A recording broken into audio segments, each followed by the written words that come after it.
Hello, and to whom this may concern, um, I'm having a bit of trouble. This chair is on the way out hard. I mentioned this in the last two streams that there's something weird going on with the chair. The metal, where the leg attaches to the chair part, the pole down the middle. The metal's bending inwards. It's not supposed to be able to do this. And now when I sit down on it, it completely almost snaps off. If I don't sit back into it, I'm going to face plant in the glass desk. So we're close to the end. We are close to the end of the last piece of furniture I have in my house. Only because I haven't replaced the couch yet. I threw the couch out and I haven't got a new one. Way ahead of you, Texas. Also, hello.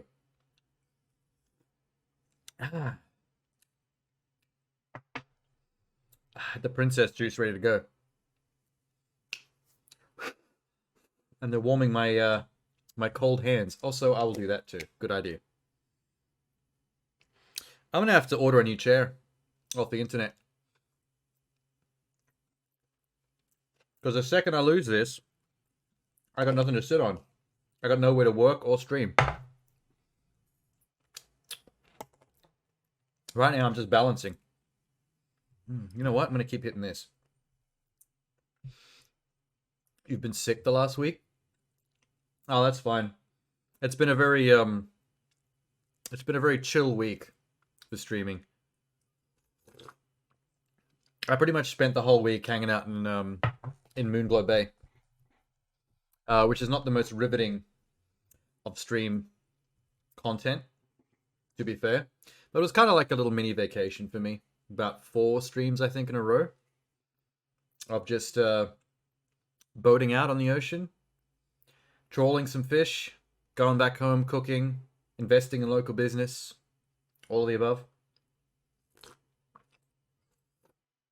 Admittedly, the game is too hard balanced into the game is a bit too hard balanced into the cooking stuff. I think I mentioned that quite a few times while playing it because I was starting to get a little bit mind numbed by the sheer amount of cooking they expect you to do to keep up with making the money for from your fishing trips.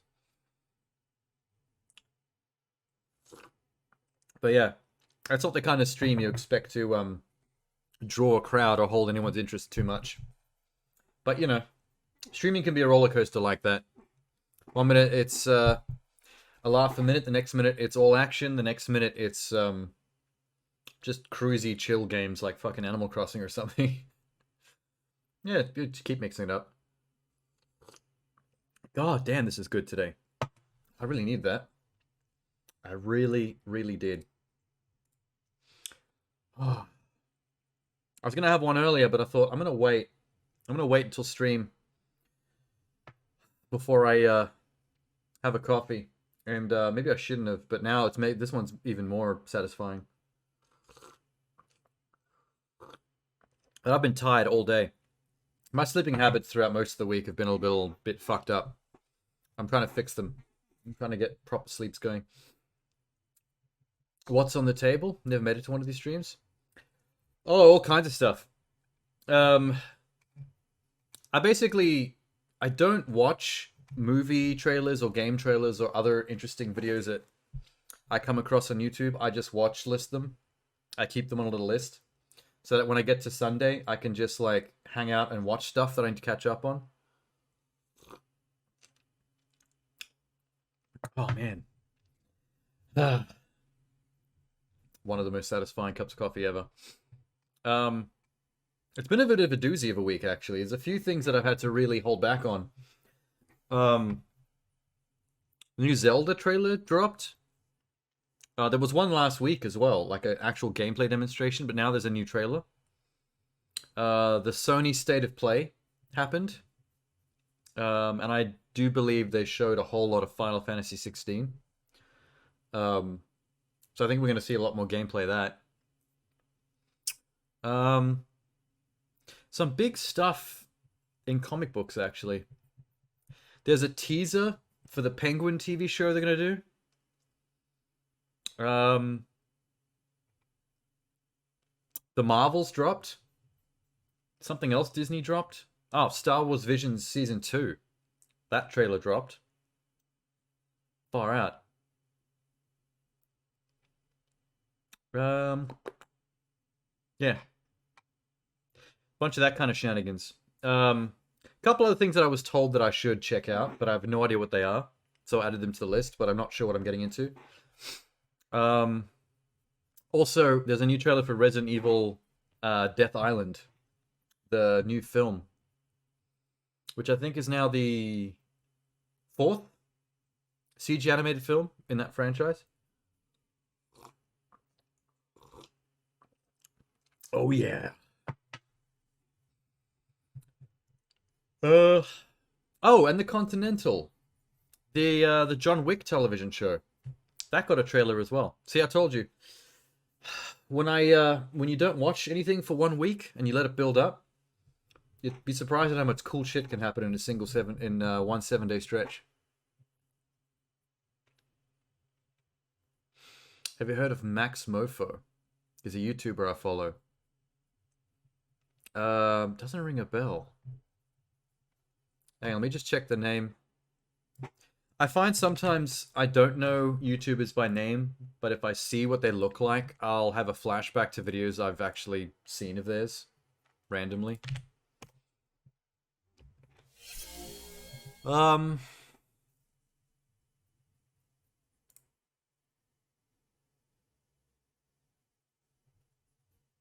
His face doesn't ring a bell.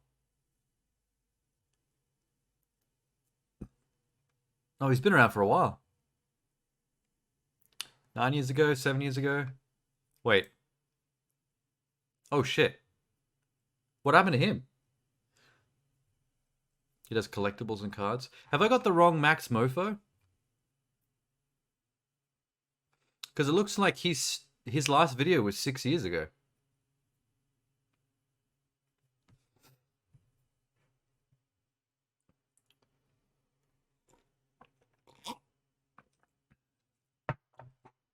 Is he Aussie?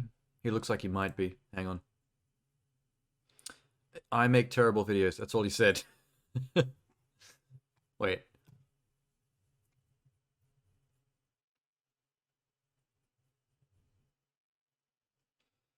He's made more recent ones?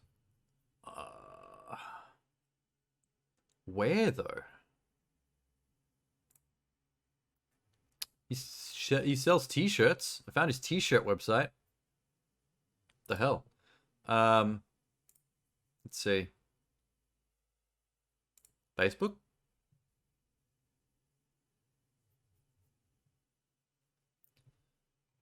'20th of August 2016, Perth, Western Australia. His last post is 2016. What the hell happened to Max Mofo?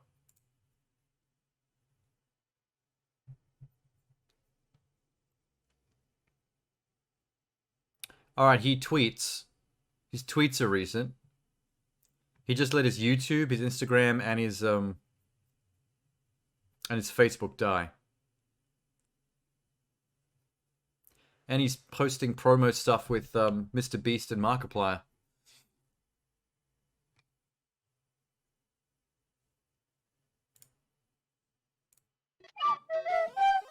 No, shush. Oh, here he's got a Max Mofo Pokemon channel. There we go. Alright, 2 days ago. So his main channel died, and he took off with his Pokemon channel, basically. Main channel is Max Mofo Pokemon. Yeah, I just found it as I saw your message too. I think it's the other way around though, dude. I think the other one was his main channel where he just did whatever. And then once he started doing the Pokemon stuff, I think that took off much bigger for him, and then he just focused on just this. I think he let the other one just float away. I like to open Pokemon cards and kids' toys. I'm a fully grown human being. Actually, that's funny because there's a guy I follow on Instagram who I think I originally ran into on Xbox through an Xbox Live lobby once, and then I ended up following his YouTube and his Instagram from that. And I saw some of his streams back when he was on Mixer, before Mixer died. And that's all he does now as well. He opens Pokemon and Yu-Gi-Oh cards. He went from a Let's Player to just all this content.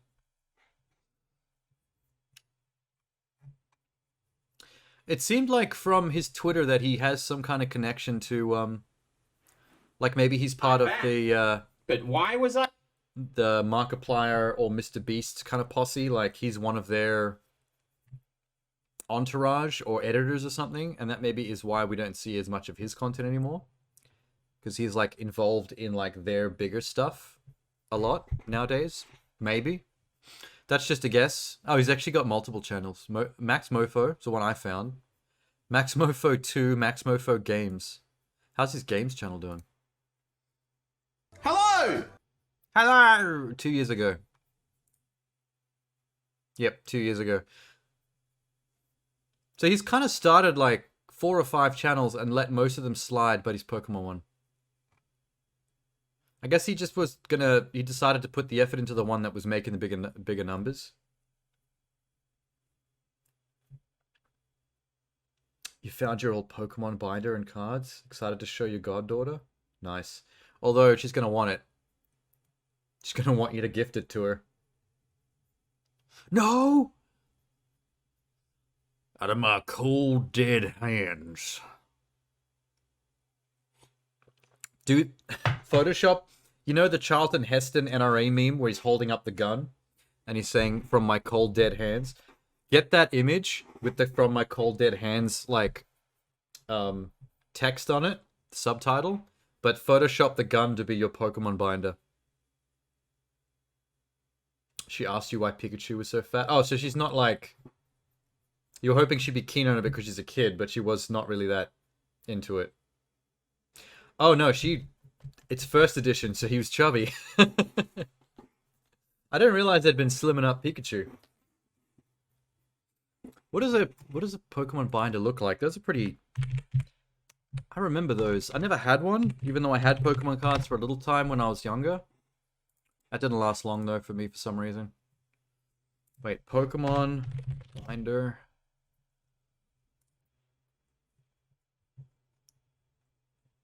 Holy shit, there's so many kinds. Well, what did your binder look like?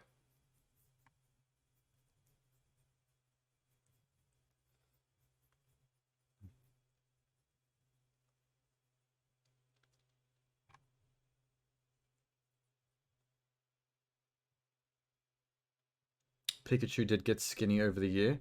Oh, so it didn't take him long. I know the art style's got, it's just a lame black one. Like, logo and pictureless, like this.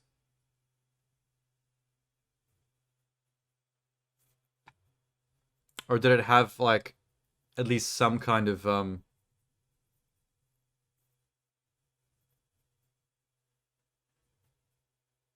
Hmm.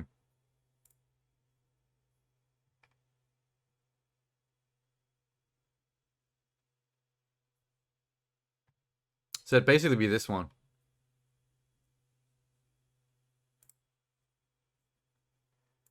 One of these types.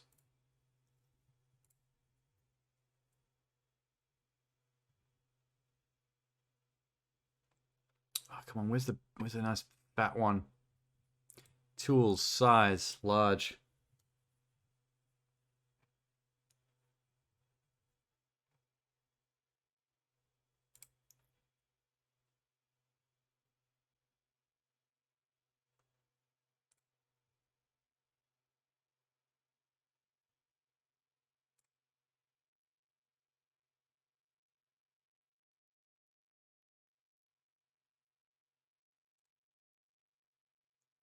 Oh, look at that.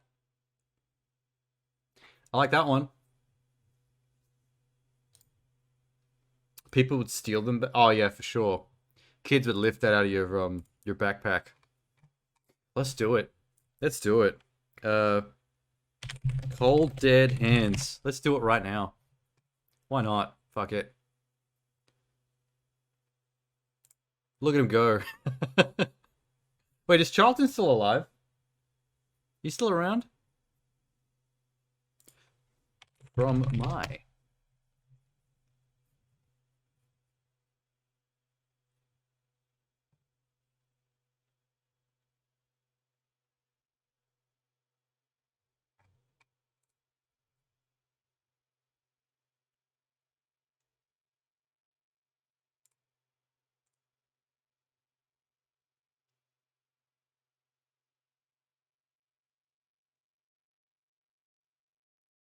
Not enough headroom in these photos, though. I'm gonna grab this one. Yeah, buddy. No, no, no, no, no, no, no, no. Wait, these are WebMs, aren't they? I hate it. Why? WebM's my ass.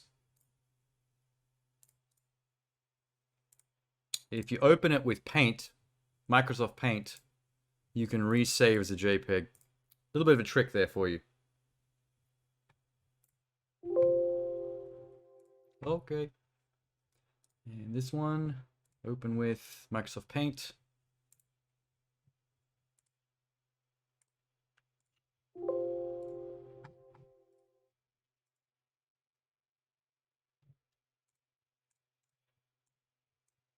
Boom. Let's see. Did you look up first edition? Wait, okay, wait. Let me check that. First edition Pikachu. Yeah, he's a chunk. Thunderjolt. No. Eat Twinkie. It literally says in the description, mouse Pokemon. Alright. Sure. A bit on the nose. He's a unit. Alright, wait. Close that. Close that. Close that. Close it all. Hey, Charlton. You're gonna need some more headroom, my boy. Canvas size. Height. 1000 maybe? Blech. Suppose we can just... Hang on. Makes you happy seeing those old cards? Oh, it's like anything from childhood. It's like... When I see a picture of the old Castle Grayskull, for example. You know the Castle Grayskull playset from He-Man? I'm like, oh man, flashbacks.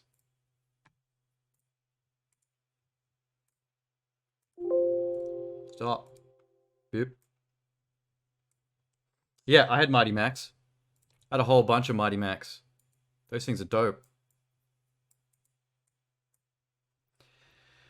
I didn't have any of the Street Shark toys, but I used to watch the show. I had a lot of Ninja Turtles toys, though. The Mighty Max came in lots of different sizes. There were these little tiny micro ones. Then there was the normal size ones, which are about like that big, I think. And they opened up. And then there were these really big ones. There's only a few of them. They're like these huge, expensive ones that no parents ever wanted to get us. There's a cartoon, too, that I never really got a chance to properly see. I found out about it when I was older.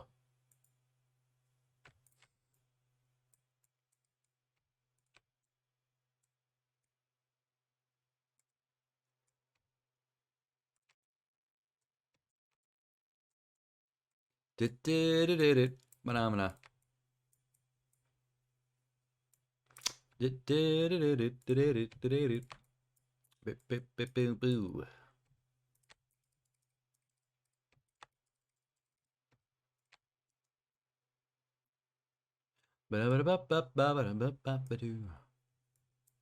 Charlton motherfucking Heston.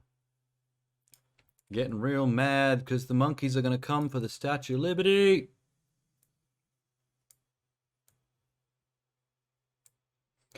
Ba ba ba da ba. Let's do some smudging, maybe. Yeah, let's do some smudging. Blend the blacks in. Nope, I've smeared the gun.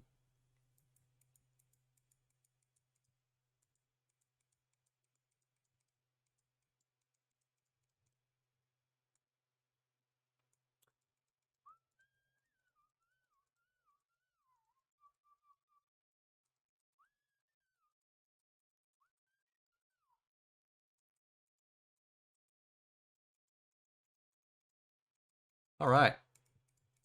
It's pretty solid. I've extended the black ceiling. Get the binder. Oh my god. Where did I save it?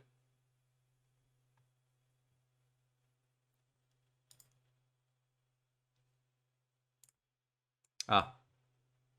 Holy shit. It's a bit large.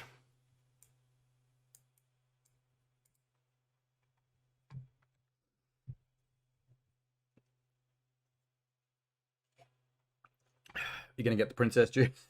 You gotta get one of these Disney princess cups. Tastes even better.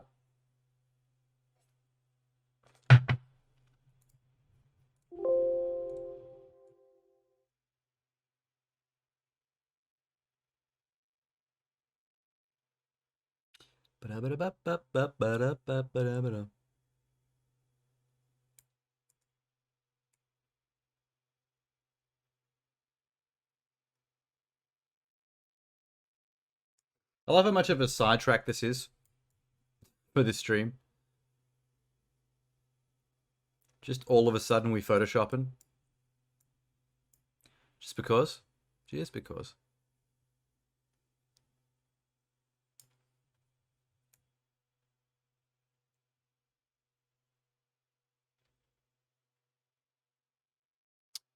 Oh, the feathering is a bit hard on this. Bit fluffy, that edge. Don't really like it, but shit.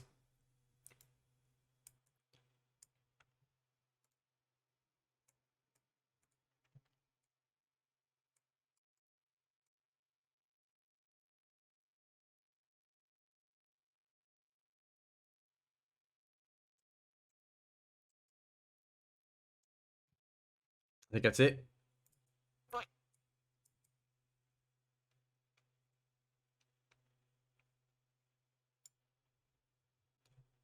Now, how big is his Pokemon card binder?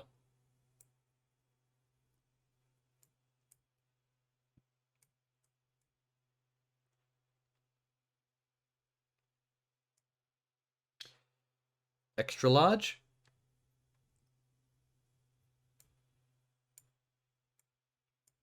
Alright. Maybe we tilt slightly.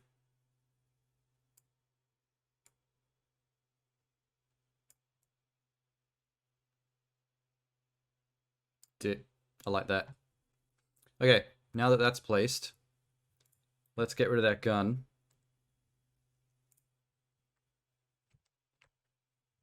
Old Charlton's not going to like this.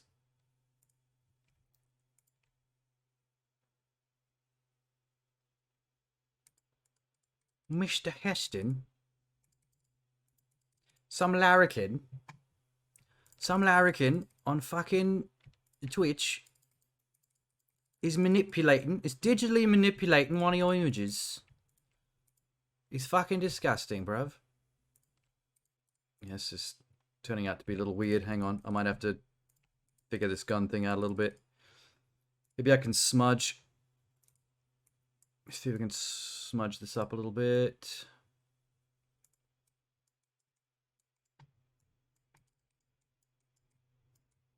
Make this little brown section on the back board look a bit more natural, like it's meant to be. A bunch of brown clouds. That looks normal. Alright, there's more gun here. Bye, gun. Sorry, Charles.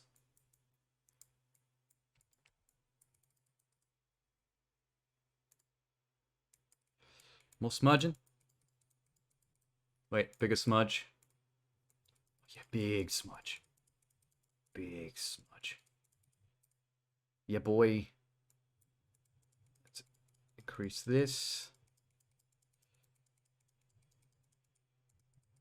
That. Now let's crop the image. Boom.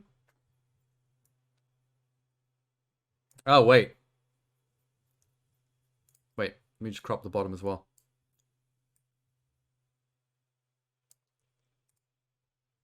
Not good enough. One more. Yep. Who's that guy peeking behind the... Never mind, leave him alone. I just thought of a realism thing we can do. This might make it even better. If I make that a bit opaque for a sec, and we really zoom in to the thumb,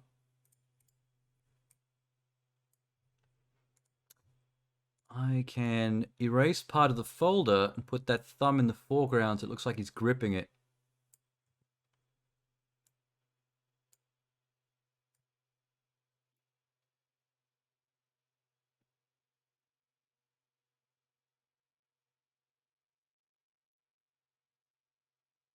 Like this.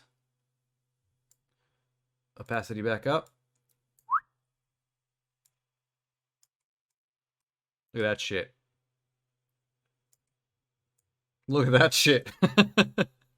Now he's actually holding it.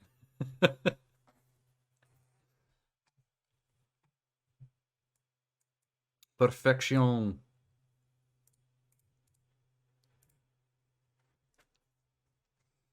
From my cold dead hands. Wait, we need the dialogue. We need the line. Holy shit, why is that so big? And what's with that font? What the fuck?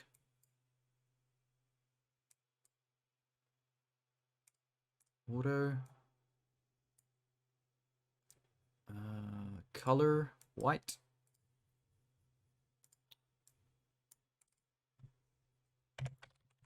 From my cold dead hands. Let's just figure this font is insane.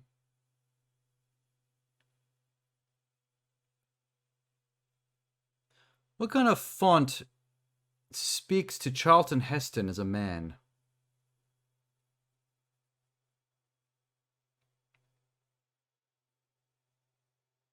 Also, where on this image I'm going to put this? That won't be covering all the good shit. Maybe this. This looks like something an old man would have. Let's give it a... Stroke? No. Drop shadow. Slight drop shadow for legibility.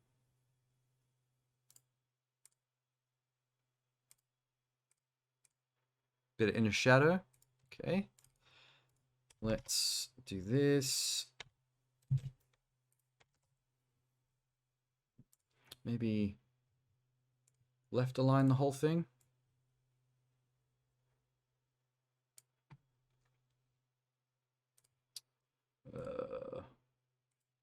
Squanch it.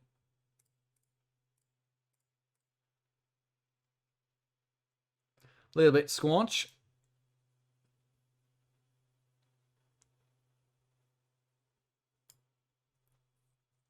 Look at this silly thing we've done for no reason whatsoever. Just because.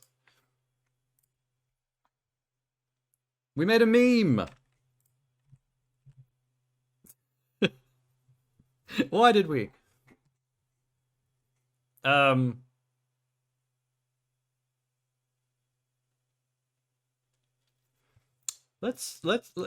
we can zazz it up a little. Hang on. Starburst. Let's try those words. Starburst images. Not the sweet, you fuck.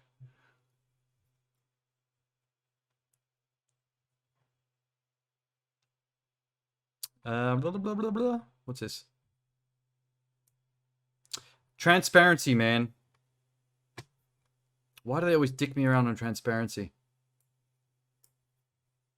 Everything is fake transparent. It's insane. I'm going to steal this. Hey, Kazuya. Copy image. Paste image. Let's wizard away the white.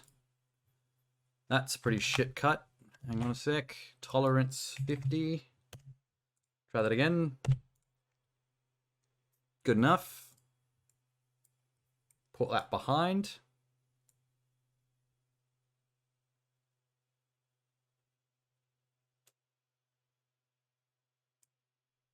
Hold up.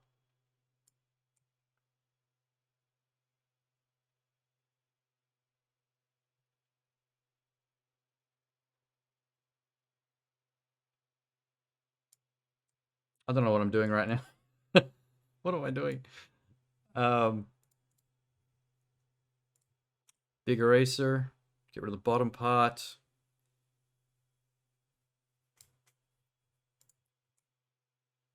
Oh, shit.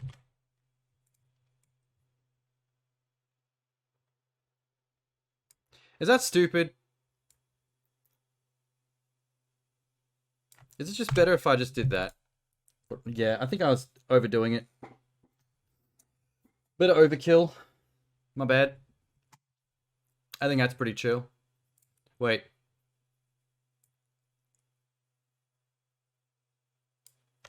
No. Diagonal, please.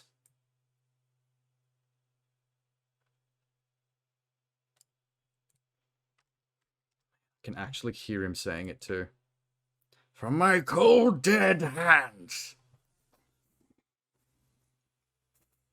Just let the liberals come and try to take my chunky Pikachu.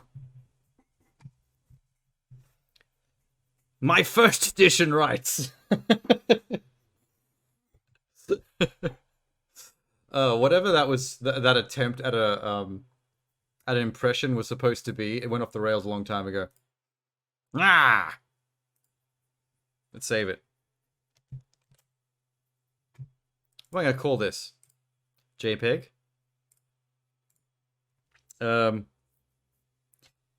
Cold Dead Pokemon. That's the name.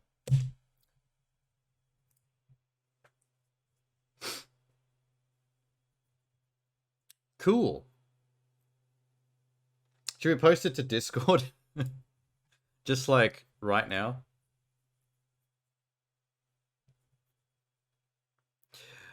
Alright.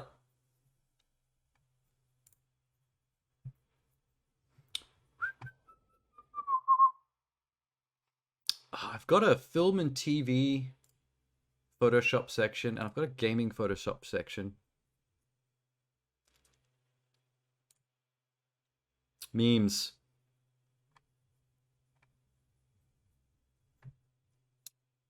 So they know what they're missing. Good idea. I ran out of coffee. Unfortunately.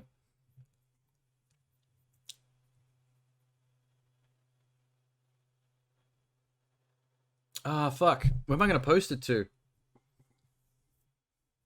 I haven't really fully thought out the sections. Like, I started posting gaming Photoshops that I've made in the gaming folder. I made a thread called Gaming Photoshops. I made a thread called Movie TV Photoshops of any Photoshops I made.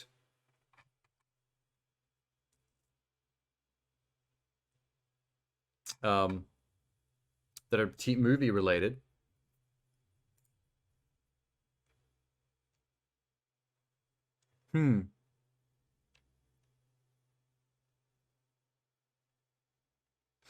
Do you think I should have made like we need a pet animal place? Yeah, that's probably a good idea. It's probably worthwhile coming up with like more sections just for the hell of it. But I'm starting to think that like maybe what I should have done, instead of like posting my gaming Photoshops in the gaming folder and my film Photoshops in the film folder, maybe I should have just made like a Photoshop section. Just like one. I'll just do it in general for now.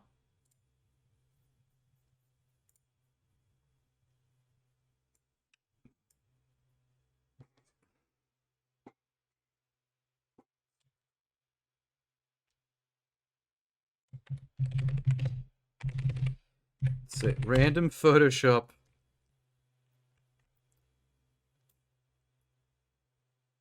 we just made live on stream. Wait, random Photoshop meme we just made live on stream. Lol. There you go. Whew. Well, that was a nice little distraction. All right. Maybe it's time we get back to watching something. There's something I'm very intrigued by on my list. It's probably something that I'm not entirely sure what it's meant to be, but it has my attention. It's called George A. Romero's Resident Evil, a teaser trailer, and then in the description it calls it a documentary. I've seen documentaries on Romero before, but he makes like Dawn of the Dead and stuff. Like, he has no connection to Resident Evil that I know of. So I don't know what a documentary could be tying to him with the game series. So I'm keen to see what this is about. It's not the actual documentary. This is the trailer for it, by the way. I wouldn't just start watching an entire doco right now. Now, let me just key it up. That opened very quickly.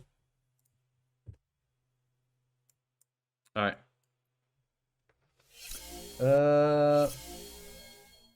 Yeah. Sweet. Oh, okay.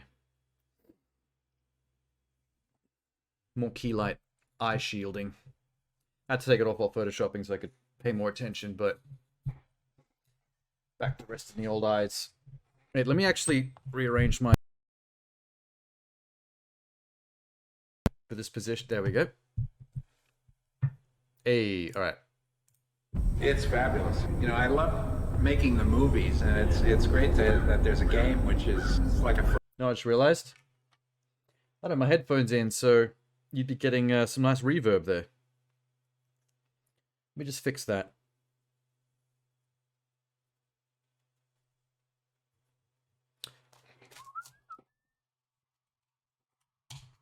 All right. Rewind. Run that back. It's fabulous. You know, I love making the movies, and it's great that there's a game which is like a flashback to that genre, and it's, you know, I can feel. There's a lot less sub in my earbuds than there was on the 5.1 speakers just then. So I feel very flattered. They're coming to get you, Barbara. Romero is a legend. We miss him.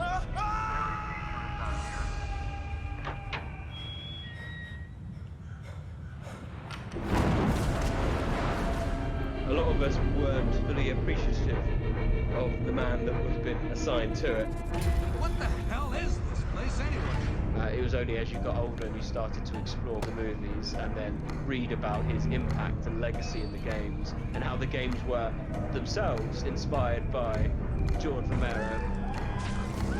So it's a documentary about the ways he inspired horror gaming. George A. Romero's Resident Evil.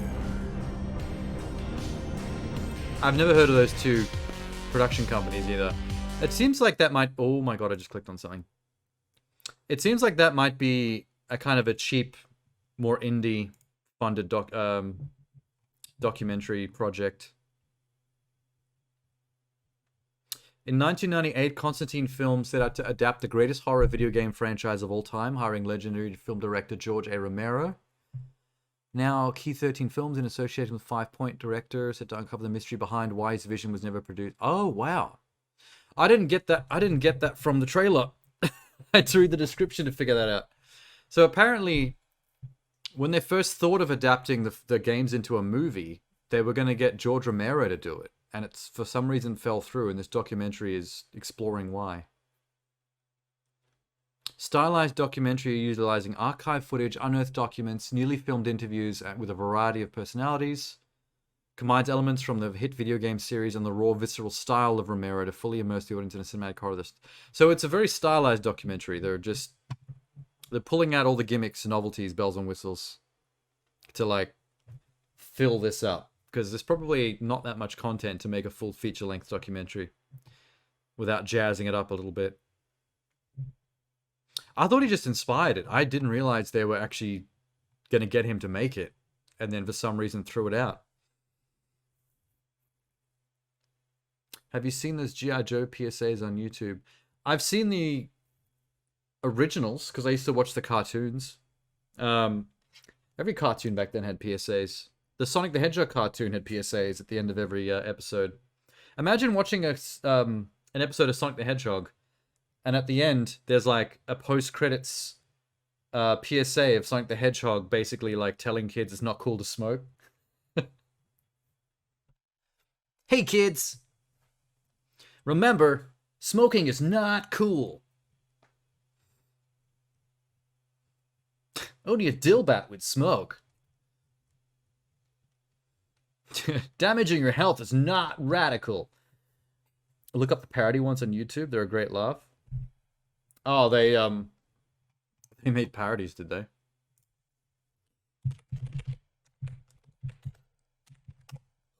What if I've seen these and just forgot?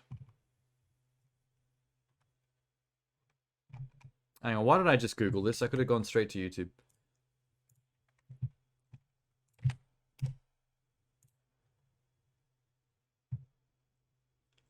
Mama.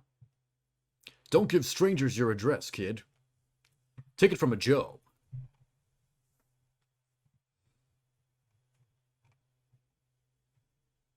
If your older brother Bobby wants you to shoot up heroin with him, you just say no.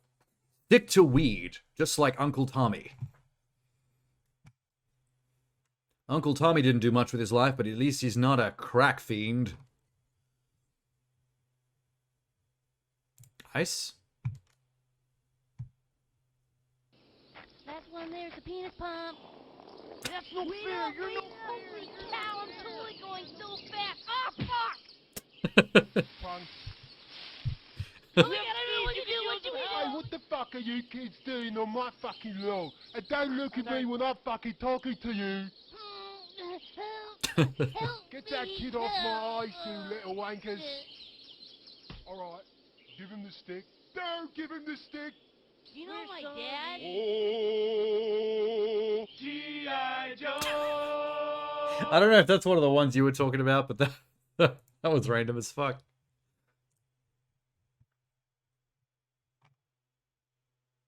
You know, I never saw the newest G.I. Joe movie, the Snake Eyes one. That was all about the ninja.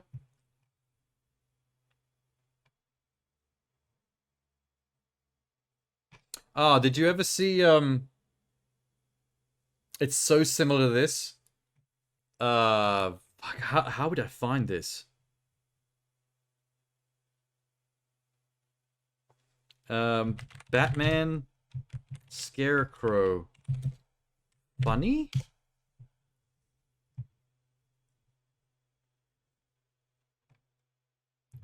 Oh, it might be this. I've seen this so many times. Oh, get it! Yeah, I think it's this. Oh, get him, bro! He's getting away! Fuck. Oh, yeah, sure, Mom and Dad. I'll go to school, become a psychiatrist. Now look at me. I'm a fucking scarecrow, and I'm running away from a guy dressed as a bat. I should have just specialized in dance like I wanted to. Oh, this looks good. Oh, Batman never goes in alleyways. That's enough. You're going to jail. Well, guess who's gonna visit me in jail, Batman? My parents. What? Parents? Bruce! Dead parents. You let him get away? Oh my god, are you crying? No, it's just raining. I love the voice acting for Robin. It's like they don't really make any actual like jokes out of the Robin voice. He's so obviously gay. Go get him, Bruce. No, actually, you know my favorite moment of voice acting in this is the very first moment of Scarecrow running away. Just that fuck. This bit. He's getting away! Listen. Fuck. There's something so real about the way Scarecrow is just going fuck.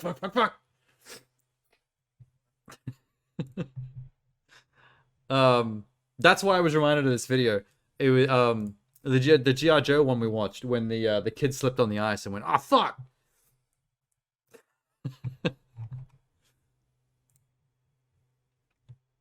Oh wait, I forgot to close this. Let's call it Heston's Preston. I don't know. Wait, cancel. Photoshop. Booby Heston. I don't care about the name right now. I just want to close Photoshop and go away. All right.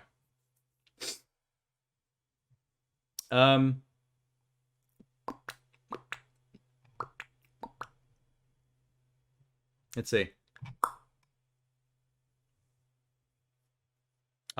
This is something someone wanted me to watch, and I held it onto it for stream. I don't know what it is, but apparently it's interesting. It's called The Last Voyage of the Demeter. And there's something about that name. There's something about the name of the Demeter that rings a bell. I'm not sure what it is. Maybe it'll come to me if we watch it. The Demeter. Demeter, sorry. I was saying Demeter. Oh, fuck, I'm an idiot. Shipping private crates. Contents unknown.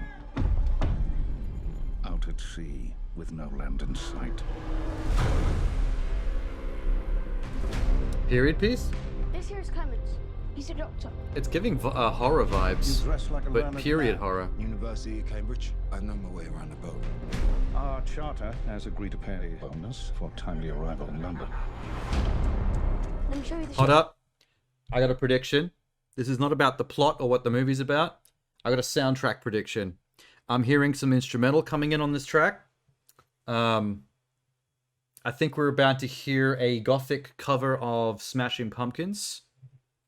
You know what I'm saying? There's a tick, tick, tick. There's a grungy instrumental guitar build-up that I feel like is going to end up in "Despite all my rage, I'm still just a head in a cage." It's coming, I'm telling you. Listen. This here is Huckleberry. We don't come with like this to give the use clear. Can you hear it? It's so subtle.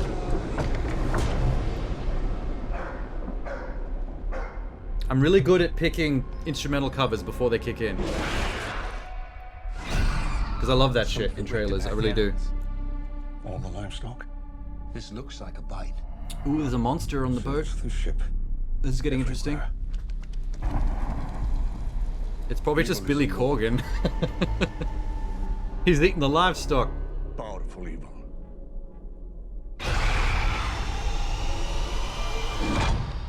Despite all his rage.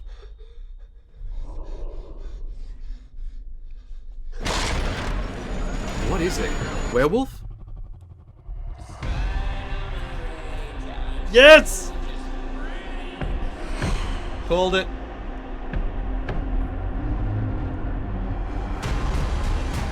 In the night, it drinks our blood. He is here. Ah! I know what this is. Okay, when they said drink blood, it's Dracula. He's just down there smashing pumpkins on the bottom deck. Yeah, that wasn't blood dripping on their heads from the rafters. It was just pumpkin juice. Yeah, it just clicked back because I know a little bit about the original Dracula mythos and books and all the Anne Rice stuff and all that shit. The Demeter or Demeter, I forget what the pronunciation was, even though they just told me at the start of the trailer. God damn it, I'm an idiot. I knew I heard that name somewhere before. That's the ship that Dracula hitches a ride on and feeds on the people on the ship on the way to the States from like Transylvania or whatever. That's how he gets from Europe to the US, I think. Like, it's a famous part of the Dracula story because as a self-contained like horror piece, the stuff he does on this ship and like the kind of like mini horror 3-act structure story that it tells is like infamous. So I guess they just wanted to make a movie of just that, which Which makes perfect sense. I think it's a great idea. Dracula. Oh, there. She just said it like seconds after I unpaused. I didn't even have to say shit. He's coming! Oh, that's why they used this song. Because he says vampire... Oh my god. Now I'm less impressed, because that's too on the nose. I don't like it when songs are too on the nose with the theme. Did you see the size of that bloody thing? I'm gonna kill the cursed thing. He is I like how it looks like a really traditional vampire too. Like a Nosferatu design. There's no sexy Dracula. Have mercy on us all.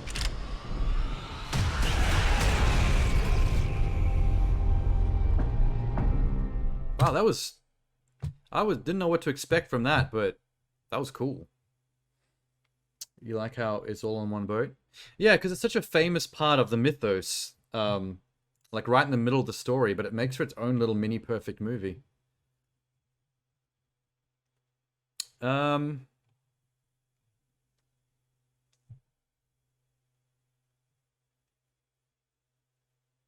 agree with this guy. Remove the annotations. They block the end of the trailers. Yeah, the annotations, the thumbnails that pop up to click on another video, they come too early, so they actually block some of the trailer. The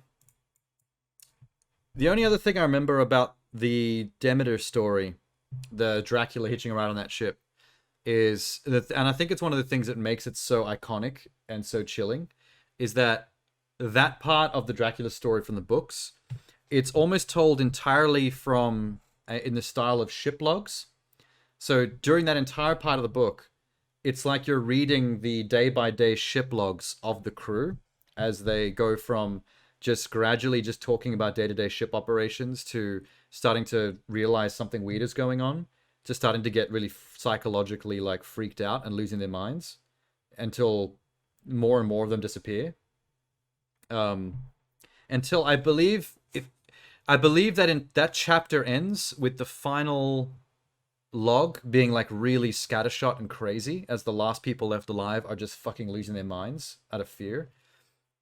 And then when the after the logs end, when the story picks up proper in the next chapter, when the ship actually is found drifting into down the coast of the States, they find only one survivor, and it's the captain of the ship, and he's tied himself to the steering wheel of the ship, like crucifix style, with a bunch of crosses hanging around his neck, like crucifixes.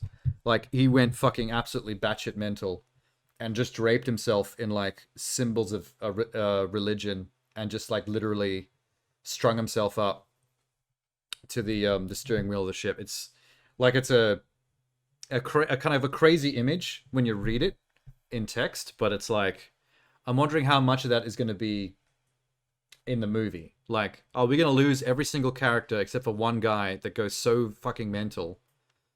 Doesn't kill I think that's the thing. You can't kill Dracula. Because if you're doing that piece of story, Dracula doesn't die there. He makes it into the US and stories about him continue. So he can't get defeated by the characters. The best ending you can get from that is at least one character survives, even though they're probably like traumatized and mentally scarred for life. And probably has to do some crazy shit to keep themselves alive at the end. Like maybe sacrifice some of the other crew to Dracula, and then like do that crazy shit, like string himself up covered in onions and crucifixes and stuff. And then they probably have to throw him in a nut house once they bring him back to civilization.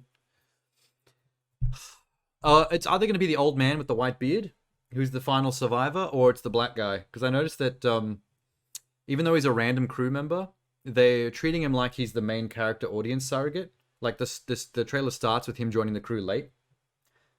So I think, have you seen the Talk to Me trailer? Oh, that's next.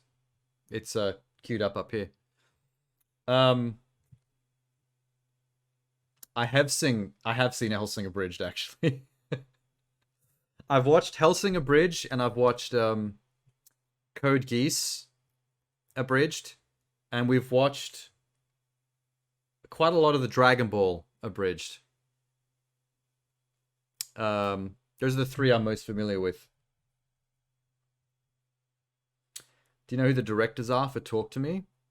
Isn't it Raka Raka? I heard the boys from Raka Raka had something to do with it, but I didn't know like what they're. Wait, so did they? Is it them writing, producing it, and directing it? Are they like fully behind it? DBZ is good too. That's probably one of the most well-known ones. DBZs. It's fully their film. Oh shit! Yeah, okay. I knew they were involved in some way, but I wasn't sure in what capacity. I didn't read into it. Like I wasn't sure if they made the film or if they were just like actors in it. So that's cool. I'll watch that one next. Yeah, I'm actually pretty keen for. I'm pretty keen for this movie actually. I really want to see where they take this at the end because I think that'll be the big defining thing. Someone else probably wrote it and they directed it. Yeah, I mean that would change. I think that would change it a lot because you know what the Raka Raka guys are like. They're a little nuts.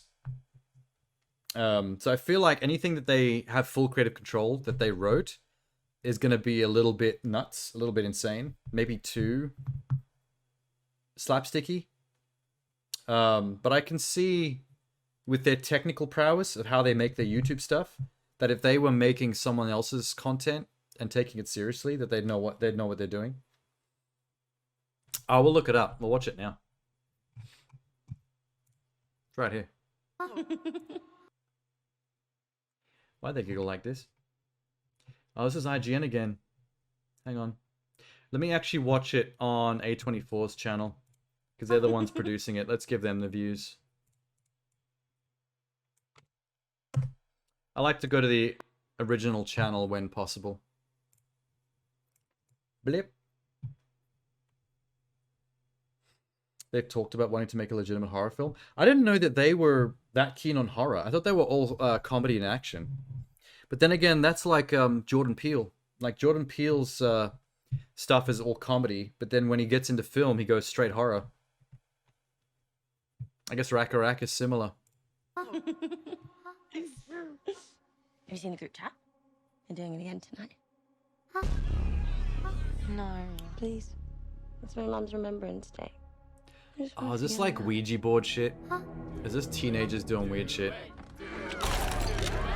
Oh, that was cool. Who's up? I'll do it. That was probably the most creative A24 logo I've seen him do. Cannot go for more than 90 seconds. Am I clear? What happens after 90 seconds? Oh, so they got a full Australian cast as well. I'm guessing this was just made over here. Maybe down in Melbourne or something. Don't want to stay. That dude wasn't scary. I don't know what that was. Open the door. Blow it out to close. See, as soon as the dog starts freaking out, it's like, nah, I'm out of there. I ain't trusted nothing. If the dog's worried, then I'm worried.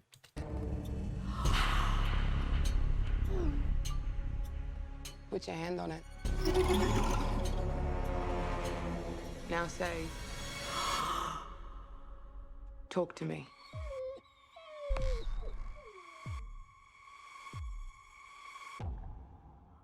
Talk to me. Talk to me. What the fuck, man?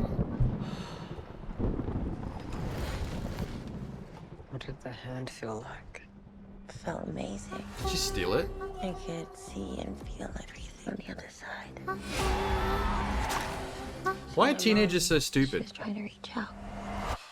It's like they want to die. Every single one of them. I'm here. Still been seeing stuff. You mean saying stuff? Yeah, that's not cool. What if we opened the door but we didn't shut it? Throw the hand in the bin. Oh my god, they followed us! I like him. They're not gonna stop. They're never gonna stop! It's a kangaroo.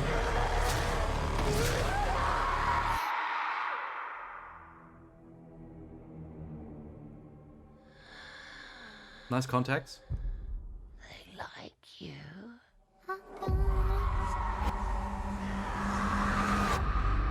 It's got just enough of that A24 weirdness to make it an A24 horror movie, you know? I don't know. I'm impressed that that's Raka Raka's effort, though, because they clearly took it seriously and did exactly the job required. You know what I mean? Like, if I hadn't read that, or if you hadn't told me, I would never have guessed that fact. There's not a hint of humor in that, like, at all, or their usual goofiness. So that's really cool. I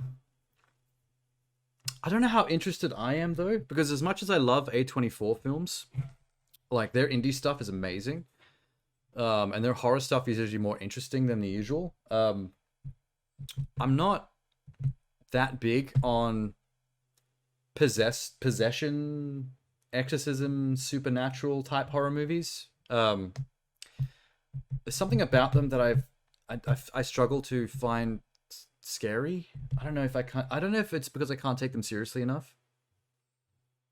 Have I had kangaroo meat before? Yes. I've had it as a mince in spaghetti. I've had like spaghetti bolognese where the meat, the mince was made with kangaroo. It's actually pretty good. It can be an acquired taste if you're not used to it and you're expecting the beef flavor, but it's pretty good. I like it. What would you say it's close to? Oh, I couldn't tell you. Honestly, couldn't tell. I don't think I've had enough interesting kinds of meat. Like, I haven't had like crocodile or alligator meat or anything that interesting. Like, aside from kangaroo, like, I've had the usual shit, you know, cows, pigs. I've had bull's testicles, but that's not like anything else you've ever eaten. And I've eaten sheep's brains at a French restaurant. But that's also not like anything you'd ever taste. Guess it's got to be similar to deer. You see, I don't think I've even had deer. I can't remember a single time where I may have actually had venison. Yeah, I might not have ever had deer either. And Sham said kangaroo. Yeah, it is good. Babadook and Wolf Creek, only two horror you can think of. Wolf Creek's more of a slasher. Yeah, see, like, slashers and possession exorcism stuff are two very common, cheap horror movie genres that are easy to do. A slasher, you just need a dude holding a knife, and then a lot of shots that he's not in of someone looking freaked out and looking around for where he might be. Exorcism stuff is a lot of people sitting around in empty, dark, well cinematography rooms, wondering if something spooky is there, possessing somebody or something, and then maybe a pot or a pan like clangs against the wall. Which is why you see so many indie horror movies doing those kind of genres, because it's easy to do on the cheap. I struggle to take them seriously enough to really get into it, because as someone who's not religious at all, like, supernatural shit is basically just nonsense to me. So when I'm watching something with ghosts and they're possessing pots and pans and doing weird shit like moving chairs, I'm just like, why? It's not scary, it's just annoying. Like, if you're gonna kill me, come at me, bro. Otherwise, stop fucking with my cutlery. Like, don't annoy me. Like, I'd rather be dead than annoyed. Like, let's have it out. And if I lose fair cop, I'll take that on the chin in the afterlife. You've had gator, buffalo, elk, deer, croc, and snake. Jesus Christ. I wonder how much it would cost to get kangaroo meat imported to where you are.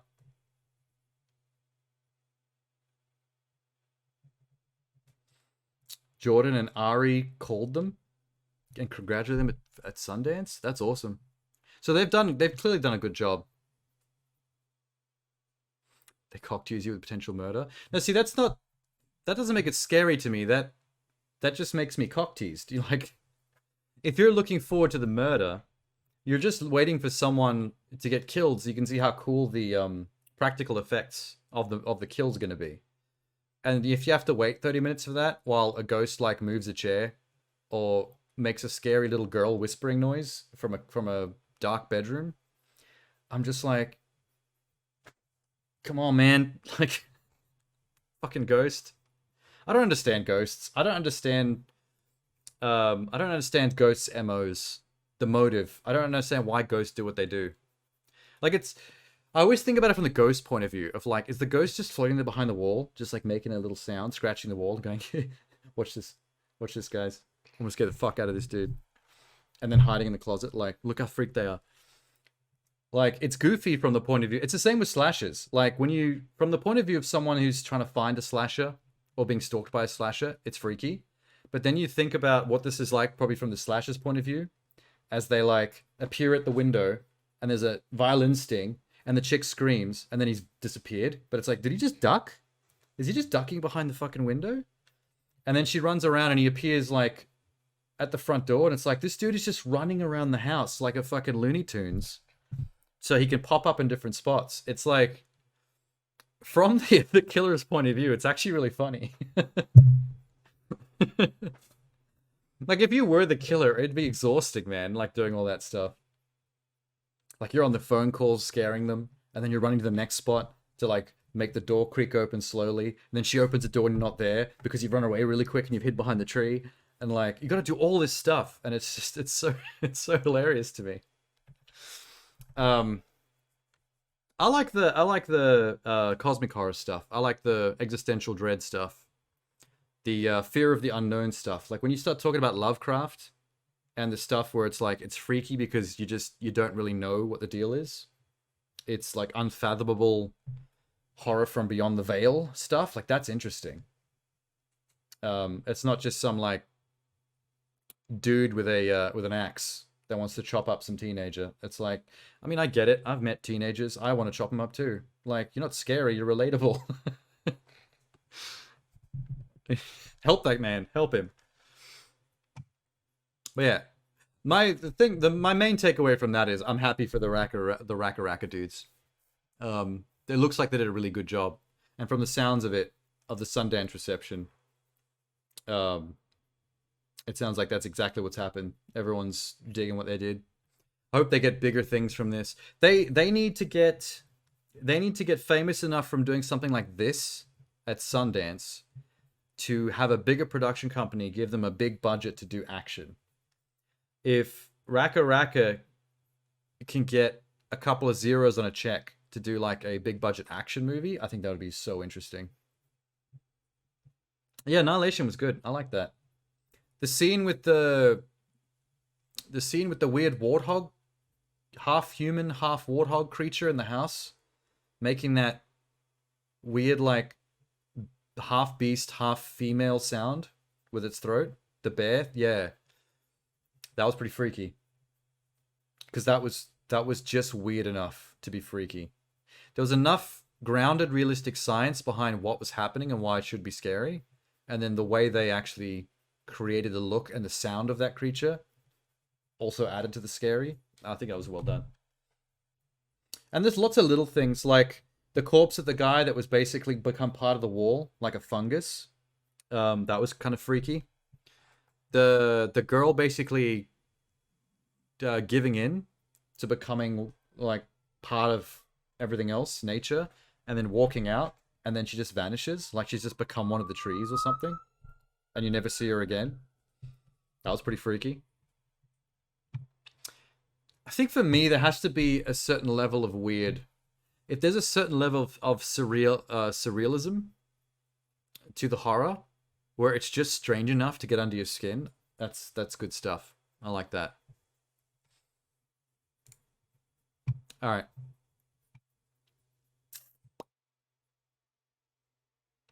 You do miss their old videos like the Nerf Gun War and Harry Potter. Yeah, but like, I feel like if you gave them a big budget to do an action movie, I feel like they've proven they can do like pretty intense raw action. And I feel like they can become like the next younger, more gritty like Michael Bay's.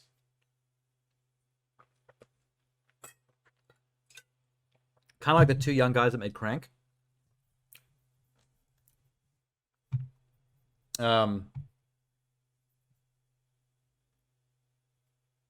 Yeah, what are their names? Neveldine and Taylor? Yeah. They're a directing duo. Neveldine and Taylor did the Crank movies. Gamer with Gerard Butler, and then Ghost Rider's Spirit of Vengeance, and they kind of went down. I guess people stopped giving them money to make movies because they dropped the ball too many times. But those guys kind of had that kind of raw action mentality. They knew what they were doing when it came to like creative, grounded, gritty action with like interesting visual flair and camera work. And I think that Raka Raka could be the next that, except I'd hope that they would handle their career better than Neville and Taylor did. They unfortunately like have kind of disappeared a little bit. I think they went and did their own stuff. They split and they've gone and directed their own individual shit, and I have no idea what they did after that. Because their movies just got worse and worse. I just hydrated randomly.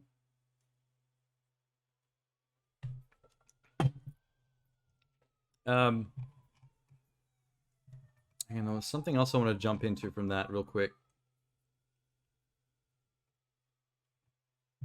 Where was it?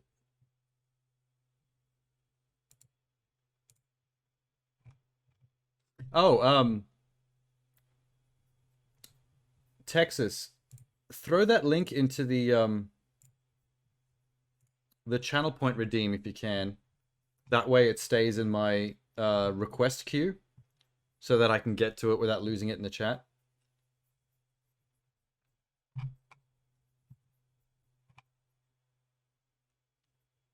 Oh, I forgot to... Okay, there we go. Fuck, where was it? There was something else here I was going to watch after that. Oh, thanks. Yeah.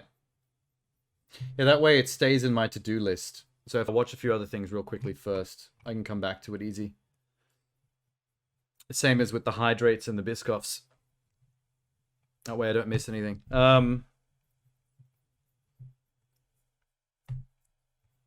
Very handy as well when there's... They've been streamed in the past where there were a lot of people here randomly. Dropping lots of links. That's when it becomes really useful. Oh, here it is. True Detective. I lost that for a sec on my trailer list. Apparently there's a new True Detective show that I didn't know was happening. It's called Night Country. This trailer was from 3 days ago on HBO Max. I missed out on season 3. My tombstone, I did it for the bisque. I did do it for the bisque. Depends on what it is, but likely yes. New chapter in the acclaimed HBO series True Detective starring Jodie Foster. Dope.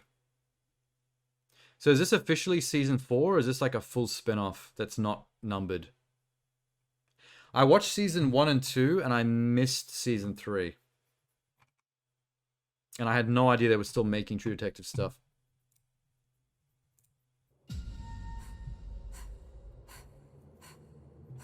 Some people come to Alaska to escape. Oh, it's in Alaska. Get away from something. Sometimes they come here looking for something. Jodie Foster still looks the same. Sometimes they find it. She hasn't aged as much as I thought she would have. I'm working on this case. These men disappeared 48 hours ago. It was the last sunset before the long night. Why do people do that when they're investigating crimes? It was a weather event. Cover the ground with all the evidence. No, I'm treating this like a murder case.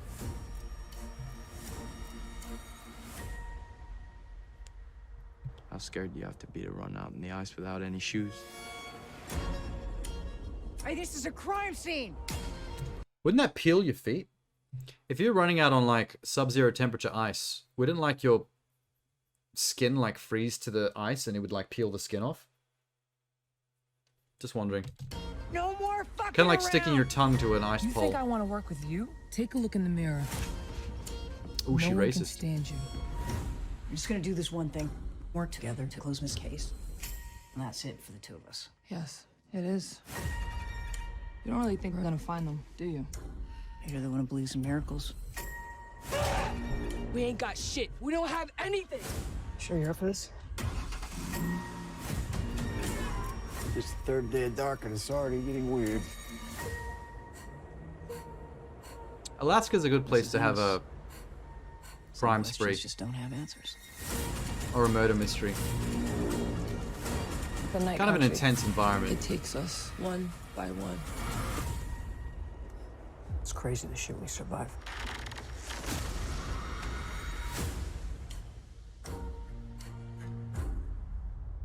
There's something weird about that trailer. Like, it doesn't look like True Detective. Does that make sense? There's something about the production value, the look, like the color grade, I guess, maybe. It looks cheaper than the two True Detectives I watched, seasons 1 and 2. Maybe that's not cool. Maybe that's why they're not calling it True Detective season 4. Maybe they're doing like a cheaper spin-off in Alaska and they gave it its own name. You know what? You know what I'm looking forward to more? Do you remember when James Gunn announced that part of their new DC slate is going to be a Green Lantern TV show with Jon Stewart and Hal Jordan as almost like two buddy cop, two space cop detectives looking after like Earth Precinct on behalf of the Green Lantern Corps, and people were talking it up like it was going to be like Green Lantern True Detective. I'm hot for that shit. Like Green Lantern buddy cop shit, but with the tone of True Detective. I think that's so cool. Sci-fi True Detective is a good one sheet. That is a good elevator pitch. Can't wait for that. Besides Batman, I'm a Marvel guy. Yeah, same. I vastly prefer Marvel. I was more into Marvel stuff when I was a kid. A lot more relatability with Marvel characters. DC's a bit too full of itself with the gods thing. Like Superman is an alien god. Bruce Wayne is a mopey emo billionaire ninja, which is basically god level human. The way they play up his abilities and physique and intelligence. It's more intricate than just too OP. Like, they are OP, but there are OP characters in Marvel as well. It's the OP without the humanity and relatability. I know that they instill humanity in their characters in other ways. Like, Superman is meant to be like a ray of hope to mankind. Like, he's almost more human than we are in terms of his sense of empathy. But, like, everything's so grand in that sense that I think they lose some of the relatability. There's not as much grounded flaws as a lot of Marvel characters tend to have. And to be honest, like, fucking Bruce Wayne is I've said this before, and I'm going to get myself in trouble if I keep saying this, because I'm going to piss people off, but Bruce Wayne's kind of a pussy, man. I know you're not supposed to talk shit about Batman, but I don't relate to Bruce Wayne at all. Like, your parents are dead. You know how many other people have dead parents who died in horrible ways, either murder or some kind of tragic accident when they were young? You know what they did? They got over it. And they become functional members of society. This man is in his, like, what, late 30s, early 40s? And he's still, like, brooding in his mansion with a whiskey in one hand and, like, a scowl on his face. Like, I'm going to dress up in leather and break some fucking legs and arms. It's like, man, you got problems. Like, just get the fuck over it. There are children that have gone to therapy and gotten over that level of trauma before they hit their teens. What are you doing, Bruce? I can't have this man running around a cape again. Like, I enjoy Batman stuff. Like, I'll watch Batman and I'll enjoy it just fine. But I've never related to Batman like Bruce Wayne. Like, I always thought he's too emotional and moody. It's kind of Twilight to me. It's a bit cringe. Red Hood's a badass. Yeah, Red Hood's cool. I mean, there's a lot of cool stuff in DC, and I'll be there for a DC film to see what they do with it, but they've just been dropping the ball too long now in their movies. There's only been a couple of recent ones that I thought were, like, worthwhile, and all the others were just kind of like edgy cringe fests. that didn't fully understand the characters or do them justice by what they're supposed to stand for. A bit goofy. But I think they got interesting stuff coming. What do you think of The Boys? I always loved the books. I've got them all on the shelf in the other room. Didn't start watching the show. I was curious, but I was scared of the show because even if the show was good, I was worried that because I'm such a fan of the books that I would hold all the differences against the show unfairly. But yeah, what are they up to now? Season 4? Season 5? It's pretty much universally renowned now. Everyone loves the show. It gets nothing but good reviews. But I'm still scared of my own bias.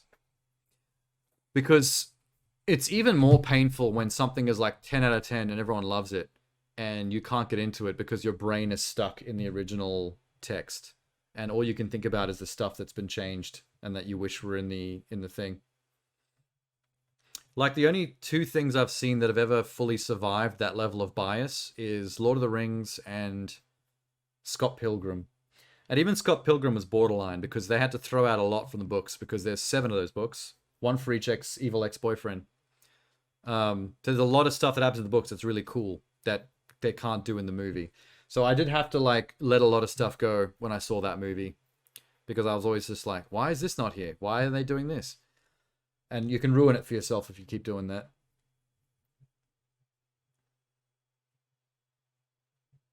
But I think I'll watch The Boys eventually. I just have to make sure to watch it in the right frame of mind, so I don't ruin it for myself. It's the same reason I never watch Preacher, because that's from the same author of The Boys, the Preacher comics, and I've also got those comics, and I've also read that entire comic and have it in my collection. So I was a bit scared to watch the Preacher show. But I heard it's alright. It wasn't as good as The Boys, from what I've heard, but apparently they did a pretty decent job, even though it is quite different in a lot of ways. There's something else that I thought about when watching this trailer. What was it? Oh. I was getting a subtext of Jodie Foster being kind of racist, maybe, and not wanting to work with this black cop, which I think is an interesting wrinkle. I like that element. But that made me think of something else. When we watched the Dracula trailer earlier on the ship, remember how the main character seemed to be that random new crew member who's the only black guy on board? What if he ends up being the only survivor because he mysteriously never gets attacked? Well, there's a lot of near misses where the Dracula creature always seems to go for someone else and not him. But it's kept subtle. You know, you don't really realize that initially, but towards the end, you're like, wait, why is Dracula not killing this dude? He seems to be getting away with it quite a lot. What if they bring in Dracula's inherent racism into the story? Because Dracula is a very old soul from, like, Eastern Europe. But back in, like, what is, like, the 12th century or whatever? Like, he's old. So technically, I'm pretty sure that Dracula would be mad racist. Like, he wouldn't have got woke with the times, you know what I mean? He would have been, like, isolated in his mindset. So what if, like, the black guy survives to the end and is the only survivor on that ship because Dracula's just straight up racist and won't bite a black dude? And you only kind of notice that right at the end. Is that too funny a plot point? Would that be too silly? I think it'd be interesting, though, because it definitely would make sense as a character trait of Dracula's. And what a, like, fucked up thing to realize that the only thing that saved your life was good old-fashioned racism. The fact that you're a black dude and that there's racism towards your kind is the only reason you're the sole survivor of this, like, horrible tragedy. That'd be kind of a twisted, morally gray kind of place to end it. Like, mulling over that fact. Hey, Jenny Colo. What are you guys talking about? Oh, the Angelino skit with Homelander. Yeah, we watched it before, didn't we? I think we even watched it on stream. That was a weird one. plot twist racing vampires. See, it's not even really that much of a plot twist. It is, but once you do the plot twist, it kind of dawns on you that it shouldn't really be a twist at all, because technically all vampires would be racist.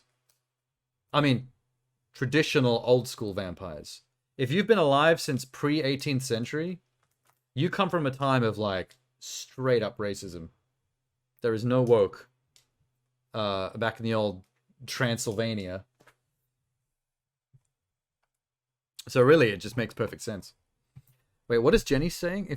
If you won $1 billion but had to turn into a woman to get it, would you do it? What, forever? Yeah, sure. $1 billion's a lot of money. I'd be pretty comfortable for the rest of my life with $1 billion. And I've already lived almost half my life as a dude. So, you know, can spend the second half of my life seeing what it's like being a chick with $1 billion. I'd do it for 100. For some reason, you reminded me of Kendall Jenner in the Little Dicky music video, where he ends up in body swapping into her. And then that last lyric is like, I've got a vagina. He goes to play with it. I don't actually know how that last song lyric goes. I just remember he started singing about having a vagina.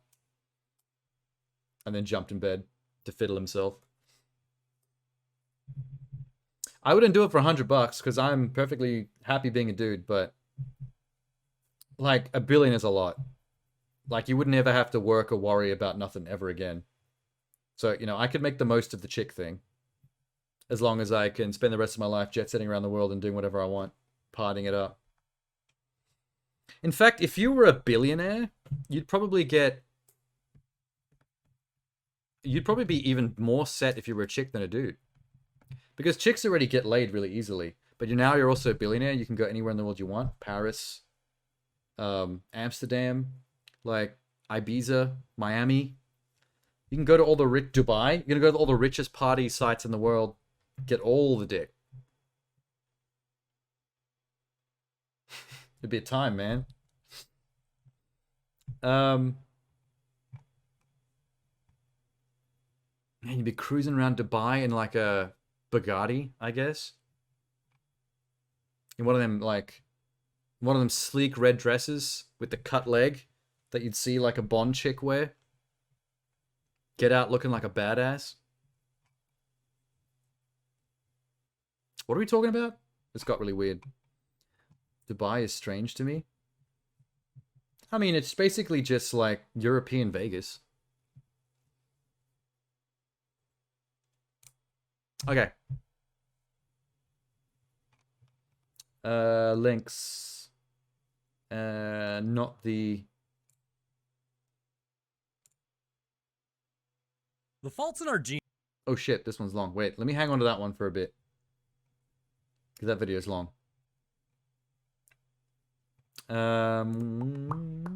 This is a very unique thing. Is this from the news show? April 10. Oh, okay. It is. It is from the news show.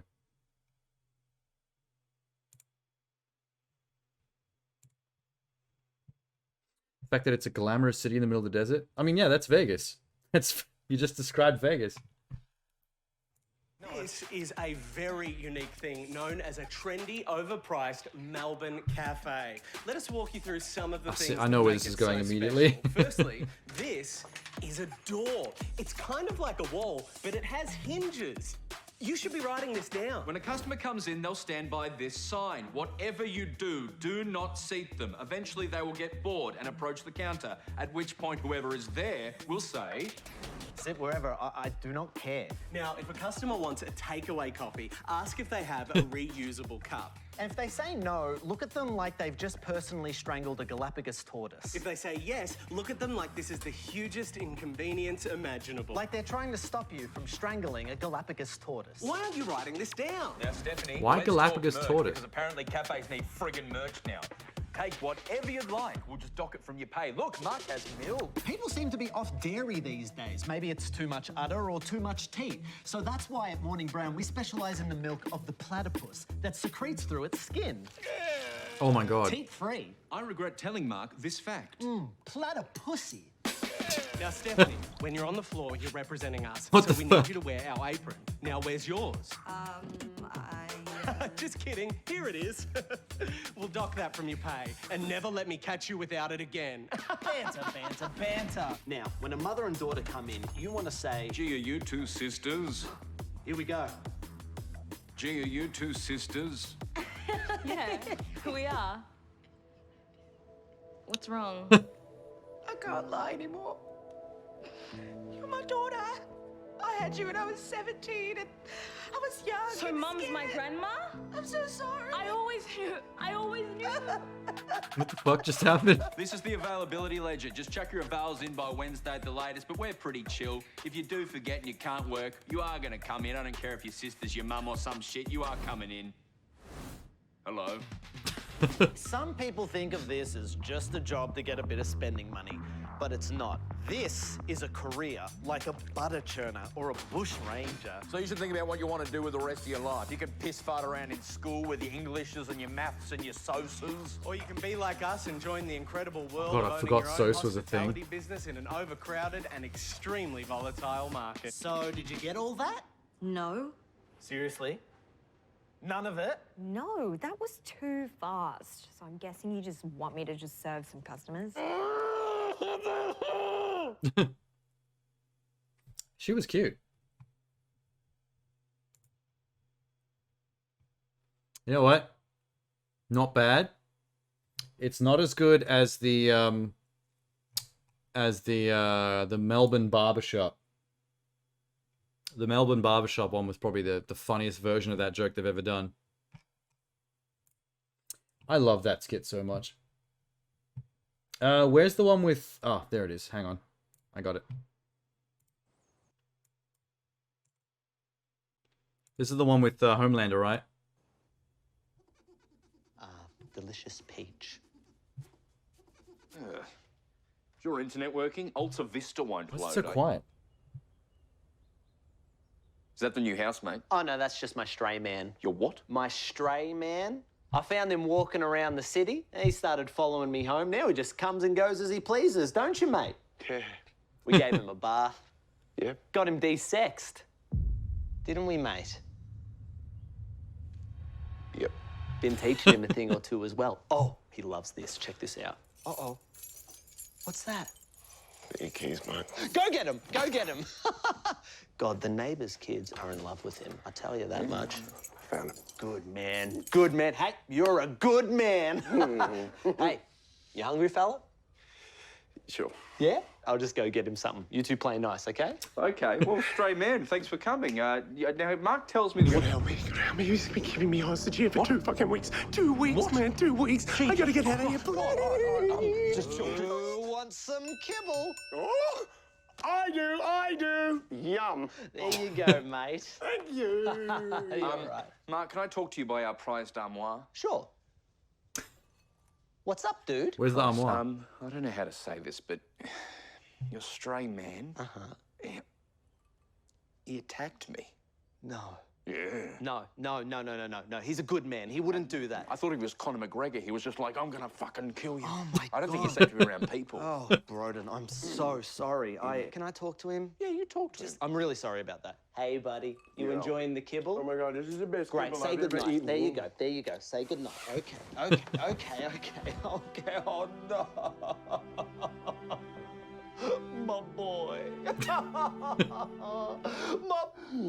Jesus Christ. There you go. My boy.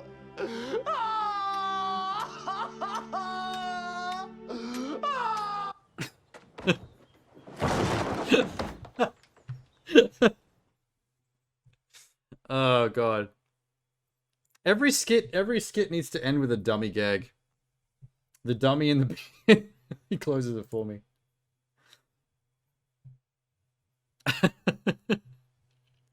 I want to get my what do you think that costs to get your own dummy made? I want my own full-size like dummy like that made that looks like me, kinda, but still shitty. I want to do just like random dummy skits. Fuck, that'd be so fun. All right.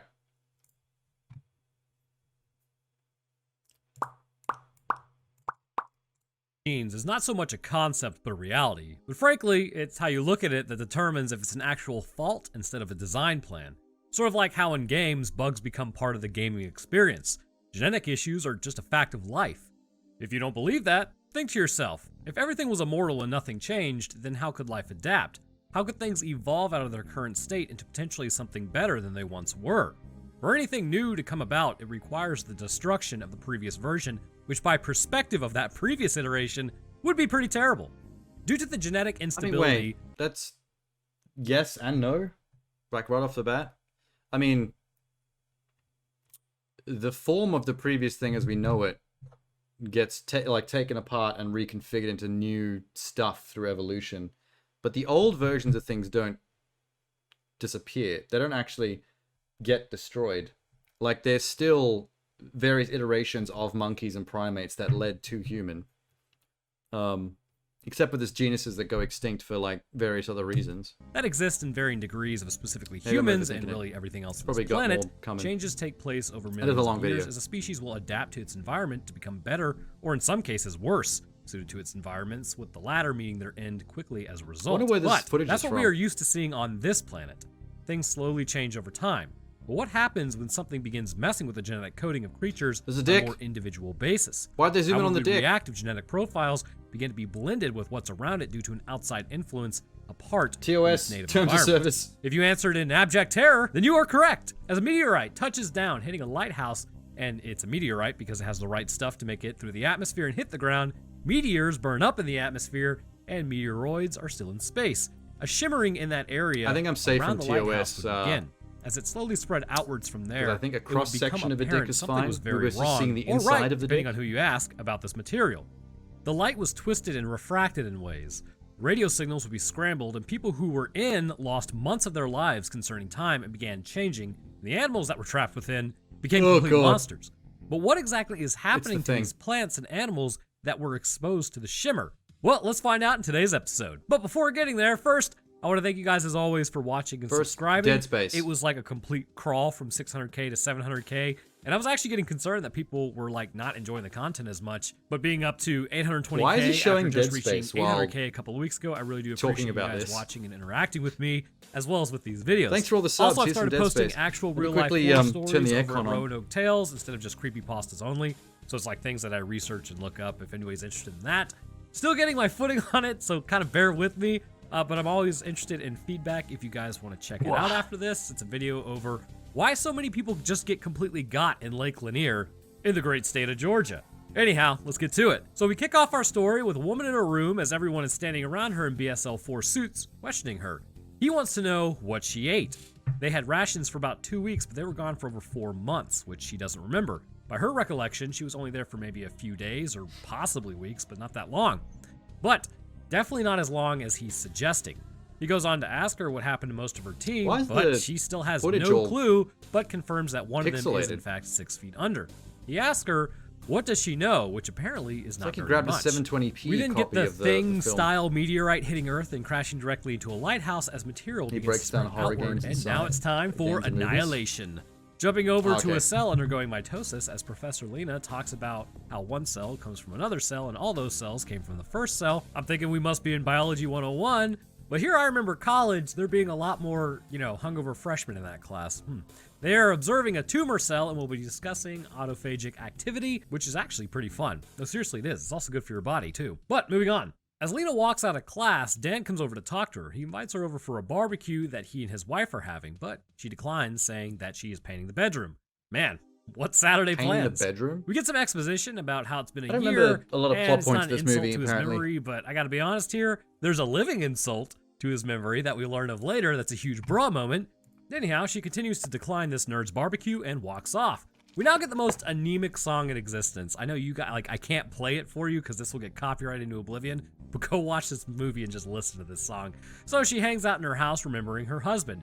She goes on and then starts painting the bedroom, and I really hope she's putting kills down, otherwise that's gonna take several coats. But who's this downstairs? Oh my god, it's her husband. He just randomly shows up, and it's not like, a hallucination Damn. like I thought it was going to be. I forgot he was in the but movie. she questions Kane downstairs, like where he's been, he's not what in the he's movie been that doing, much, to be honest, why he's but- been gone so long. But he has no idea of why he's even there, what he's even supposed to be doing. It's clear Kane has some form of memory loss or something else is up. But again, the dude has literally no idea what's happening, so she just continues to ask him fruitlessly. She then asks him how he got there, which he says he was just outside the door and saw her and recognized her. Thinking a psych evaluation might be on the next chopping block list here, but he then takes a sip of water and blood pulls into it, and he says he doesn't feel well. So now it's ambulance time.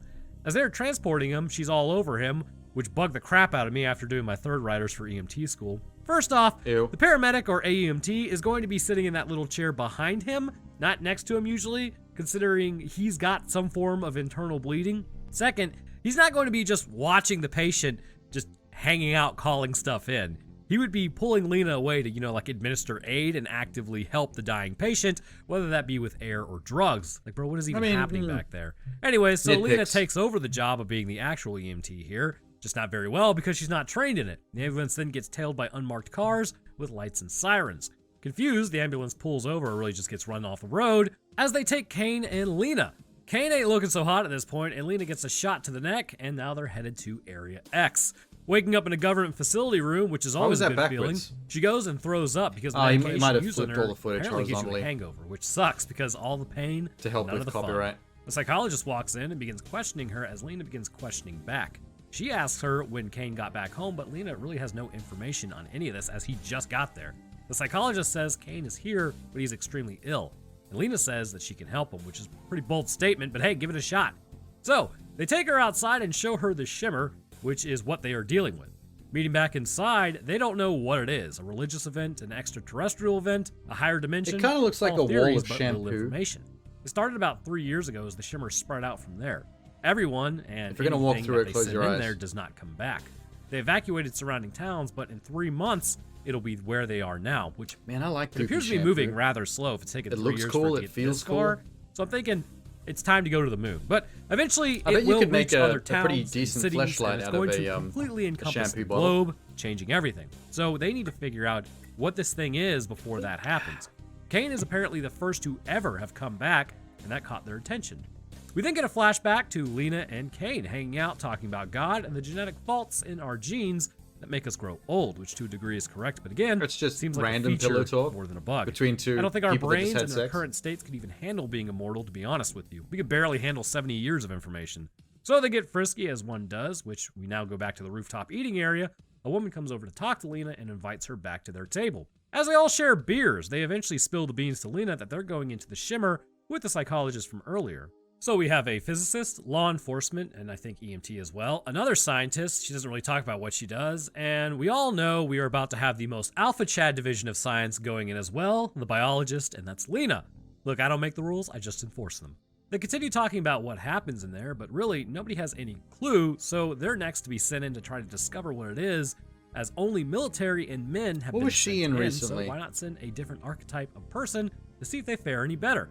Lena then Oh, goes to she's see Valkyrie Kane and talk to in, his unconscious body, which in after she Marvel, does, in she the goes to Thor Dr. movies. Ventress to say that she wants in on the mission.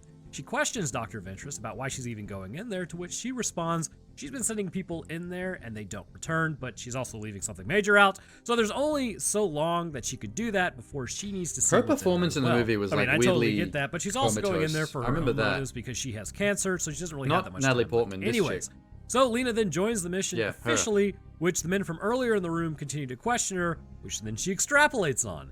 Moving she's towards so the shimmer, emotionless it for do some be reason. shimmering. Looking like my driveway after a rainstorm when the Impala's been parked outside. 350 is a hybrid, you know. She burns as much oil as she does gas. Leaks too. Thank God I'm getting It that does look like replaced an oil as I slick. type this. LS3. That's probably a better Modern description muscle, than shampoo. modern engine, modern-ish MPG, I guess. Anyways, I still need to re-gear it, that's but that. I'm getting sidetracked. So we see Lena doing the horizontal mambo with, wait a minute, is that Dan? Oh well. But then Lena then wakes up in a tent with literally zero memory of how she got there. Heading out, it God looks damn like a it, the rainforest in there. volume is It's really very random. pretty. But the rest of the group is up and talking as well. Lena says she's a little disorientated as somebody tries to talk to her, to which Thorensen says, join the club, as nobody can remember setting up camp. Literally, nobody remembers anything after reaching the tree line, but they have food missing that would imply that they were walking around for 3 or 4 days. Radek confirms that they're getting no signals from anywhere else, to which Dr. Venture says, did we ever expect it to begin with? I wonder And if also they had the body compass doesn't cams work. and were But recording Shepard footage is mega-based. of their It knows progress that if you point your hour hand 24/7. at the sun and then split the difference If they between could 12 and if they could 2, watch it back that and actually see apparently what they were that's doing south. for those 3 days. I've never heard this before, but then again, I'm not a navigator, so somebody tell me in the comments if that's actually true, because that's pretty good information to remember. So they will head south towards the ocean and then follow the beach out of the shimmer, as now they're just trying to get out of there. So the trek through the woods continues. As they walk along, a lot of foliage has grown up around the area, but what's more interesting is, as they walk through, flowers appear in all different forms from the same vine. Based on what Lena is seeing, she suggests that they aren't even seeing the same species that are all growing together. And that's going to be important in about 30 seconds. It appears there is like a blending of genetics, and not just in a Mendelian way, but instead it's almost pathological. It looks pretty in flowers, but would be pretty horrifying in humans. As Radek walks into the house, Foreshadowing Thorsten much? finds a boat, and Radek walks back outside, which I gotta tell you, They don't even it's get a pretty optics cool for their last guns. name, but as she goes to say it's abandoned, she I gets bet all the pulled in teams by that went in before them They that run went in to help missing her had all as the Lena optics. jumps into the They're swamp just using the water to pull her leftover out. gear. They get her and then drag her outside as something breaks through the house, and it's a giant gator. It makes its way up onto land as they open up on it, as Lena is able to take it out, as then it decides it's had enough and then takes a nice nap. So they start kind of examining the thing. They open up its maw to find Yeah, it that had it's like that concentric weird- rows of teeth, Yeah, which gators I remember should that. not have. Ventress suggests that it's a crossbreed, but you can't breed species like that. And these aren't even the same species. These are different classes of animal in our classification systems, which I'll kind of go over here in a little bit. But at best, you can maybe It's interesting they breed chose like to a put the camera tiger and a inside lion the to make a alligator's mouth. liger, or a donkey and a zebra for that shot. but only because those species are close enough, and even then, a lot of them are going to be sterile. But due to the concentric rows, the gator has been crossed with the shark, which obviously you're definitely not doing, and yet the creature is still viable. But this also explains why it was so aggressive and continued to chase them up on land. It likely wasn't just hungry. In fact, gators will come up on land, I mean, if you're close enough to the water, but if you back away, they kind of just leave you alone. Or you can just smack them with a they give shovel up. and they'll run off. But this one was like, it had their number. So that would probably be the shark aggression. But Lena then tells the group questioning her the mutations grew more out of control as they got closer to the lighthouse, with duplicates arising, which she says were like echoes from the previous animal. This implies large strings of genetic coding would be incorporated into the surviving animal's body, but this duplicate is just something else entirely. The man then asks if these were hallucinations, which is a valid question given I don't what remember we'll learn later. As the group this paddles through element. the Was water, there a Lena checks the wraparound bruise story? on her arm, as they are also moving way too fast. Like, for be is paddling this all that happening slow. like They talk about Kane, which Lena says he as was a past KIA tense thing, despite where him she's like being telling the back at that story about what foundation. happened while they Her were and in there? Shepard talk about the team and how And then they it either flashes lost back? someone or have no family, or there's I don't some remember that shared element issue at all. amongst them, like Dr. Ventress's cancer. They then approach Fort Amaya in the distance. This was the headquarters originally, but the shimmer swallowed it up. Lena spots growths on the wall that look more like tumors than anything else, which that's People. not boding well. Entering the fort, they decide to set up shop there and then find evidence that others have actually been in there, likely the men who were sent in this area earlier. Lena finds Kane's name, which she then deduces that the men were watching the fences, so maybe they should too. They then find a plastic bag with the words, "For those that follow." It's a memory card, so they decide to watch it. It shows Kane and one of his men as he exposes the rectus abdominis to the flashlight, and you guys, I'm sorry, you can't see this because I will get just I want to completely see it. demonetized, but I'm going to explain it to you. I don't remember it well enough. His intestines are twisting in and out as if they are worms or snakes. Things are not looking too good here, so Thornton then has a freak out over this as they continue to search the area. As they do, they find two guys just completely glued to the wall, looking like a scene out of the new hit and upcoming Last of Us live action. And I've actually kind of maybe heard it's not bad, so if you've seen it, I was let me gonna know, say, because God help me, the new anything's Silent Hill better than F. The Last of Us 2. There's going to be so many There's butthurt something people. about Look, if you like The plants and Last of Us foliage 2, going it's on with the new okay. Silent Hill. You're allowed to like what you like. I just didn't like it. So we'll see what happens. Anyways, it's two dudes glued to the wall by the same cancer that has been growing on the other walls. So again, that's really not a good sign. This freaks out Radek, who says now they have to get out of there. But then we jump to a Did she just flashback reach of to Lena touch and someone's Kane. turd in the They water? were going to drive out into the She looked like she was about to Sounds pick up a dookie. incredibly lame, I'm not going to lie to you. Thank God my wife is not like this. He has to go right now for a mission when really he's just going to go get a beer or something because he does not want to drive out to the country, so he nopes out of there. That night, Lena then wakes up and checks her blood cells. That's also not good. As the daughter She's cell a bad splits away from the scientist. original cell, it has a shimmer She's, to it, indicating that she's changing. She's one of those scientists from As she Prometheus heads that when outside they to see survey a the space area, cobra, she they heads stick over their to the finger guard in its shack mouth. To Dr. Ventress. They look at the map, to which Ventress says that they should head to the small town tomorrow that they evacuated that was relatively close to the lighthouse. Ventress questions Lena why she didn't say anything about Kane, but then after seeing the footage, it makes sense. The good doctor then goes on to explain the difference between sewer slides, and you know what I'm talking about, and self-destruction. Almost nobody takes a trip down the sewer slide, but almost everyone self-destructs. Drinking, Oh, smoking, suicide. gambling, making decisions that disrupt the status quo saying of it your in a life, funny like way, hooking up sewer with Dan, slide, for instance. so it doesn't get Everyone does demonetized. it. Not everyone hooks up with Dan, though. So it's sort of like our cells that self-destruct. We are just a macro expression of a micro phenomenon. Ventress says self-destruction is encoded into all of us as they hear something break through the fence. Shepard then gets grabbed by something and taken into the woods. They all take off to run after her, but the screaming stops, that's maximum oof, which imagine saying maximum oof in 2023. The next morning, the rest of the group packs up and talks about leaving as they had been attacked I don't think twice, maximum oof which was ever you cool. have a force multiplier for a reason. I mean, you know, they weren't just there for funsies. And they have lost one of their own. Yeah, so has like everyone Oh, else. the marine Dr. chick in the Ventress white says tank that they top. need I to remember keep her. moving She as got they really haven't annoying in that reached the movie. White House She was yet. the one that was like See, I flipping agree with out. her. You're here for a reason, not just it's. She not was as like easy losing as her I thought shit. It was gonna be time to leave. Thorson then gets upset by this, but Dr. Ventress just sort of walks off, letting them decide for themselves. Lena says that, you know, they're right. They should be getting out of there. Yeah, But exactly. they're 6 days away. Prometheus from is the probably edge the of woods worst where they example came I've seen in in, ages but of that. only 2 days away from the post. It makes more sense to keep going.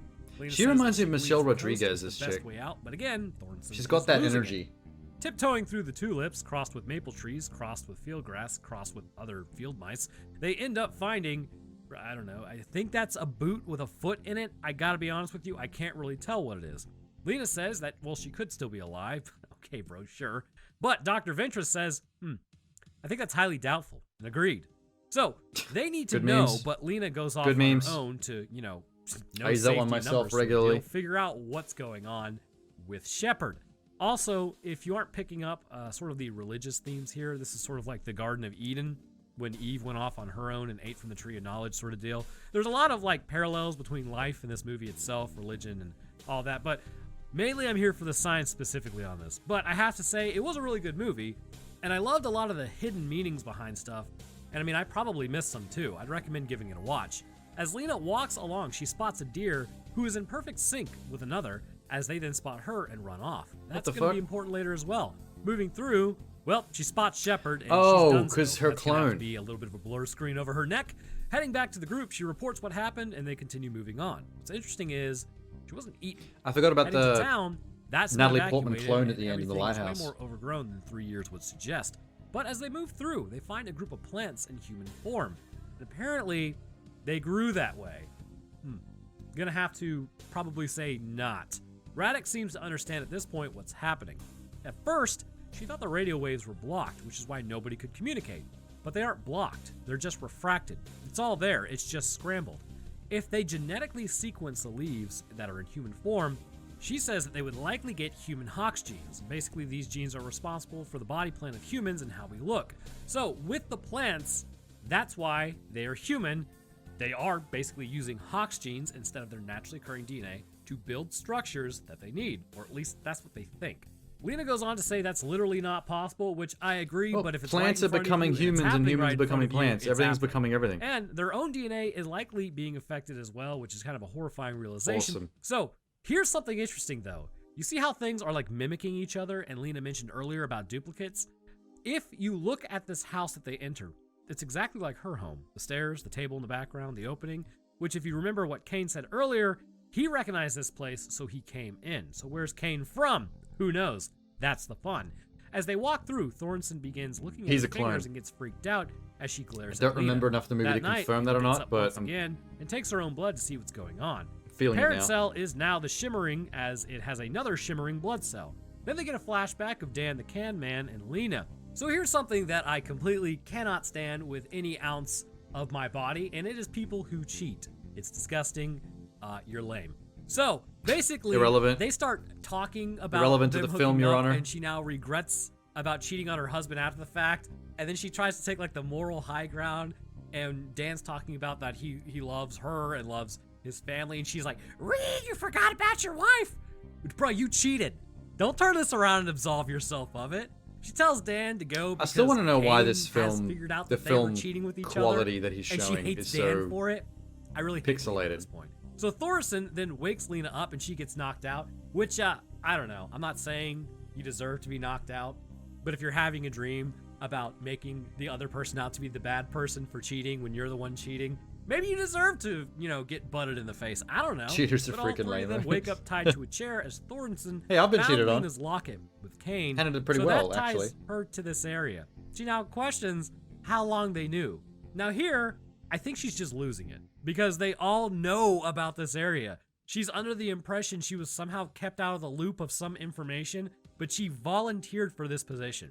Again, I don't really get what point she's trying to make, as this was all her choice. Yeah, she loses her mind Nobody knows completely. anything that's going on. She was given the exact same information, and she really doesn't need to be having this freak out right here. But, like I said, her brain's probably a little scrambled at this point. But that's really the only explanation I have for this. Anyway, Thornton goes on to say she never saw a bear take out Cass. Yeah, because she wasn't there. And everything is hinging on Lena's word. And also Dr. Ventress, who said it was a bear. I don't know. And apparently Lena's That woman a liar annoys me a because lot. she knew who Kane was.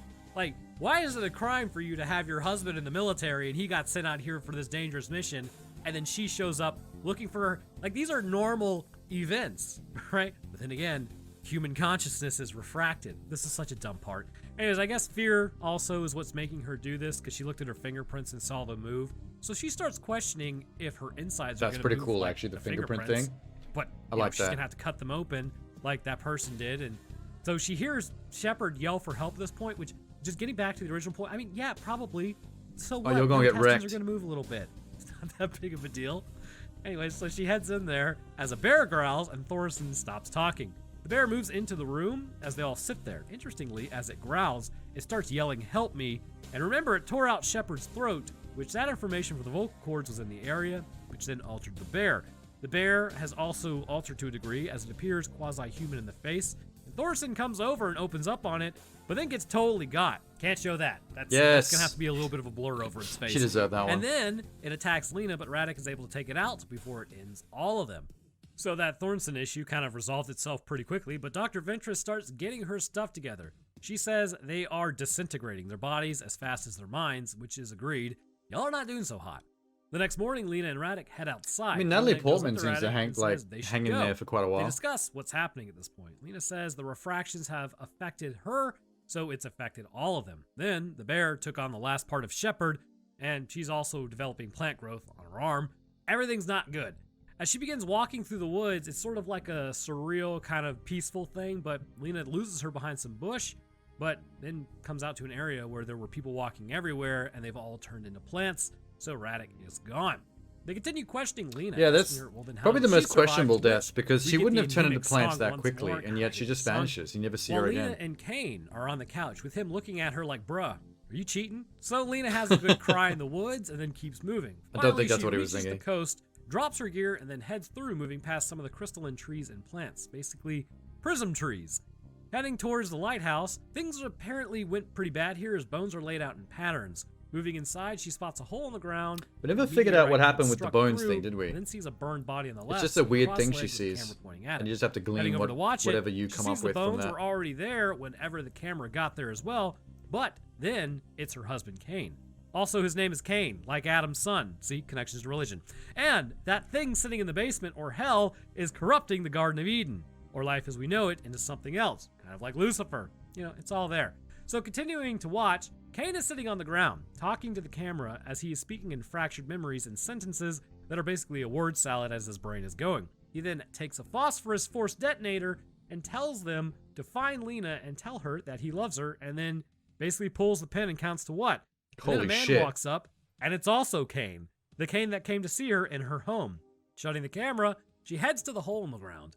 Descending down inside, the thing went pretty deep into that ground.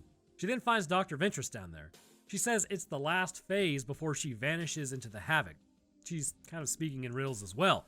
She asks her what they spoke of and that she needed to find what's inside of the lighthouse and that it's Imagine, also like, inside of her. taking yourself She out with says a it's white unlike phosphorus them. grenade. She says she doesn't know if it wants it all or if Jesus it just Christ. grows and fragments their minds, which results in annihilation. as she turns into just a bunch of light material floating around the room. I'm telling you, this won't be good for the economy if it gets out. This results in the Thing, beyond human comprehension, appearing before Lena. Some would say a biblical really weird representation of an angel. Looking into its deadlights is never a good thing, and then it sort of takes some of her blood and begins growing it rapidly and uses that information to take on a hominid form. She then goes ape mode on it and open fires, but it approaches her, so she runs upstairs. Ascending the tunnel, it's already up there. It begins mimicking her movements as well, like a reflection more than a refraction, similar to the image, but different. It's essentially a duplication. Getting the creepy TikTok sounds, it lays down next to her as she runs. Creepy but then it TikTok barrels. sounds. The more she pushes against it, the more it pushes against her, until finally she passes out from being hugged too tightly. This causes the Thing to pass out too, or at least lay down. So they have a good nap together as the creature gets up with her. So at least a marginal amount of analysis. Much like the deer who had the version of it present, and like the homes paralleling the inside of the Shimmer versus the outside, this Thing is paralleling humans as well. I love how it's Which, not a if it can perfect do parallel that, as well. The question Like, it's not a explains why perfect Cain copy had of how another she's version of moving. itself. Just close What enough. does that mean though exactly? I think the real question is, does it actually have to mean anything at all? It just is. It's kind of like an outside of human comprehension. No motives, no wants or needs, it just exists.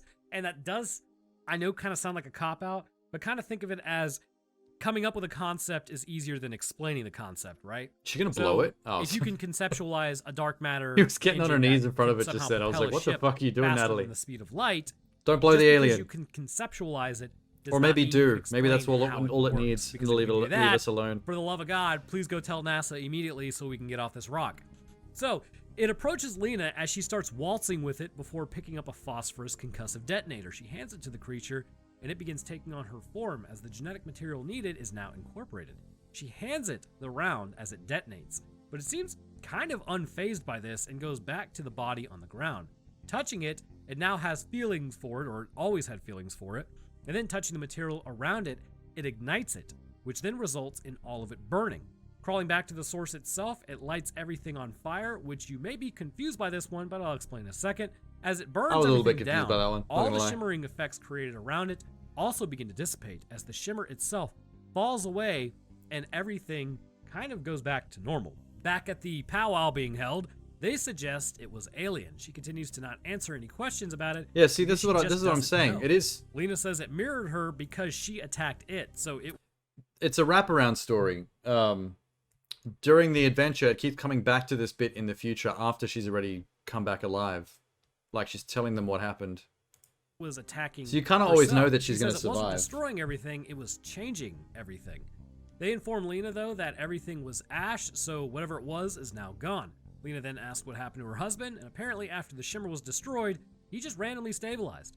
Heading in there, she realizes it's not actually her husband, but it's actually one of those things. However, seeing as it has all of his genetic info and apparent memories, or at least feelings Cain had, he is attached to her. But what's this? Lena also appears to be altered as her irises are the same as his. So before getting into the science, why did that thing burn down its own area? It's got ass. See, the life that was The alien has changing an ass everything crack. was different from the life on this planet to a degree, and there were no faults in its genetic coding. She there taught were no it issues self-destruct. with its immortality. It existed And it went because for it, too. exists and was perfect as a result. When coming into contact with Went our out a planet's hero. genetic coding, or at least the life here, which has a literal self-destruct button encoded into it, it created problems as the coding was not perfect. This created the mutations around it, so when Lena came into contact with her perfect form, DBZ style, it didn't know about self-destruction, but once interacting and absorbing her coding and creating herself, it became aware of its self-destruction. Having read the Bible and being a Christian myself, I can see the similarities being presented, which again isn't a complete reflection but a refraction of the story. You can think of the self-destruction sort of like sin almost. The one in the Garden of background Eden, didn't get it to did not be as exist. attractive as Man the one was in the mortal, foreground. and nothing bad could ever be conceived. But once Eve and subsequently Adam, It's like looking at the good and evil Tree version of this one knowledge, elk. which could be compared Jedi to I suppose, versus the Sith. Shimmer, bad things began to happen. For us, eating from the tree of knowledge would have caused the self-destruction or faults in our genes, which was imperfectness. Which is why religion-wise, we are where we are today as mortals, introducing a perfect organism to our faults, our sin. That being the self-destruction on a cellular level leads to its own destruction, which sort of actually makes humans, like the tree of knowledge, for this own organism's fall. Because of this, Or by its own choices, we it suck burned so bad down as a basically species everything that around once it an just by alien existing learned as how a to be flawed like being, us, the which first thing led it to the did was fucking destruction kill of its itself. own paradise or its Garden of Eden as a result. I mean, You that could I think of that's a it pretty not likely take. completely as a mere reflection, but more, again, as a refraction of what happened in the Bible. Shimmer is the Garden of Eden, where life was made. Humans are the tree of knowledge, the perfect organism that at first just mimics what it was once It exposed was the perfect organism humans. until it makes tried a to mimic non-mirror us. choice that And then it was like, hell destroys, no. which, much like our choice, led to our annihilation. Its choice sort of led it to chose to kind of act like man by incorporating our genetic sequences, which makes it part man. And like I said, this movie is pretty interesting, and it's analytically wise, I'm not the strongest person to be asking about what movies mean and their interpretation or anything, but this is what I gleaned from it. And again, the science within is going to be interesting to talk about regardless, so we're about to move on to that. But this part I did find. You know, at very another interesting. time, But with Natalie that, I do Portman have could have to almost been acknowledge like the other accepted concept young of Lara what Croft. this might be, which is basically planetary cancer. As the comet strikes the planet and begins emitting this mutagenic effect, nothing will self-destruct any longer, sort of like why cancer cells will not undergo apoptosis even after being told to by immune cells, if being found at all. Then over time, it continues to spread until eventually it will overtake the entire planet. in the same So vein you can as think of humanity almost the like previous chemotherapy reboot. then. You know, with Entering Alicia the cells, Vikander. or at least entering Natalie the Portman cancer, has a and older ultimately Alicia Vikander destroying vibe it about her. once getting to the core of If where they try to the make really that badly movie, mutated cells and organisms like, were. All right, 10, 15 so years ago, you're sitting there wondering what they in the probably name of would've all cast that is Natalie holy instead is of going Alicia. on with the Shimmer itself. How is it actually doing what it does? I think really the way we can identify I can that, hear or at Halo least music. attempt to, is The background music highly he's using based right on now is the what Halo it isn't. Gregorian chant Now, theme. this had me stumped for quite a while. I ran through like down the first line of thought of what I could possibly think it was, and the second and third and fourth of what is causing people to basically turn into this. And here's a few things that we know that it's not. First, this is not organic. While it has an impact on organic creatures, as clearly it's scrambling genes, well, at least to a degree, it's impressing these genes upon the body, and that method by which it affects cells is not going to be like through a vector like a virus, but I believe there still is an intermediary thing going on which is causing the cells to be able to uptake this genetic information because they are being destabilized, and we'll get to that in a moment. Yeah, it's Continuing definitely on, Halo. they talk The about Halo how this soundtrack is is playing right now for some reason. Energy itself can have profound Interesting impact choice. on the genetic stability of any cell and can render real-world consequences. Look at fire, for instance. It can literally cook cells. Radiation, it can destroy your DNA. UV light, it can cause your DNA to bind I mean, up and considering things how like much he's binding talking about diamonds. DNA So bear with me on this, because strands literally, and while I and wrote viruses this, and I'm things, still I would have actually gone feeling with out what I believe Resident this to Evil be. background This music. process requires this energy to essentially exist Some creepy to shit. create a cascade of consequences for genes. But what I do believe is also, for it to be fully successful, it requires Oh, there's the a Biscoff. alteration of function within the body, I'll have that now as while I well as watch. outside of the body, to achieve this splice effect that we have seen. And if that sounds confusing, it was confusing to write, but I'm gonna pretty much cover all this. So as mentioned previously in the Oh my movie God. itself, I went on the side tangent about how you cannot just, well, combine organisms for fun. I'm trying to eat my Biscoff and they're showing me this DNA thing. just won't splice. The results of mixing this DNA will either cause the embryo to terminate, or if it was even possible for the fertilization process to begin, or if the creature even lives to adulthood, then a lot of them will be sterile. And even then, the creatures have to be very closely related on a genus level to produce viable young in the first place. So, they can really only be separated by a handful of a couple of 100,000s of years. So for something like a shark and an alligator to fuse, that would require a lot of things and be very difficult, as they are not even the Pretty same dope, though. class, but the same phylum. So it goes A kingdom, sharkadile? phylum, class, order, family, subfamily, genus, species. Notice only some instances I would of call it a interbreeding sharkadile. naturally can be found in the genus. So that's literally one step above He does species. break down the Resident What Evil with viruses sharks infection. and alligators being separated by a I can see phylum, that. that is 6 class orders above. So it's impossible, as we know it, with standard biology for these creatures to interact genetically, which is a good thing, because otherwise we just have a bunch of Cronenberg. I can see a monsters smiley running around. face on So that take how shark's difficult it would be gums. for these genes I don't know to if you can splice into tell. one another, then take that back. Literally a different kingdom. Right in the middle of its gums. So with Oh, phylums, it's gone you're now. talking hundreds of millions of years. Well, with different kingdoms, you're talking like back at the beginning almost. And this shimmer appears to be capable of causing this to exist. So when they continued to near the lighthouse, the effect got stronger, which led to their bodies changing underneath them. fingerprints would move, intestines would turn into worms, plants would begin Ew. growing under their skin.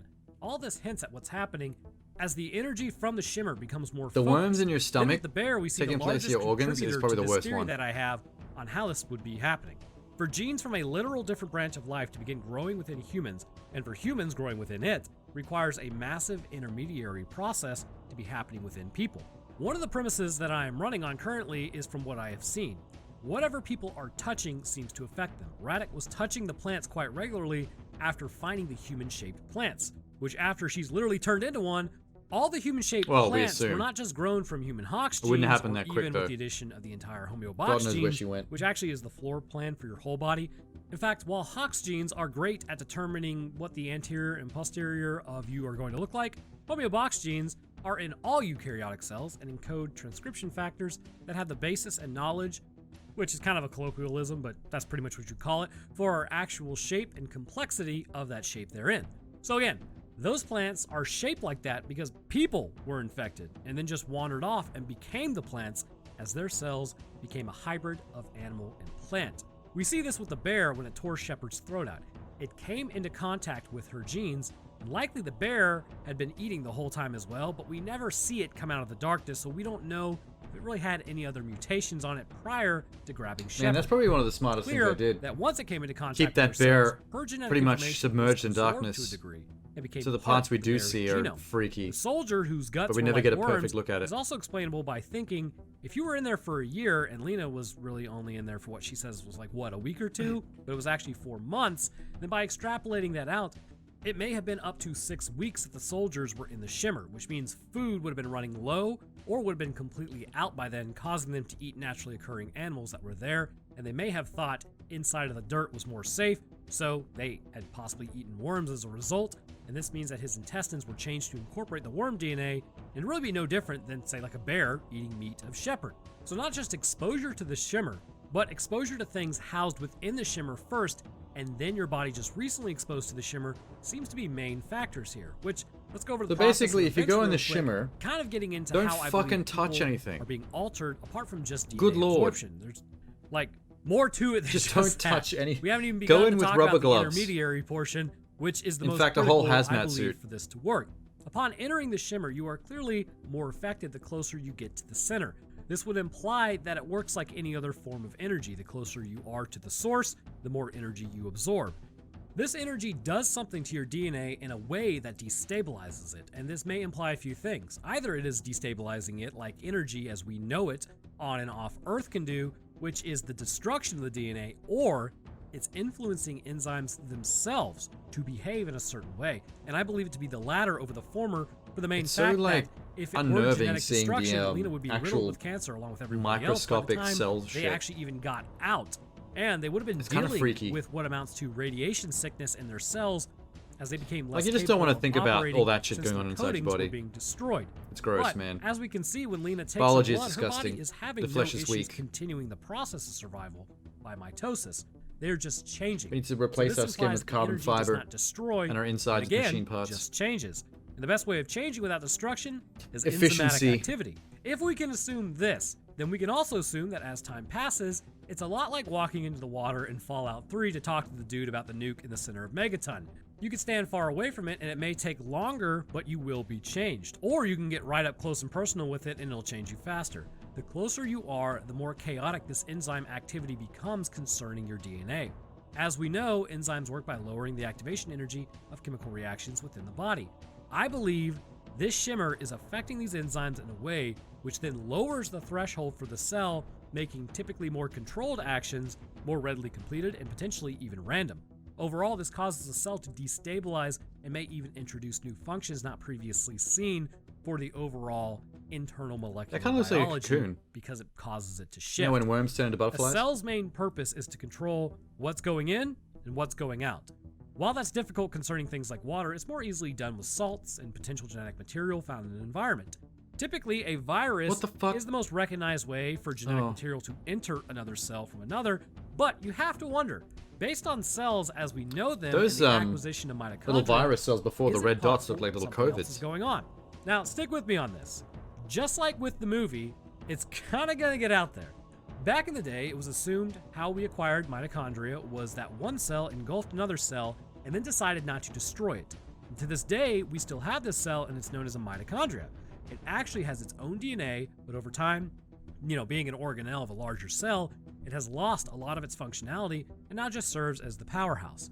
We also have cells in our body that engulf other cells regularly, known as macrophages. I'm sure you all know about that, but the point is, if we come from one sperm cell and one egg cell, that initial coating of 46 chromosomes houses all the information to make you, even with the differentiation of your cells. Hello, sperm. That means genetically, all of your cells TOS. know how to engulf other cells. They know how to move around.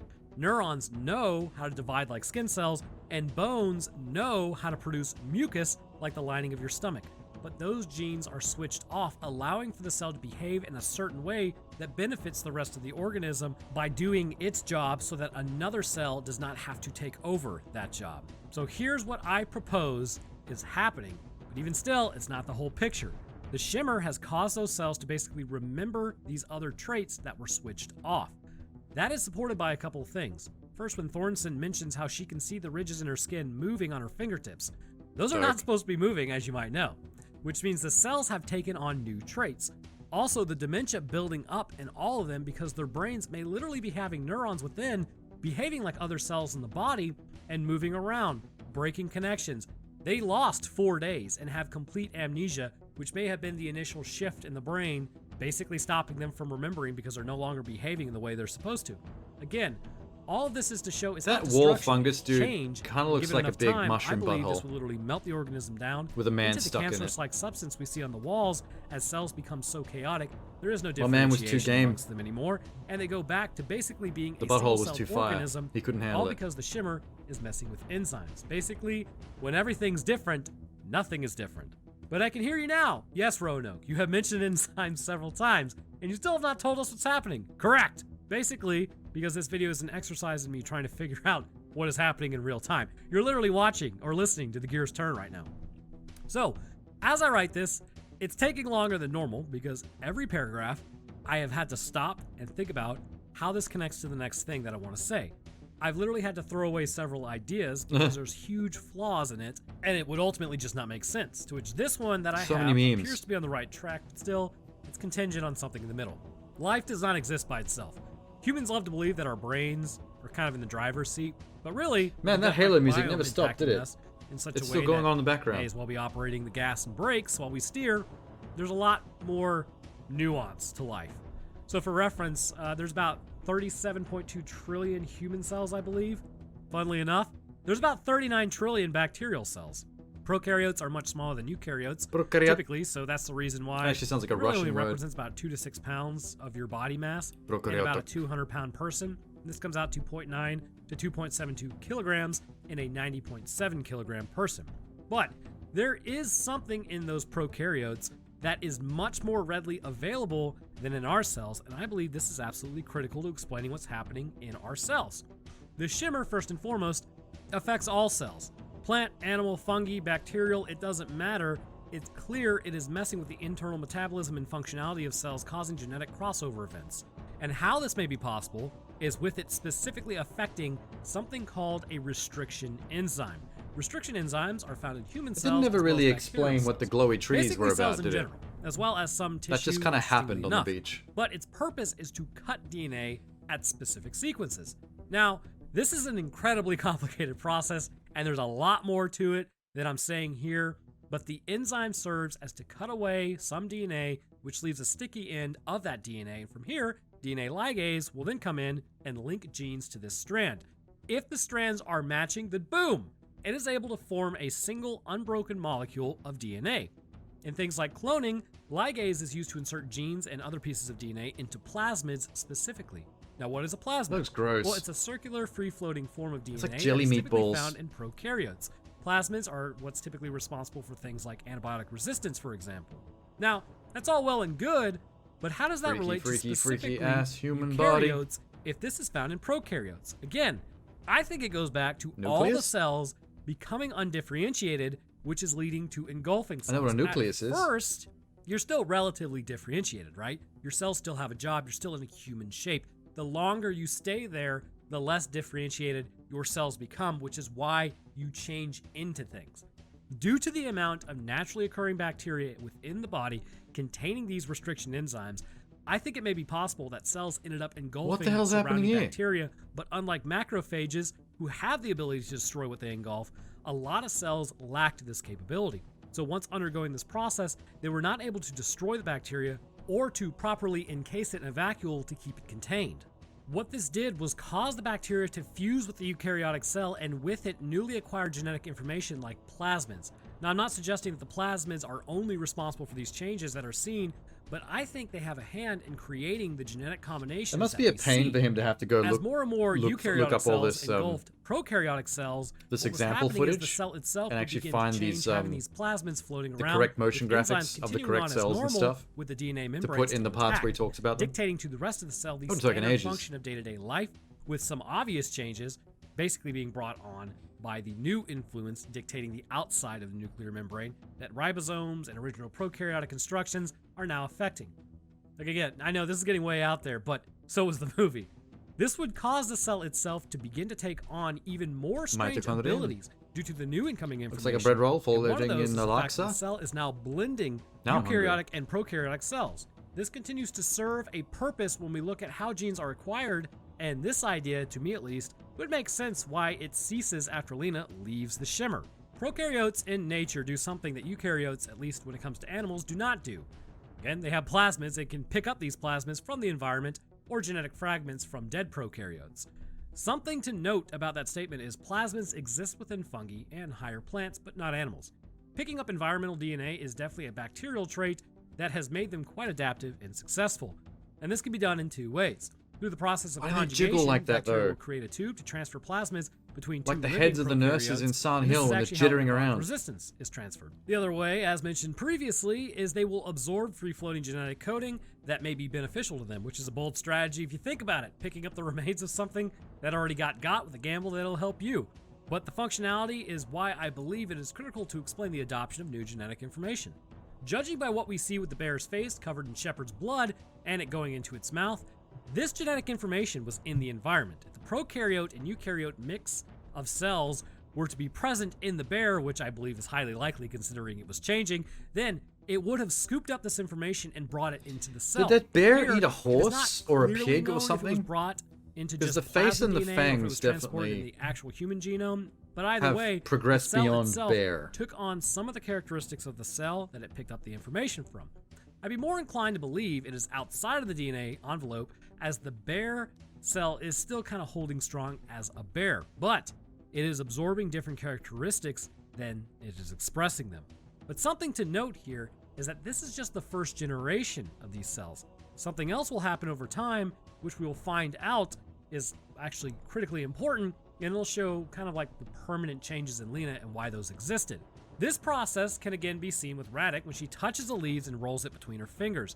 She is releasing some of the cells onto her skin, then she picks up that genetic information as it moves deeper into her body and enters her blood. Hence why it appeared on her arms first, and then rapidly took over from there. But then, what about the mitosis itself?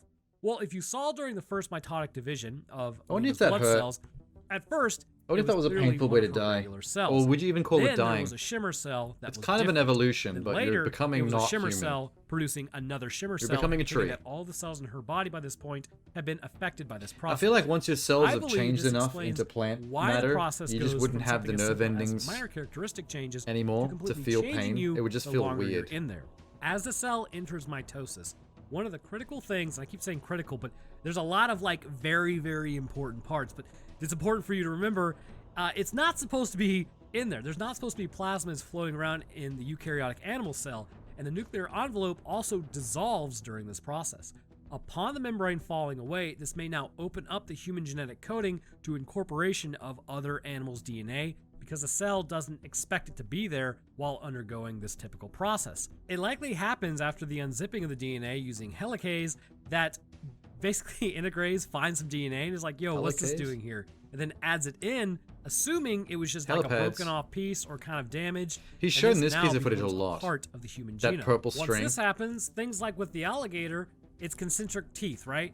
what would happen is the alligator appears to be the aggressor at some point and ate the shark. He may have just found the shark, completely got, who knows. But there was shark blood in there, and that would get into its mouth, and that information would be absorbed, which would eventually inspire the new trait. And it isn't just a surface level. We also see that the alligator itself is white, and it looks like shark skin. And it appears more deeply that the alligator's genome was affected because those teeth are now permanent. Now, likely because it's still a part of the shimmer and it's still in the shimmer, it can continue to absorb new incoming information until it absorbs some lead. This is how I believe all this is happening. Absorbs Once you lead. enter the area of effect for the shimmer, the energy it That is was a fun releasing way to say causes they shot enzymes the in shit your out of body it. to kick it into overdrive, which then may lead to the activation of other genes, causing your cells to basically undifferentiate.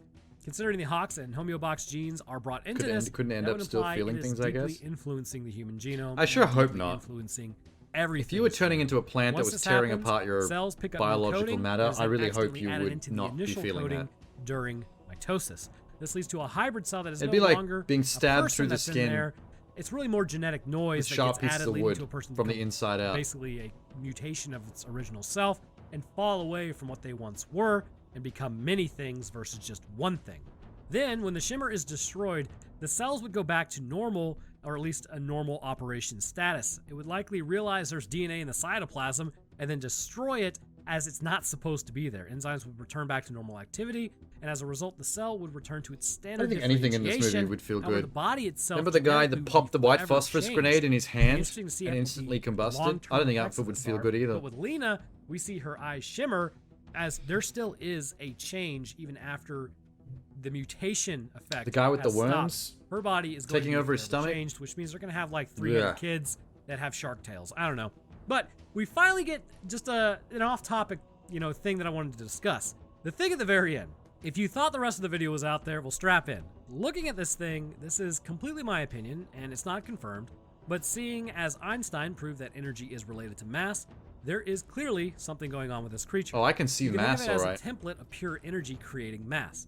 Based on what comes Alien out of Natalie Teasers, got mass she in went that from ass. being, a creature of matter to being one of pure energy. Annihilation Consciousness is got butt. probably lost during this process. And again, if you look at it from like a religious perspective, You're that's thick. like her soul being released.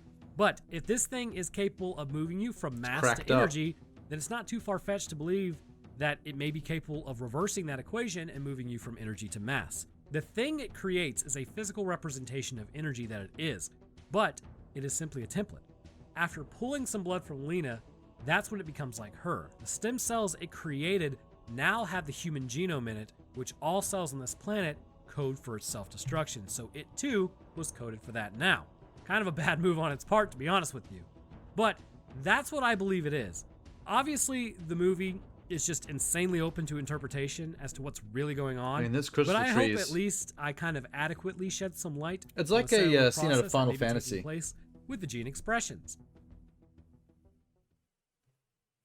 But anyhow, I want to thank you guys for watching. If you enjoyed, Oh, he's leaving done. a like would be great, and subscribing is a great way to stay up to date on what I post. I'll drop my Twitter, Roanoke Tales channel, Discord, and Patreon in the channel description if anybody's interested in that. And speaking of patrons, I'd like to thank mine real quick. First, thank you. His first comment in the chat. I regret to inform you a 66 Impala was pictured instead of a 67. F's in the chat. The bear has been lurking in the back of my unconscious mind for about 5 years.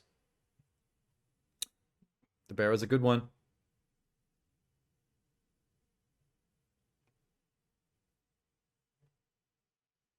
The idea of the shimmer is a lot like H.P. Lovecraft's Color Out of Space. Yeah, pretty much. It's a little bit more sciencey version of it. Color Out of Space is not bad. It's just the movie interpretation is slightly lacking in the potential factor of the original Lovecraft story, because the color itself is not meant to be a fathomable color on the spectrum that the humans are able to perceive. So when you see the color in the movie, it's like a translucent purple. But technically speaking, you should not be able to understand the color as a translucent purple. Like, it's meant to be so alien and on such a spectrum that we don't understand, that it's like, it's almost unshowable. Like, it's unfathomable, a visual entity. So it's a bit of a cop out that they if it's in a movie, you got to show it, right? So it's like, how do you show it? Well, it's like, I guess it's shiny purple. It's like a silvery purple. It's like, yeah, well, now it's not the story, is it? Like, the whole point was like that creep surrealism factor of how it was described in the book and how unfathomable it was. And then once you put it in a movie, it suddenly is fathomable because you can look at it and see it and go, oh, it's just silver purple. That's kind of the biggest problem with that film adaptation. If you ignore that stuff, though, it's an interesting movie. Nick cages it up a little bit. It's not bad. Oh, wait, there were more links while that was happening. I mean, Summer of Tears. All right. I had no idea what to expect. No, me either. I mean, it was literally like, hello, Alex and Ryan. It's like they're talking about having just watched Annihilation themselves. No, hang up, hang up. Michelle, Aaron, Tammy.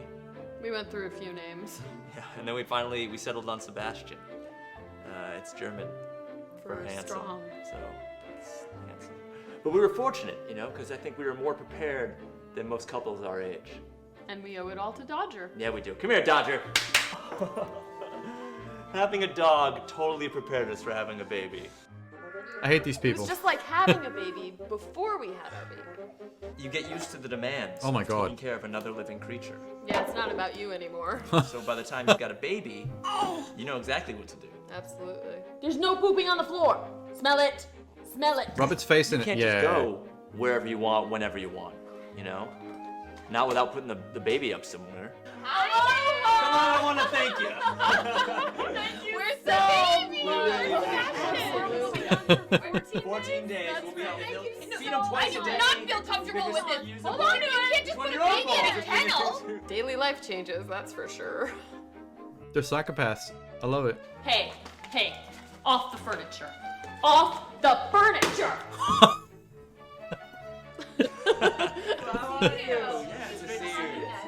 See, what did I just say about dummies? Oh my God. He probably smells your baby. And I'll tell you this right now. It is so hard to not play with our baby 24/7. Yeah, what's up? Oh, you want to play catch with somebody? Why don't you play catch with me, big tough idiot? Hey, watch it, lady. Our lives will never be the same. She got into it. Say goodbye to the camera crew. Bye, camera. Say bye-bye. Thanks for Oh, hello. This baby's not going to survive much longer. County, we're going to need you to relinquish baby into our custody. My partner here is going to fill out some paperwork and ask some questions. Sir, I need you to place that baby into my arms. I'm not giving you my child until I see some sort of official We have an documentation. official document. Is that an official? Is that sir, signed by a judge, sir? That I need to. No one needs to die here. God damn, that escalated quickly.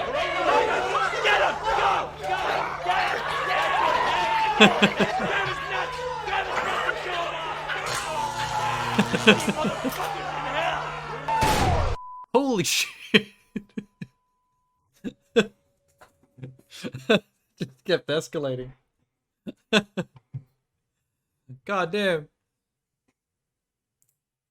It's funny how the related videos are bringing up Germa clips when that did give me Germa vibes. Even the white dude, the dad. There's something very Germa-like about him. I don't know why I got reminded of this all of a sudden, but have you seen that tennis ball up against the wall clip? That probably is so out of context if you haven't. That would have sounded so random. It's pretty short. Hang on. I think I'll bring it up real quick.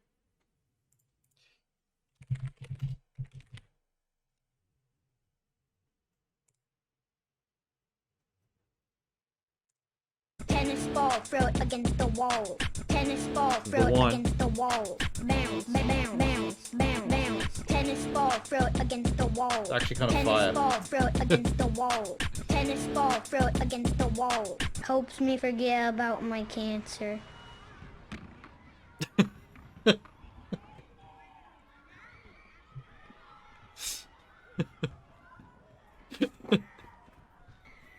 That's an actual ad, by the way. That wasn't a skit. That was a for real ad. But by today's standards, like, that is exactly like what you would do as a skit. Like, that is a YouTube skit through and through. Someone actually thought that would make a good ad. That'll get stuck in your head, though. For real. Like, that jam, that'll for real get stuck in your head. Tennis ball up against the wall. It's flames. Yeah, this comment. There were like 3 plot twists in less than 30 seconds. This song will never get old, just like the kid.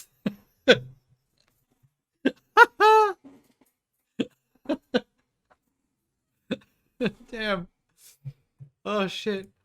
Alright. There was one more. Hang on, there was one more link.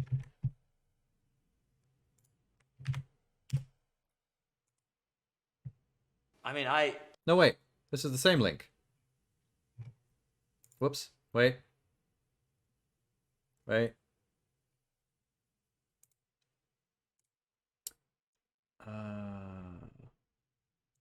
This one? Oh, okay, good. Got it. Trailer for a horror mini-series project I want to do someday. Oh, it's someone's proof of concept. Neat. Holy shit, it's animated.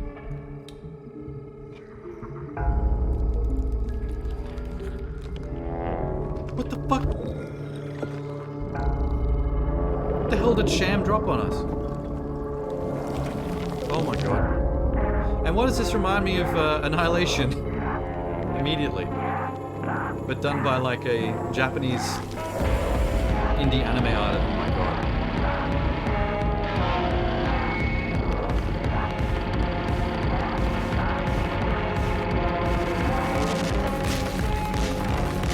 This is more horrifying than I was expecting it to be.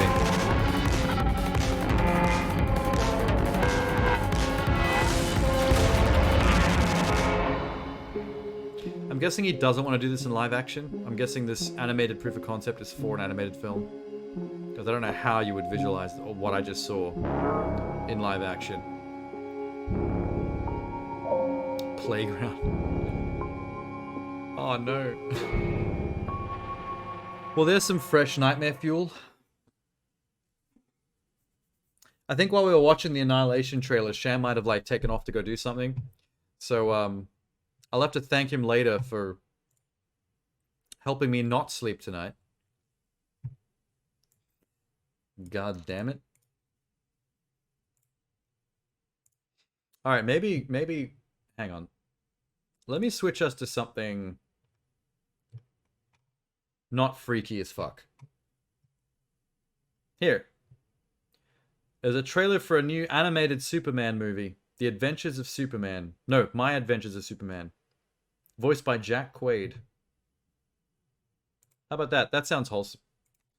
That sounds wholesome and not horrifying at all. And DC's animated movies seem to do better than the live action ones anyway. What was that? Everybody get back! Superman! Superman! Are you He's very young. Now. Is that Lois? Oh, that was a really... Oh, Adult Swim. Okay, that was a lot to take in very quickly then. I posted dog pics that will clean your palate. Doggo pics. Always. Yeah, I think it's meant to be Lois Lane. Hang on.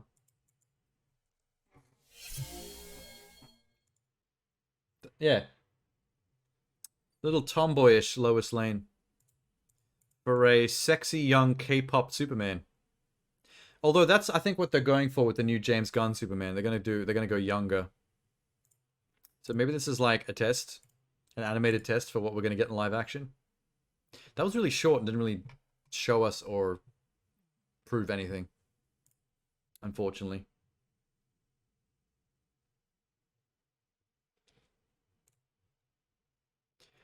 Where'd you post dog pics? Discord.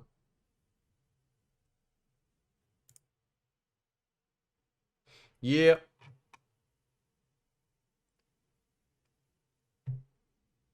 Is he kind of a husky? Crossbreed? We gotta love heart the husk. Gotta love heart both husks.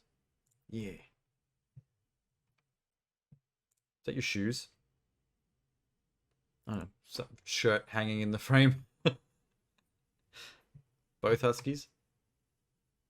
How young? God damn it, now I've got that song stuck in my head. Tennis ball up against the wall.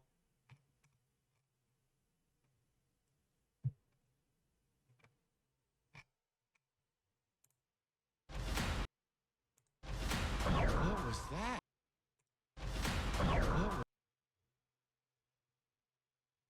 Bounce, bounce, bounce. Freddy vs. Jason, why? I thought I saw a trailer come up when I clicked on here before, and now it's gone.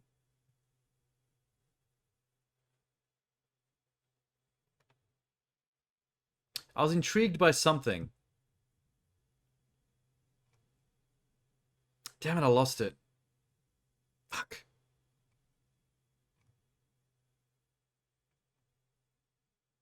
Oh, I'm sure it'll turn up again. Only 8 months? Okay, that's why I thought there might be crossbreeds, because they seemed small, so I thought maybe it was a husky with something else.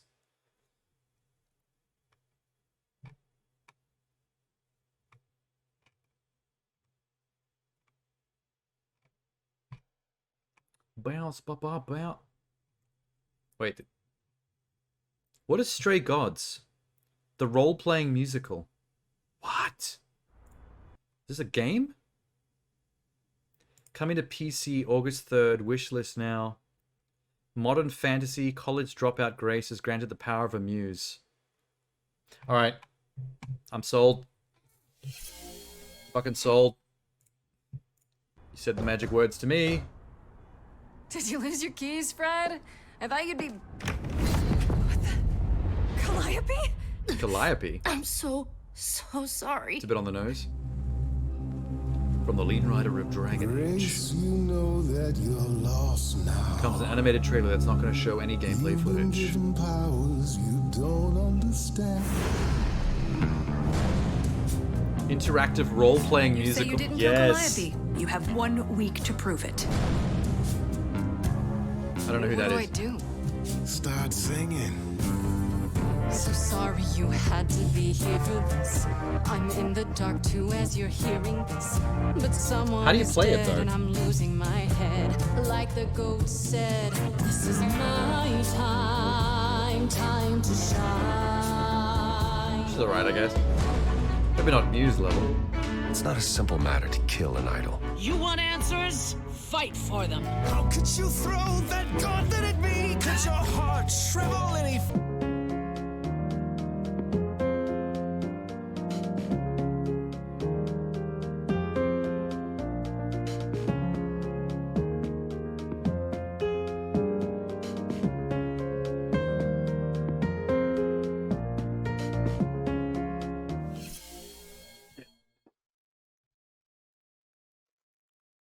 Yeah, that was interesting. That has been happening lately, unfortunately. I mean, I'll go through a pretty long stretch of it never doing that. And then after a OBS update, all of a sudden it starts happening occasionally. Ooh, salted caramel.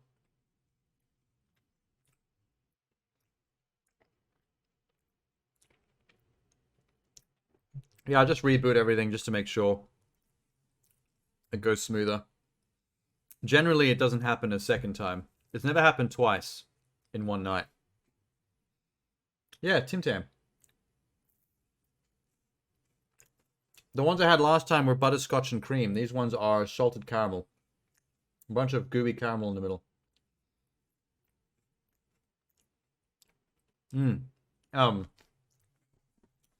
But yeah, it's not the network or the rig.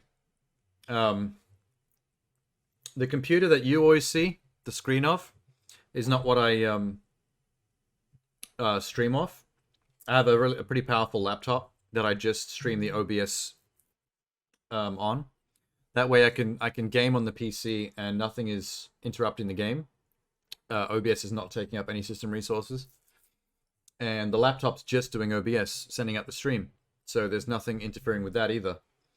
And I have fast internet, so with this kind of setup, I get basically 0 drop frames and like a perfect HD stream. And the game runs on a PC that's not doing any of that. So the game's resources not being taken up either. A 2-PC stream is it's a good setup. If you can put it all together. Like, I wanted the best possible laptop to do it, so it would have no problems. So I got a gaming laptop. A bit of overkill. Never played a game on it. Alright.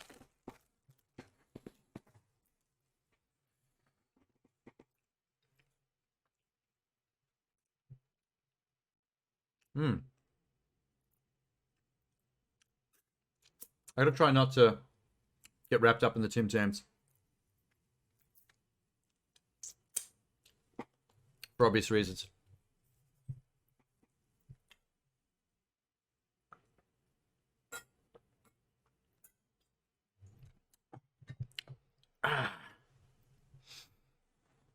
You got some nuclear hot spice chicken strips? Making Texas toast to turn them into a sandwich. There's some spicy... That's a lot of spicy. Spicy chicken and spicy garlic? Is the toast also spicy? There's too much spicy for me. I'm not a big spicy person.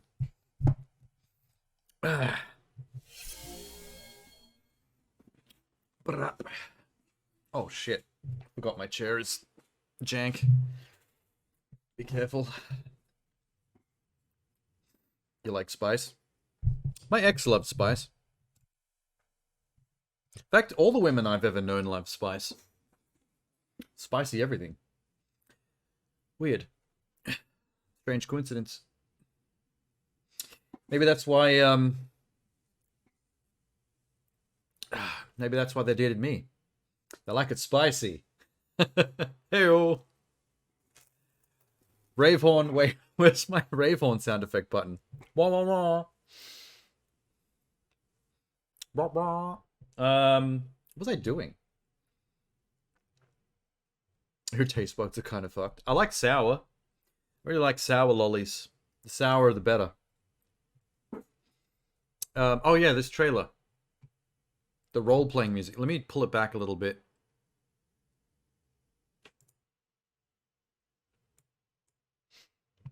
This is trippy as hell. It's not a simple matter to kill an idol. You want answers? That dude's open Fight shirt. for them. How could you throw that gauntlet at me? Could your heart Yes! shrivel any further? Go for it, dude. You abandoned Just me go to a for it. terrible fate. This is not enough. I love the fact that you get dialogue choices mid True magic mid is a song. different and older Like, I guess you get to power. pick the lyrics as they sing. Ready to face the music? Only you can decide. Lost in a moment, lost in a song. All right. I think I mentioned this before. Maybe did I? Can't remember. Laura Bailey, Troy Baker, Mary Elizabeth McGlade. So out of all these names, I only recognize 3 of these. Felicia Day at the bottom must be the guest star because she's a bigger celebrity. But Laura Bailey and Troy Baker are huge. And then there's Felicia Day, who's in a complete realm of her own. Good voice cast though. Felicia Day does have a singing voice. She was in Dr. Horrible's sing-along blog, the Joss Whedon musical miniseries. You're always looking out for me, Freddie. Best friends to the end, right? Lost in a moment. Who's that BDSM dude, the blonde guy? I wish I knew Surely your life is just beginning. Wait, was that another list of... Okay, so these are the no-name voice actors. We saw the celebrities before. Everyone else gets their own little list. I wish I knew where I fit. Surely your life is just beginning. I wish I knew what the gameplay was. Very soon, Lost in a moment. the idols will be no more. Lost in a moment. Stray Gods, the role-playing musical. Vic screen. Oh, Victoria! What? Wait, is that Australian? Film Victoria. Yeah, nice. This development team is Australian. Amazing. All right. All kudos to them for that shit. What an original, whatever. I don't know what to call it. I wish I knew what the role-playing part of that was, though. I saw dialogue choices during musical sequences, but I don't know, how do you... Where's the role-playing part? Like, do you move around? Is there an isometric camera? Half this cast is from Critical Role, and I love it. I didn't even notice that. Art style makes it feel like a cross between Hades, the game, and Hades Town, the musical. Looks terrific. I don't know what Hades Town is. I reckon if I came across the crowdfunding campaign for this and I had money, I probably would have put some bets down on this one. That's super interesting. When they said RPG musical, that's not what I expected. I expected some kind of rhythm game. I thought that's what they meant by musical, but it is legitimately like a musical, like a actual musical stage production. I kind of need more so I can understand the actual gameplay.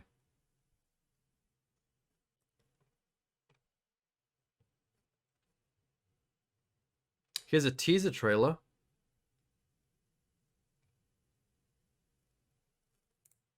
Like 40 seconds. Lost at sea, with no sails, not a breeze. I am drifting cold waters, no star to be seen. She really likes black. The hair, the choker, the jacket. Even her nose ring seems to be black. This is so dope. Like a boat. Shush.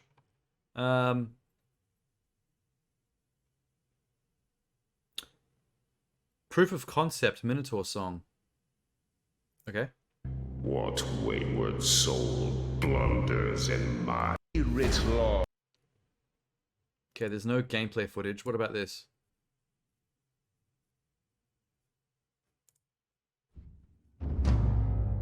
Okay, you're not I think lost. maybe the entire game is this motion graphics art style. And Everything's it's all fine. just dialogue choice stuff.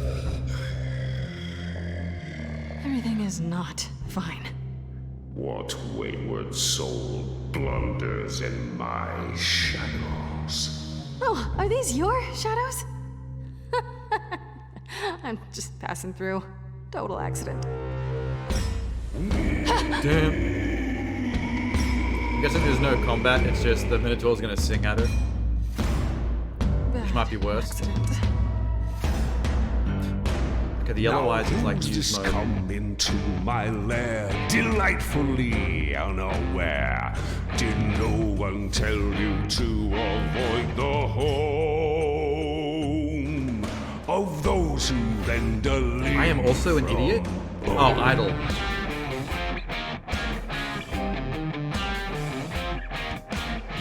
I promise I'm no easy meal.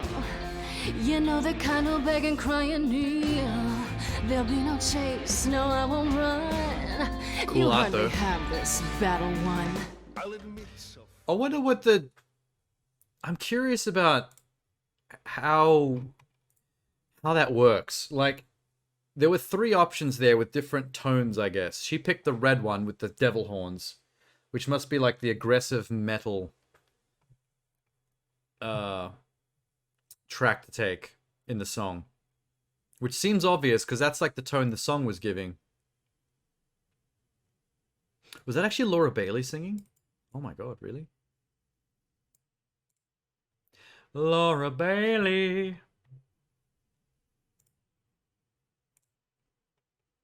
Vox Machina, Supergirl, Catwoman, Jane, Black Widow, voices in Dragon Ball, Monster High, Full Metal, Fruits Basket. That's a lot of Laura Bailey. Looks like your cup of tea. Well, tonally, yes, but I don't know about the gameplay. Like, I don't understand how the gameplay is going to work from a moment-to-moment basis. When I heard RPG, I thought it was going to be like some walking around doing RPG stuff, maybe having inventory. But from what they've shown in the teaser, the full trailer, and that little gameplay demonstration, it might be more like a visual novel, where the whole game is basically just like motion graphics art, and the gameplay parts are just like dialogue choices, but instead of talking to people and choosing the right thing to say, the dialogue choices happen in musical sequences where you're picking song lyrics, like a duet. So if you're having a duet, you got to pick maybe you're supposed to pick the right song lyric for the tone of what the other person's singing at you, like whatever makes the most sense.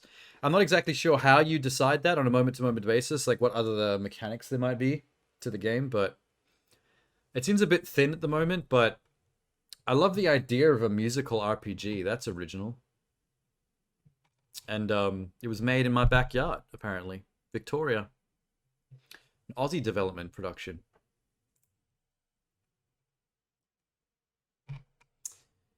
I mean, worth keeping an eye on to see where that goes. I have a feeling we've pretty much seen everything the gameplay has to offer. It's probably going to be very simple. The final game's probably going to be like 3 to 4 hours tops, maybe. So like, if I ever streamed it, it would be like a one-night thing. We'll see how they go. They got a pretty damn good voice cast, so they're doing the job. They are on blueprint. I mean, if it's a motion graphics story-based thing, you want the best performers you can get. So go for the voice acting celebs. Is that Simu Liu? Oh, damn, it is. I don't know if you've noticed this, but Simu Liu? I don't know how to say his last name. I'll just say Simu. He's been popping up in a lot lately. Ever since Shang-Chi. Like, he did Shang-Chi. That was the only thing he did that year. And now he's got trailers for like 4 or 5 different movies coming out that he's in. Barbie's one of them. That's huge. We saw that Netflix one last Sunday. Beef. The one where him and that chick have a fender bender, and the rest of the movie is them like trying to fuck over each other's lives. It's just like a vengeance story. There's whatever this is. It's called Simulant. I'm going to guess from the name that this is some kind of science fiction. This is definitely some kind of sci-fi. Hello, stranger. Or a thriller. What happened after the accident? Generic white guy. I know that this is hard to understand. What the fuck? Wait, what? Artificial Intelligence Compliance Enforcement. You shut down the power to an entire city block. Just let me investigate. I'm telling you, this one's different. Unregistered simulant. Wait, is that what's her name from Terminator and Time for a new one? I thought you would help. Please don't do this. I can't do this anymore. Song of Ice and Fire. So what happened here? The sim has been hacked. Somebody altered the precepts designed to protect us. Who did this to you? I can't tell if it's her. There's Simu. I want to go home. I know you're a sim. I can help you. Interesting All I hair. want to do is eliminate those restraints. so that you can be human. A lot of tats too. Do you know where he's hiding? This is Detroit Become Human, has to be the something David in Cage programming game, that leads us but to him. as an indie science fiction film. You're free, brother. You can't be here. I miss you. You are not my husband.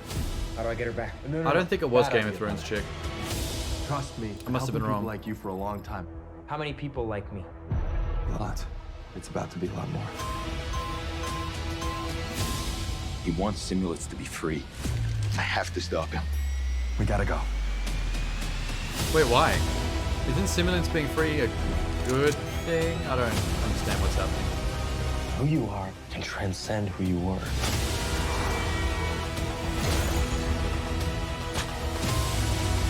This is my life. This is only the beginning.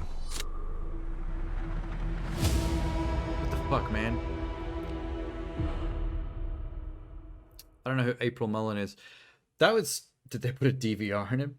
Something like that.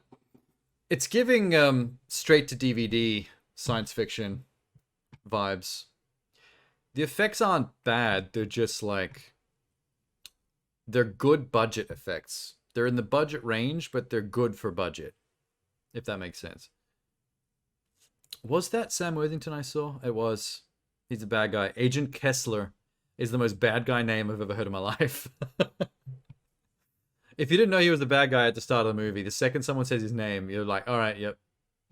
Bad guy. Oh, could you imagine being born into a family with a last name Kessler? You're destined to be a government stooge. Trying to bring down the system.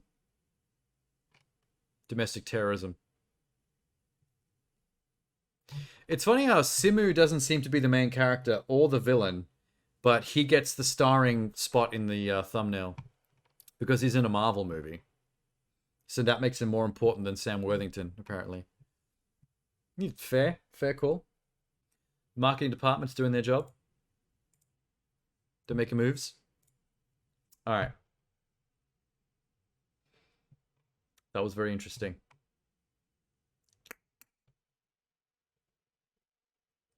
What else?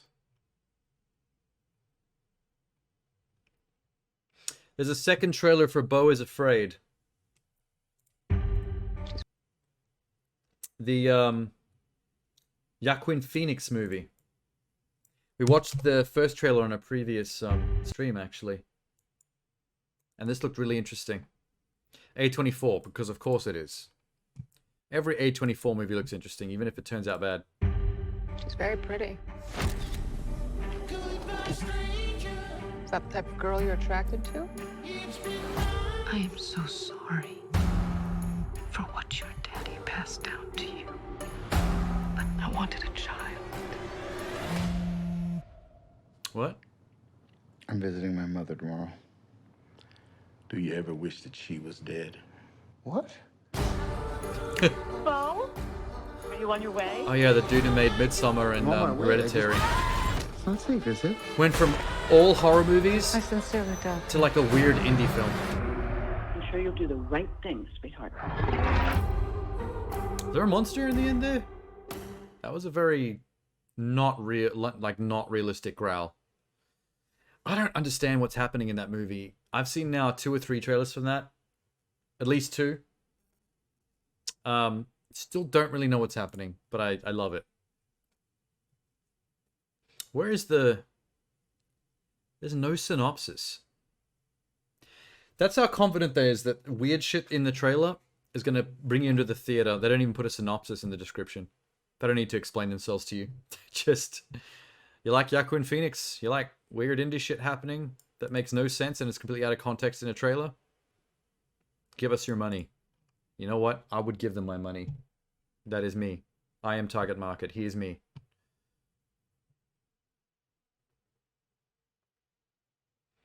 A24 is simply amazing with every movie. They get better and better and better. I mean, they're not. The track record isn't 100% spotless. It's just... It's hitting hard with decent to amazing... very original work. They're good at being original even when it's not great. Yeah. The Whale was one of theirs, I think. Brendan Fraser in a fat suit one, which I loved. Not everybody universally likes that one, but I dug it. I dug it a lot. Okay. Let's pick something random just based on celebrity. There's something on my list called White House Plumbers, which sounds lame, but it also has a picture of Woody Harrelson in the thumbnail, which is not lame. So I guess that's a sale. I'm sold. It's HBO as well, which I don't know how to feel about anymore. Woody Harrelson, Justin Theroux, Lena Headey. Oh, okay. Not bad. TV show or movie? Doesn't say. Okay. Howard! It's the White House. Howard Hunt. Lena. Howard, the president He's married to Woody Harrelson. Son of a bitch to handle this Pentagon leak. What do you need? I want you to meet Gordon Liddy, toughest guy I know. He'll hold his hand in the flame of a candle. I do not bend, and I do not break. What's the trick? There isn't one. Gets third-degree burns every time. Please stop. That's pretty funny. You now work for the committee to re-elect the president. Your new mission is to make sure he wins this election. Oh. We'll intercept confidential information of the radical left. The radical left? We're going to hit the DNC at the Watergate. Howard, that is the stupidest thing I've ever heard. We strike tonight. Woody Harrelson's one of the people behind the Watergate scandal with Nixon. It's a black comedy about the Nixon shit. This time we walk straight in the front door. It's kind of cool. It's a double-sided deadbolt. Somebody needs to clean this mess up. You want us to break in a fourth time? Wait, what do you mean a fourth time? Nothing. Spy talk. How does it work? There's a chance. I love the fact that they took the whole Nixon controversy and the Watergate scandal and turned it into a bumbling black comedy. I really hope you understand the scope and scale of this thing. You tell those spineless. Like, it's reminding me of Burn After Reading. Loyalty is a two-way street. Did you just use the fun family outing to cover up some spy shit? Yes. We're not a bunch of 100% he did. Why are you shredding money? We're patriots acting in the country's best interest. What about the best interest of your family? I love this genre of, like, people who are technically idiots. They are trying to break us. Overly enjoying trying to be real spies in serious situations, but they're The idiots. president is a good man. Between you and me, I worry about some of the people with whom he surrounds himself.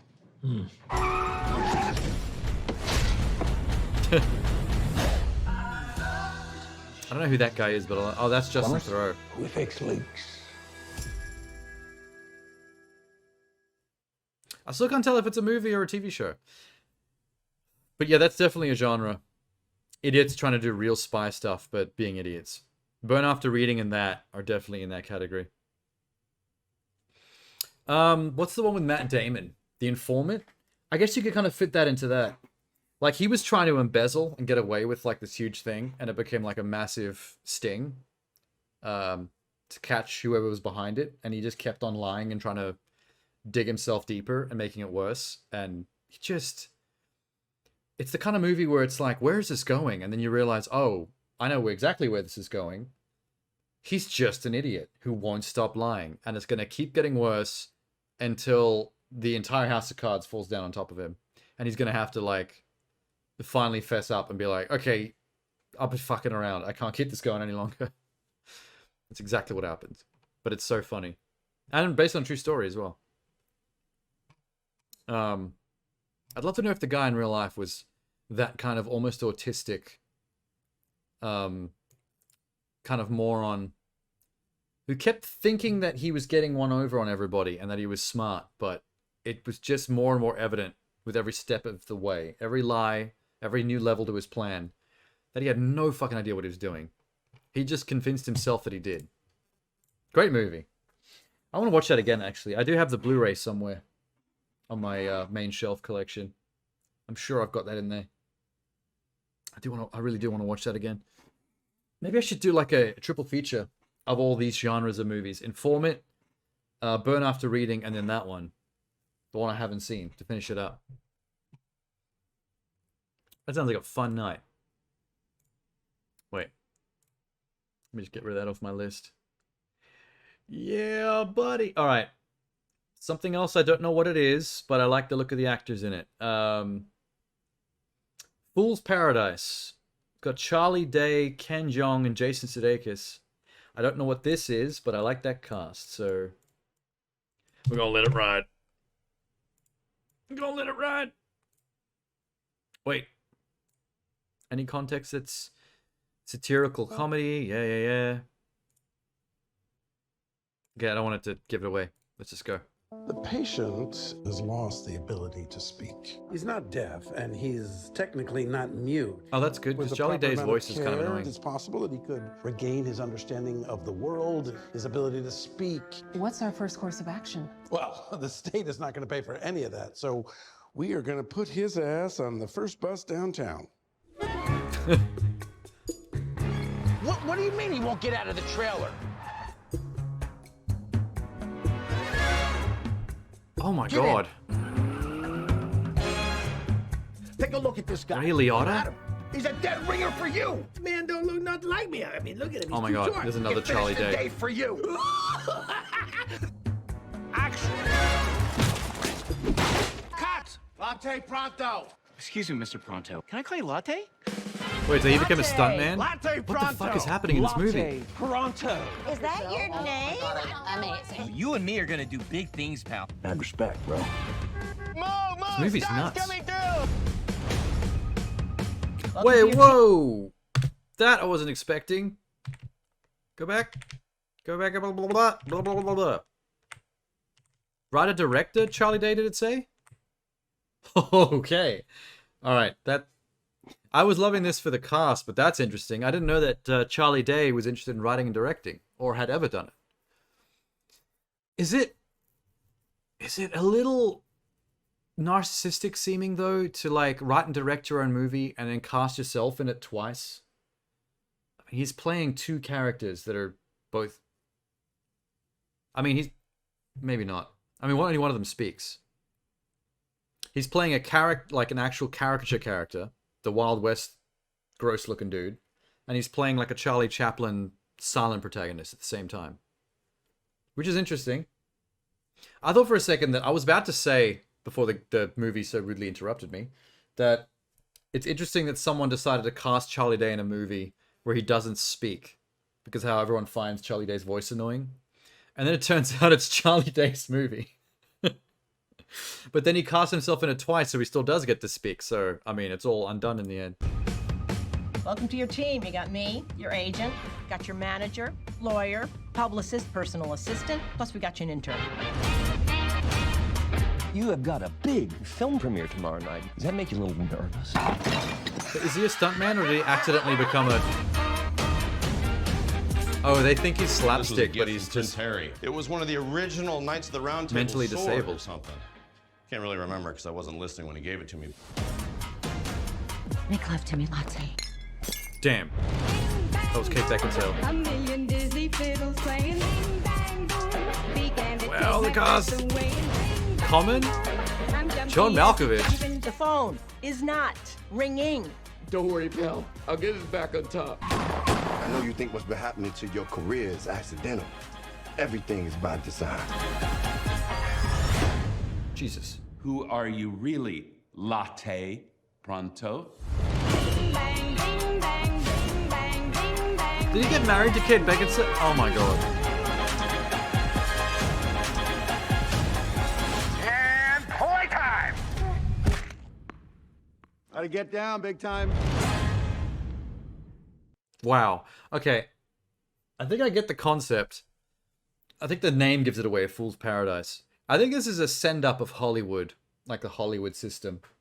In the way that a person who's actually, like, got a mental disability and has no idea what's happening around him at any point and is just going with the flow can be mistaken for a silent genius, a performance art genius, and be thrusted into the spotlight and be given, like, a career. And no one seems to get... No one ever seems to catch on to the fact that he has absolutely no idea what's going on, what he's doing.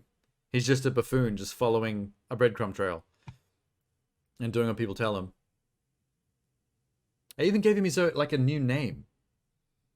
I think maybe Ken Jeong's character might be puppeting the situation a little bit, so it's not all completely random. Didn't know Ray had anything else coming out. Gonna miss. Oh wait, is Ray Liotta? Did I forget that Ray Liotta died? Fuck, I did. May 2022, last year. Shit. So how many movies is he still gonna be in if he died like this time last year? And films with him are still coming out every other month. That's a painful thing about the timing it takes to make movies in the Hollywood system is whenever an actor dies, there's still like 6 or 7 projects that were filmed ages ago that are still like in the system, waiting for their release date. For whatever reason, they're not out yet. So you keep seeing this person, almost like a weird supernatural time machine. You keep seeing this person alive and well for like 3 years after their death because they keep on acting in movies that were done ages ago before they died. It's so surreal. It's almost kind of gross, but you can't just bury them out of like respect or whatever because it's almost disrespectful to throw away all their final work. You know what I mean? Like you owe it to them to put it out. Their final performances on screen. I can't believe I completely forgot that Ray Liotta was dead. I watched him in an old interview the other day, just for fun. It popped up on my... oh, that's why it popped up in my YouTube recommended. People were watching old videos of him because he was dead. Oh, that makes so much sense. Damn it. All right. Now I'm sad. Moving on. Fool's Paradise went from very interesting to making me depressed. Oh, well.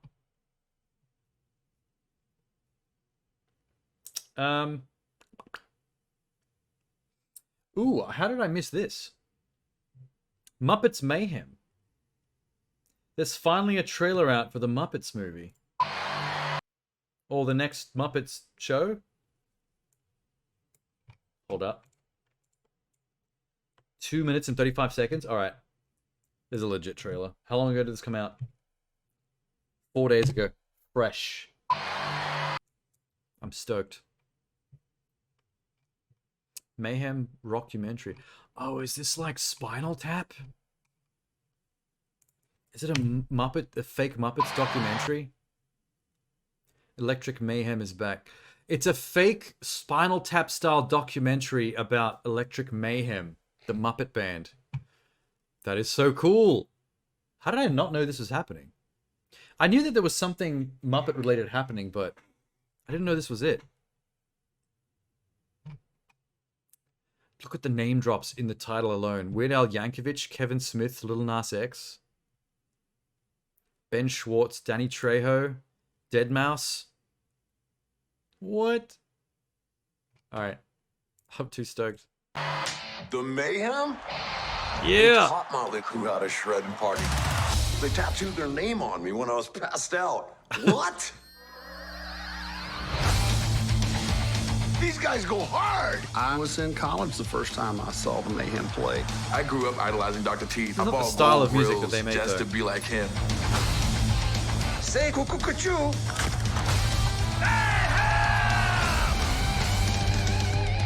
That's definitely not their style of We got a music. little sidetracked by the 80s. For sure. 1, 2, 3, 4. I'm Nora Singh from Waxtown Records. I would love to help you make an album. Well, all right. Nora? What's happening? I think Animal digs you. I dig the animal as well. Careful. Animals are meat My in the entire sack, life dude. for an Electric Mayhem album. Finally, somebody is making it happen. Okay, it begins. How about you? Yeah, good, Animal. Close enough. What say we bring the old Why did school Electric Mayhem never make an album? How about a hot music collab, huh? I think Animal's all ready to lay down our drum track. That was perfect. What? What? I don't think the band is digging any of this. It is so hot, I'm gonna pass Hey, out. Dead Mouse. You feeling this? What if that's the real Dead Mouse? See? Happy. They're always happy. Watch. Hey guys, look. I got a fork. You did it!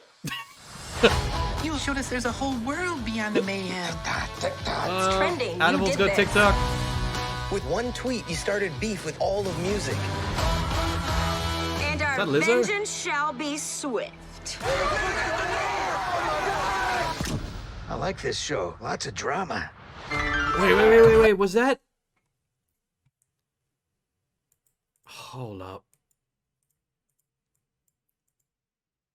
Oh, is that? What's her name? She's got that show on YouTube. Crazy. Wait, that ex-girlfriend one. That's like a musical, and she has lots of like really funny musical YouTube shit. One of them was "Fuck Me, Ray Bradbury," where she sings about wanting to fuck prolific sci-fi author Ray Bradbury, and he's in the video. Wait, is he in the video, or did she just meet him? And I remember him being involved somehow. Okay, never mind. Rachel something? Bloom?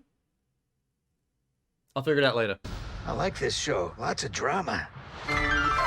Let's get back to you doing what you do best. I'm ready to roll with it. Well, Be good, Muppets? because we're ready to rock with it. We're gonna rock! Welcome to the mayhem. Rock on! We're more than just a band, we're a family. All right. Electric mayhem. Is that a vacuum? Is that Morgan Thank Freeman? you. Doesn't get In a any wig? weirder than that, am I right? You know it. Weird Al. See this camera? Okay, do not look into this camera. Action.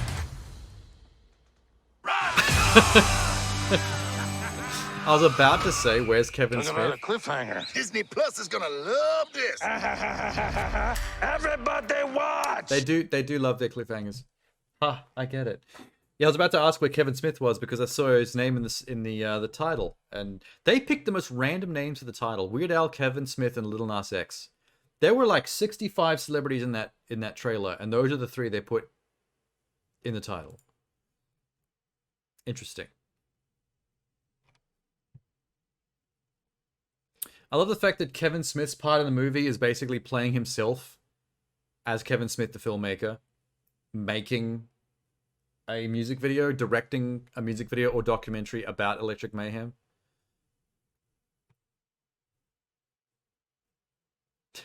This comment. Is Danny Trejo just living out the basement of Jim Henson's Creature Shop because he's been in almost every Muppet movie since 2011? That is true. He's been in the last couple of Muppet movies for like over a decade now. That's weird. I bet there's some kind of like toxic whiner, woke complainer YouTube incel in the comments somewhere whinging about Kevin Smith being in it. Because those types really like to dogpile on him for the last 2 years.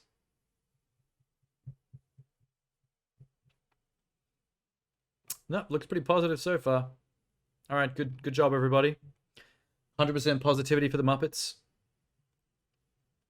At all times, please. Nice. Boom. I can't believe I forgot that trailer dropped.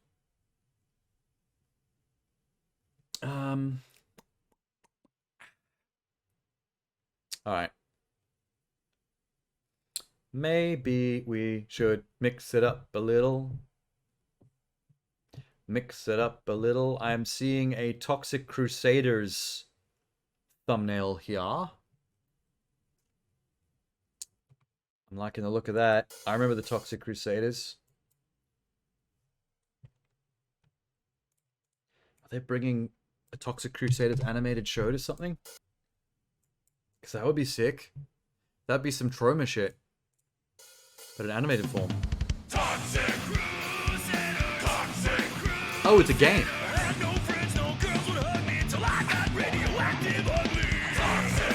I don't think they'd hug you still after that. In fact, more so.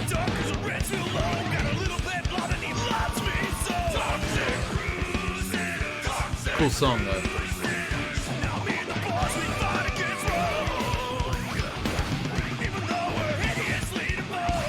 banging, man. It's going with pure fire. With the guitar solo.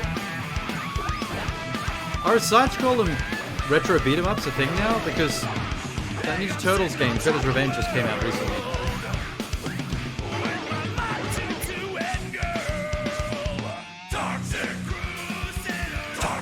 Crusaders. Crusaders. Crusaders. Come on, Crusaders! It's cleanup time! Oh, it's still like early access or whatever. Well, I'm disappointed it wasn't a movie or animated show like what I thought it was when I clicked on it, but I'll play a Toxic Crusaders beat 'em up. It's kind of dope. Lloyd Kaufman should be a playable character, 100%. Stretch goal. Stretch goal, that Kickstarter. The man needs his kudos. You made your spicy sandwich? Man, I don't know about spicy for breakfast. I mean, I'm not a spicy person regardless, but for breakfast, that's like cereal time.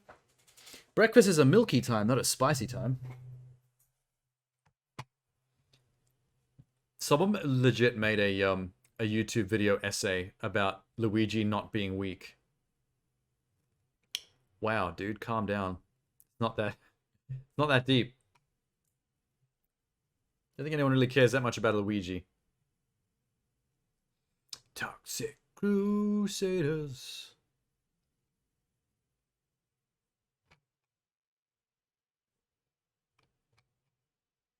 I still think we need a Toxic Crusaders animated show. Gonna put that out there. The game's great and all, but like for real though. I just noticed there's a Trine 5. A Clockwork Conspiracy Nintendo Switch.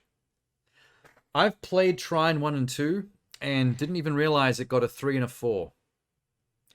I'm a bit shook that there's a 5 3 days ago. This is actually pretty recent. I'll check it out. I still haven't unboxed my Switch. I bought my Switch like 2 years ago, and it's still in the cupboard in a box. I just don't have enough time in the day to do all the things. I need to reset up my VR in this room. There's a whole bunch of games I need to finish that I started a long time ago before film school, that I keep playing new games on stream instead of going back to the old stuff. I need to unbox my Switch and actually play some Switch games someday. The PlayStation living room, I have a PSVR headset for as well, which I've never unboxed. Jesus Christ. Life sucks, man. Between work and streaming and trying to like do everything else in between, it's just not working. There's not enough time in the day.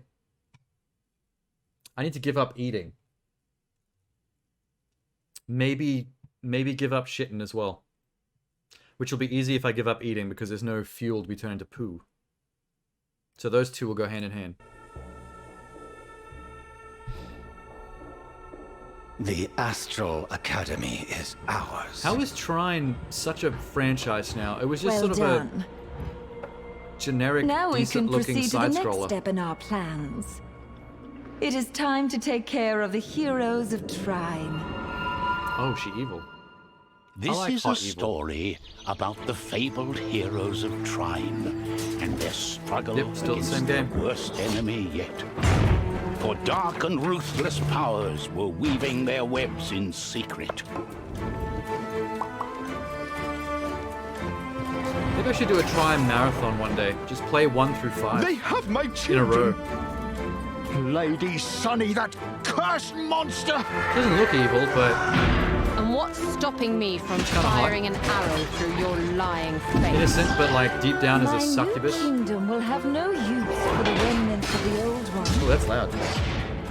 Not the wizards, nor the heroes. I don't like that drawing over as much. So they're just pumping these out now. Without any real advancement. It's just same old shit, I guess. I mean, you know, whatever. They got a working formula. Just pump it out, make your money. Make your bag. Ain't gon' complain. Alright, Since we're on a Nintendo kick, I should jump on that new Zelda trailer that came out a few days ago.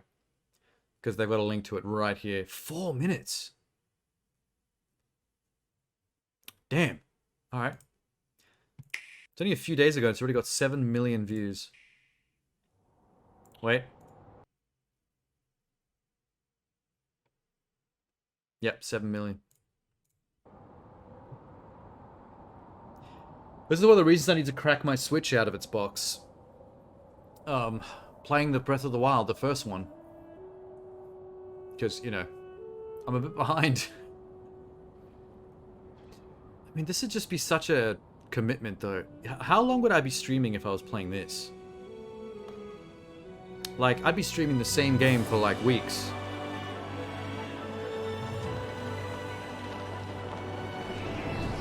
This looks all heroic and epic and shit, but he might just be falling to his death.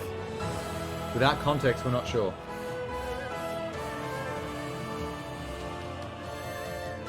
He's oddly serene about his impending doom. Oh, he's right. Got a little thingy-majig. I also want to play that Immortals Phoenix Rising game, the rip-off of Breath of the Wild from Ubisoft.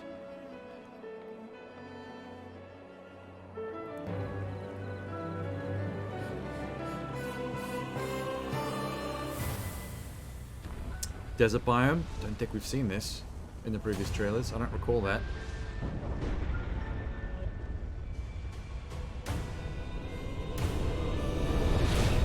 I thought that was a beard.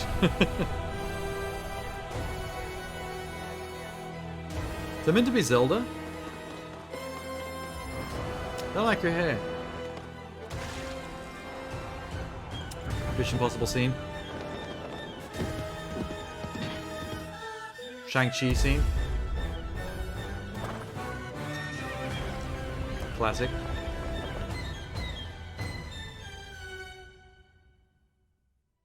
I've been to a Legend of Zelda live orchestra performance in the Sydney Opera House, actually. And that legendary sword they played all the Zelda music. Our last line of defense will be massive symphony orchestra. It's great. It is Zelda. Link. I'm not a fan of her look in this particular series. Breath of the Wild and this.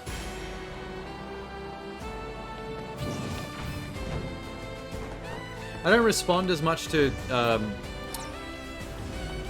in terms of attractiveness, I don't respond, me personally, my bias, doesn't respond as much to, like short bob cut hairstyles with, female art. I really like long hair a lot. It's a rave golem totem thing. I know why I am here. It's to hold a soup in my only I hand can and do. offer it to Link when he gets here. It's scolding me, but I will do what I must for destiny. You witness a king. It is my fate to get third-degree burns on my hands. His new world. Old school Ganon. Okay, It's still going.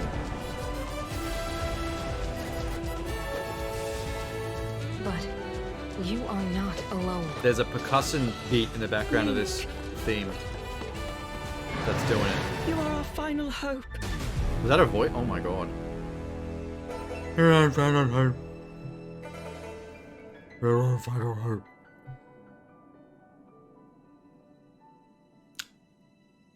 A little deep in the voice there, Zelda.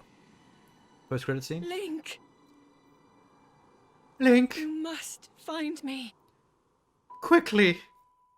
I can't hold this hot soup for much longer. My fate is to hold the soup and burn until the hero of time gets here, so he may get his sustenance. But sure, take your time, whatever. You little shit. Okay.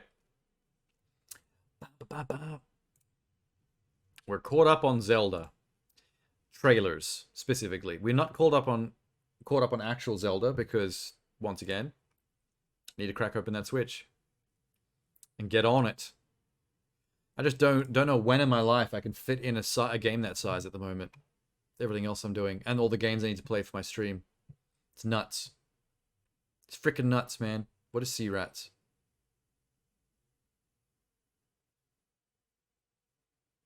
Launch trailer. 9 days ago. You know what? I'll buy it. I'm curious. T-Rats is dope.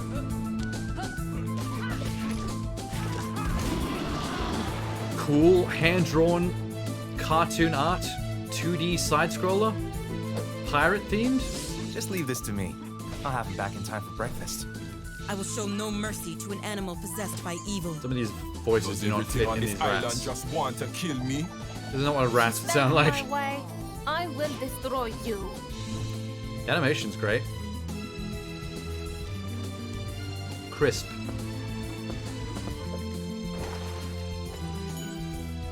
Would you like to buy something? Feels like an indie game that made a lot of money on Kickstarter. And kind of nailed the art and animation. Awaken your inner element. Four-player couch co-op. Yay! He's beating up a cat. Ew, spider. I don't like realistically rendered spiders in games. Just straight up Lady Dracula. Flora, the time has come. Oh, they're not really for you to rats. They're repay people your turned into debt. rats. Alright. You should have stayed out of my way. Tis a curse. Yeah, this is definitely an indie project. I bet this started on like Kickstarter or Indiegogo or something.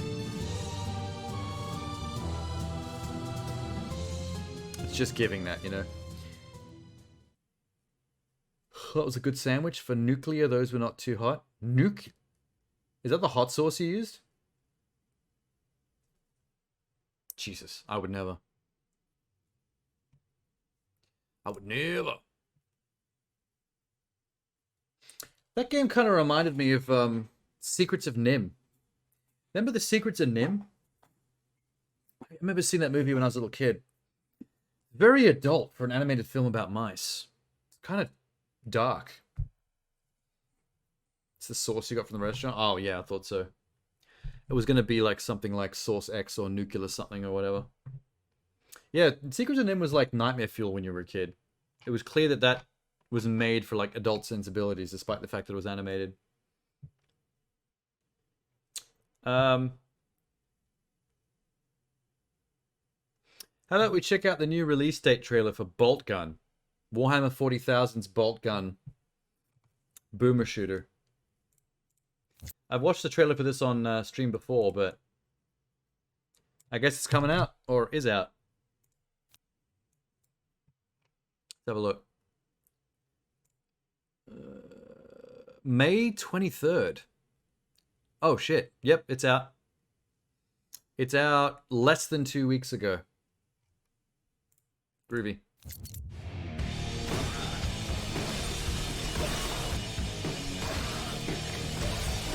Oh yeah, Metal Hellsinger's on my list of Game Pass downloads. I'll probably be playing that sometime soon on stream. Definitely my thing. I'm very good at rhythm games. Okay, well, it was just a montage of more Bolt Gun footage, just so they can tell you the release date. Oh, you know what? Boomer shooters are just fun to look at, though. I like seeing them in action. It just feels right, you know what I mean? Maybe it's the nostalgia factor, I'm not sure. But to be fair, there was not much to that trailer. There's another game like Metal Hellsinger that's kind of on my list that I need to get around to at some point. That I already do. I think I already own it. I had it wishlisted. I'm pretty sure I got it on sale. BPM, which stands for bullets per minute.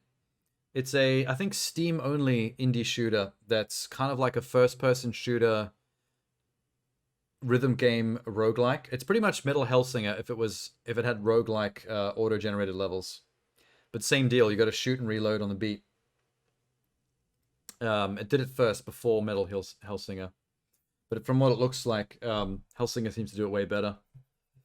I'm gonna go turn off the aircon. Too much.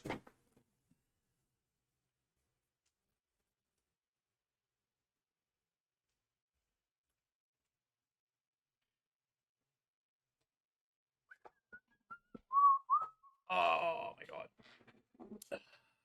some reason my pants are damp. I think I'm getting like bum on leather sweats. Can't wait for Bolt Gun. Well, you can get it now. As of the 23rd. Wait, did I... Oh, no, sorry. I misread this. Fuck, okay. When I read May, my brain said March. So it's next month, the 23rd. Yeah, got that swamp butt. I've got extra swamp butt because there's some extra tension in my legs from keeping my posture back in the chair. Because if I lean forward, the metal will snap and this chair will no longer exist. It's busted as fuck. I regret nothing. Okay. What the hell is Fortnite doing? Hang on, a related thing just came up in my other window. Fortnite Coachella 2023. Oh my god, Fortnite's doing a collab with Coachella. I gotta see this. I gotta see what this is. Oh my god. I can only imagine. Oh shit, it's playing without me.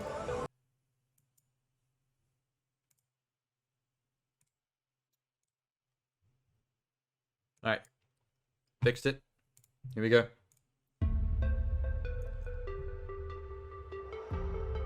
Oh, they're doing like a Coachella Island. We can go experience a virtual version of Coachella while the real one's on. That would make sense, I guess.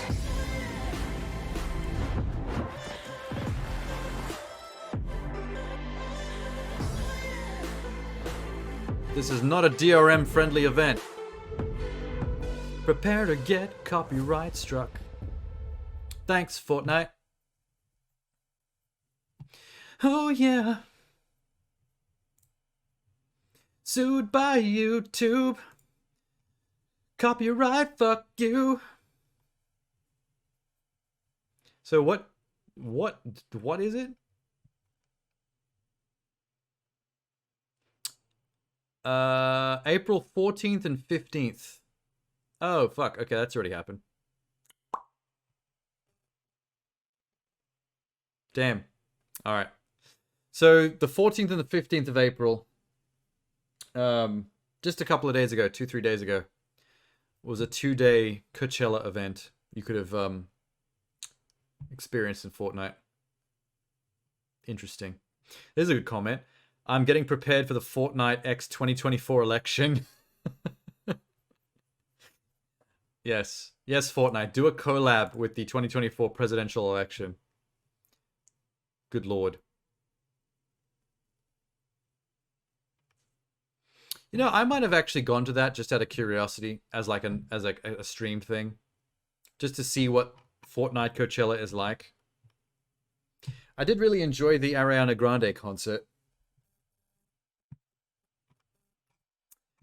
Yeah, just watch. When I archive this stream on YouTube, I bet there's going to be some copyright whinging that I have to deal with. For sure. Well, anyway, doesn't matter. We missed that. So it's not on the table anymore. Probably for the best. Probably for the best. Showgunners. There's a game here with gun in the name, so that might be cool. As we gear... Jesus Christ. Official gameplay trailer. Oh, good. We actually get to see what the game is and not an FMV cutscene. As we gear up Thanks, for another guys. bloody installment of everyone's favorite reality survival show. We're barely halfway through the season, and we've already Oh, seen what? some incredible action, particularly from the newcomer that everyone seems to be following. With her speed, Oh, it's like a she tactical seems almost XCOM game, unhittable but at times. Look at her footwork here, back in episode arena 2. reality TV show based. Of course, she's not the only contestant with fancy moves. Here's What the Tybalt using fuck? holographic trickery to apparently swap places with an enemy. He's constantly putting them on the defensive, which can be key to making it through the season alive. Of course, you can't argue with sheer strength, demonstrated by the Warden. Or Jesus Christ. you could take another tack and become almost invisible like Phantom does when things get too hot. There are plenty of ways Nice. to survive. I like sniper class. But even more ways to die. But I'm guessing this is played like a turn-based isometric Honestly, team game. I'd spend as much time with the fans as possible. Which can lead If it's to as better XCOM as it rewards in looks. the actual competition. Exactly. And the other thing I'd always be keeping my eye out for is the show director to shake things up at the worst possible time. What Yeah, about fuck all him. those puzzles and traps? They're nothing to sneeze at, Joe, that's for sure. Brain power's almost as important as firepower down there. Well, one thing's for sure, nothing's for sure on Yeah, definitely XCOM. It's doing the same like visual UI thing to show you how far you can move on the ground. They literally lifted it straight out of Head to Steam XCOM. and GOG to wishlist Showgunners before it arrives on May 2nd. Yeah, it's cool. Not bad. I mean, you know, probably not what you were expecting if you were hoping for something real-time action-based, but I like me some XCOM, so... I don't like the reality TV show format, though. I don't know, that kind of bores me a little bit. I was getting really tired of hearing those announcers do their thing. What was that? Wishlist Showgunner. What is this? Vulcan. Declassified. Assault suits. Let's see that.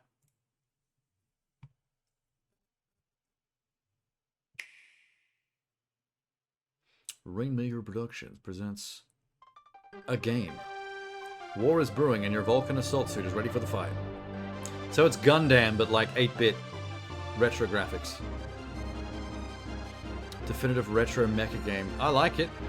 I like the idea.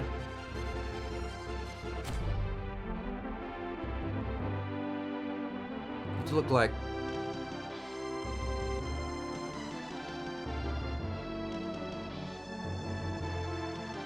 Yeah. Alright, just straight up run and gun side scroller. Contra, but Gundam.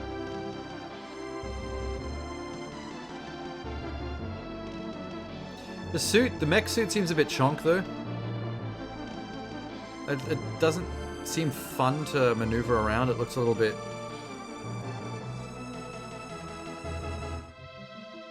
Yeah.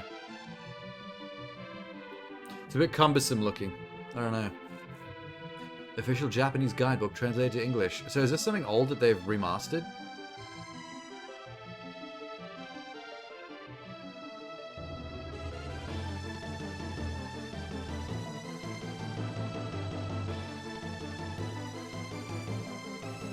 I'll admit I was expecting maybe a little more than just side-scrolling shoot 'em up. But it's not bad. Nothing against that.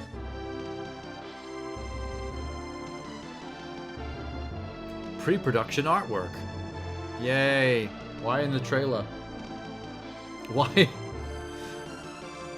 Don't think it's very important. A music player. This it definitely seems like some kind of like remake. Because they kept on going on about all the behind the scenes extras and stuff you get. And they keep saying the words original. Like they got it from somewhere pre-existing. Okay.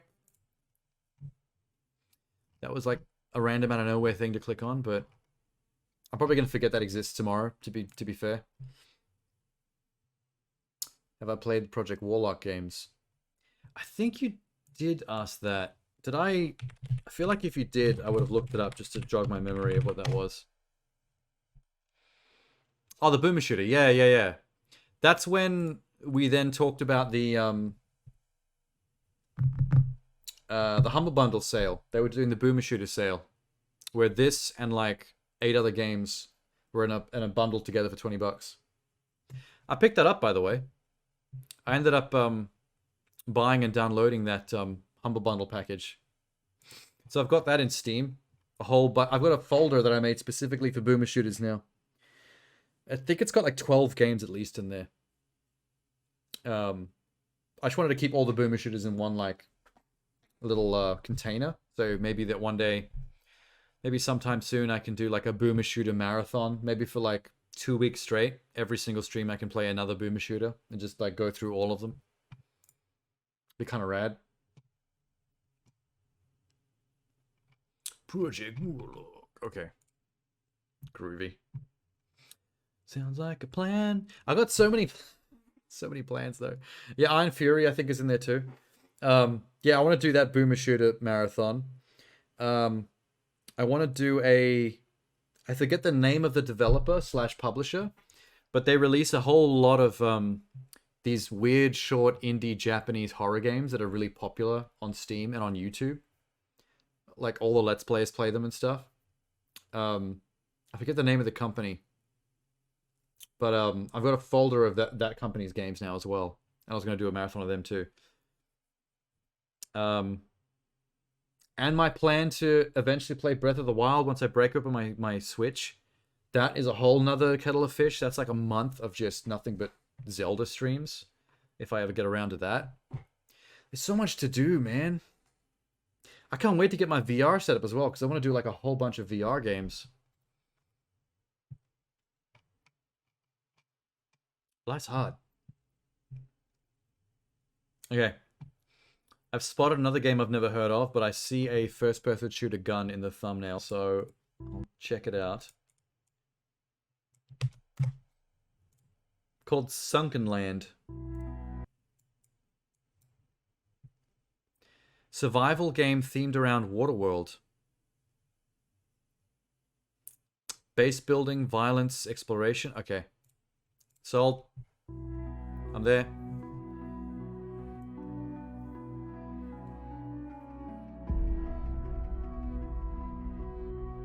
Really is Waterworld. What a great idea. Look at the Kevin Costner Waterworld movie and just go, let's just make that as an open world survival game.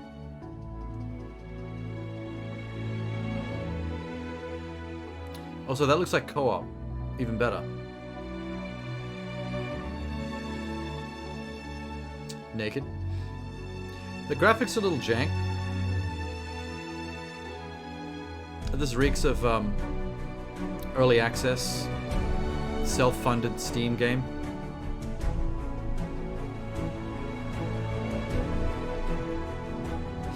It's maybe a little bit too much like Raft, with worse graphics.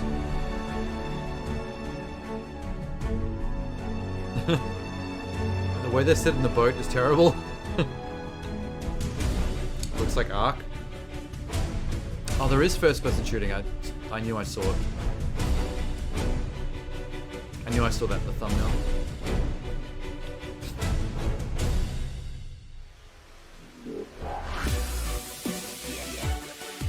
Oh, I hit the dubstep? What the fuck? Kind of unnecessary, but alright. I can see why you say Ark, but I would say Raft crossed with Rust. I think it's those two indie games fused together.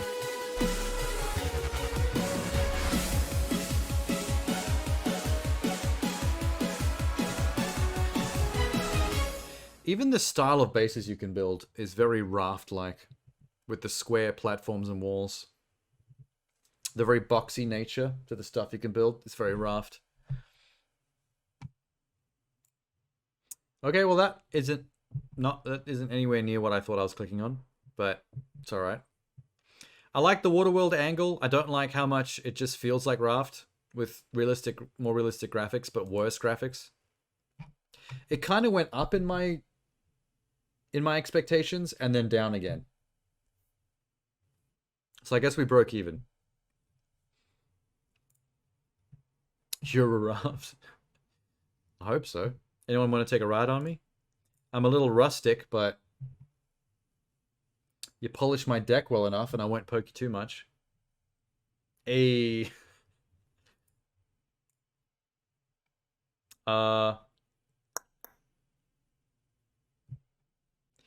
Let's see what Explorator is like.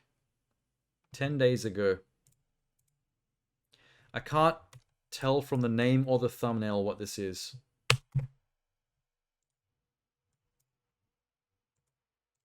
Blip. Rend Game Studios presents a pretty game, a bright and colorful cel-shaded game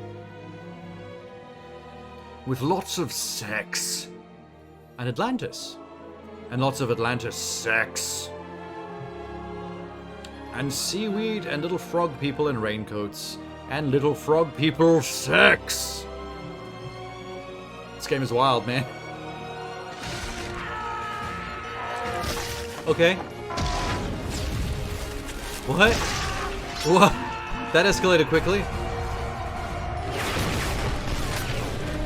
This is dope.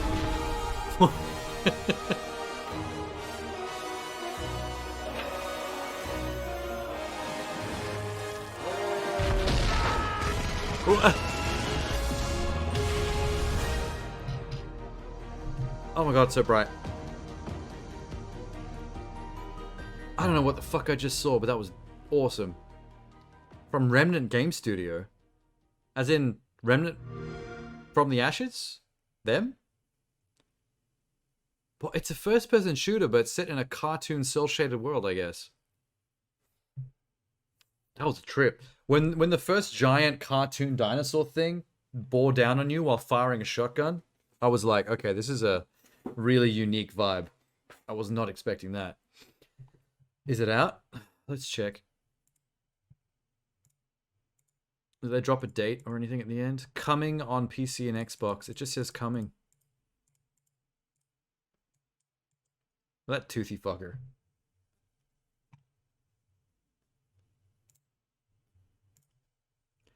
Explorator. Explorator. Old school FPS with cel-shaded visual style. Yeah, I noticed.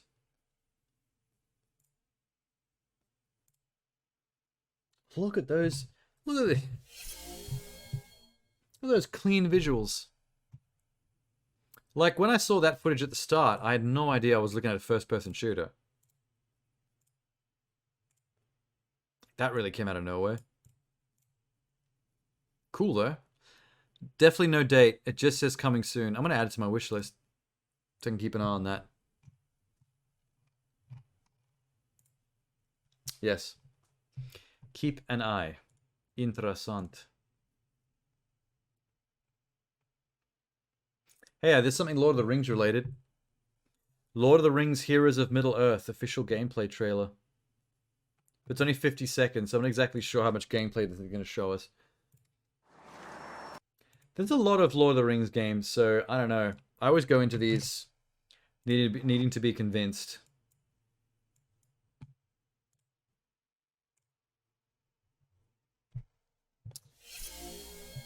Blood and Dusk are also classic. Oh, I love Blood. Blood was the good shit. But I played Blood back when, like, Duke Nukem and stuff was still a thing. When people were still playing, like, Quake and Duke Nukem. I had the box. I had the full... It was like a black box with a red handprint on the front. Nice. I don't remember exactly how... I don't remember that much of the game except for running around with a pitchfork and stabbing people. Oh, that's one place to keep your one ring.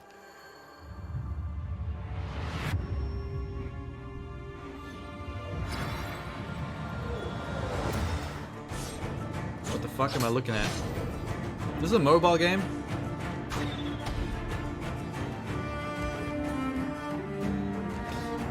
This might be a mobile game.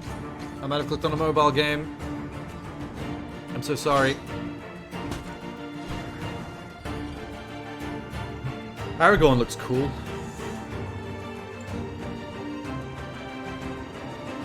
He's had a cool character design for him. About to find out any second now. Heroes of Middle-earth. Pre-register. Yep, there's a picture of an iPhone. It's a mobile game. God damn it. I got bamboozled. I got shanghaied. We've been taken for a ride. Disgusted with myself.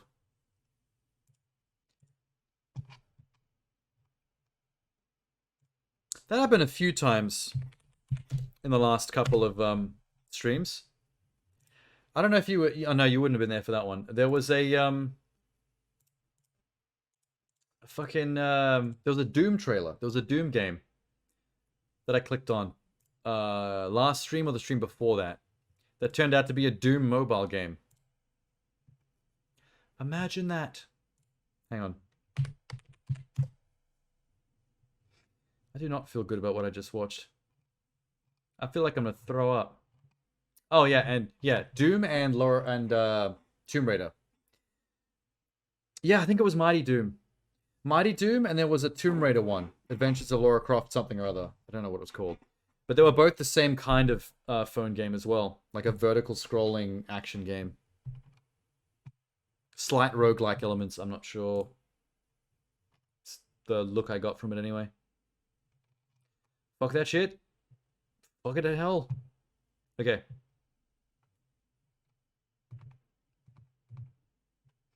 I don't know what this is, but it has a cool thumbnail of a sexy chick's eyeball.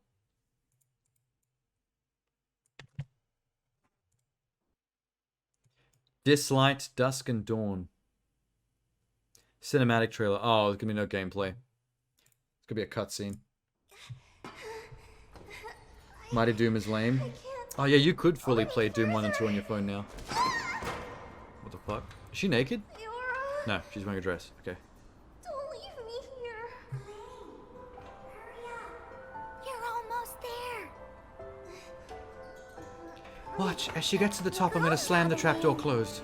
I knew you could do Pranked. Follow me. This way. Doesn't sound like real children voices. It sounds like adult women doing little girls. Phrasing. This is incredible. The stars. Almost feels like I can touch them from here. What is this?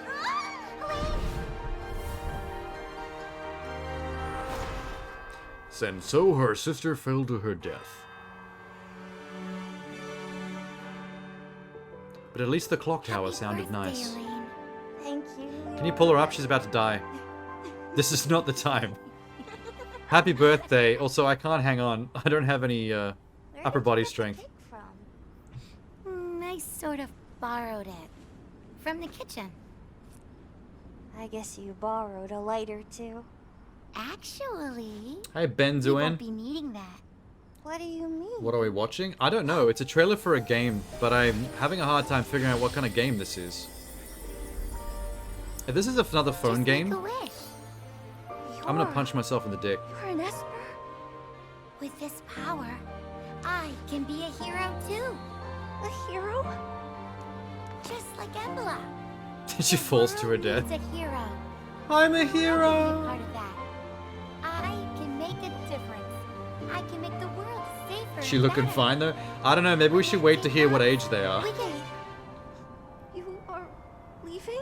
It could be chibi art design for grown women, or these could actually be 6-year-olds. Don't leave me.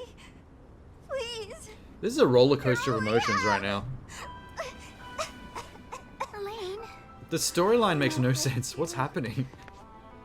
I'm not strong enough to leave. Elaine, please stay. So it's Purple Hair's birthday, but also she's dying of a There's a sickness. whole world out there. And Redhead is an Esper and When has I end magic. this war, you will be free. You can go anywhere you want. Make out. Really? Unless you're underage, in which case, Promise. forget I said that. So, what did you wish for? That's a secret. Dick. Oh god, is that what she wished for? That's not dick. What are we watching? District has been What compromised. the fuck are we watching? All units retreat. I repeat, retreat. This is escalating so much.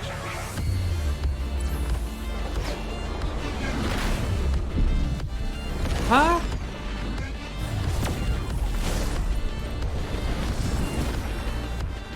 Is this the same game? Run!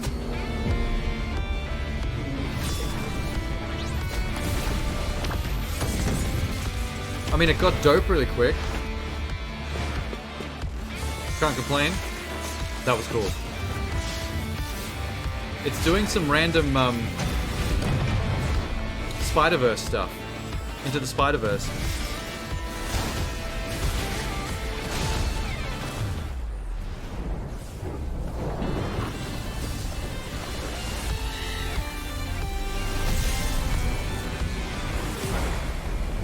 They should put a lot of money into this trailer And yet I still have no idea what game this is. Are you alright? I am okay. Thanks. Who that? Oh my god! She got domed!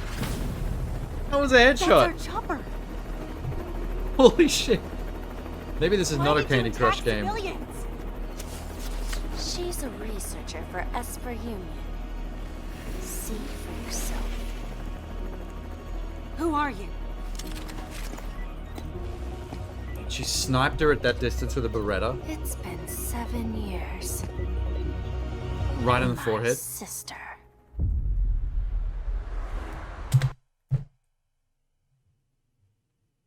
Wait, yo, this trailer is 13 minutes long.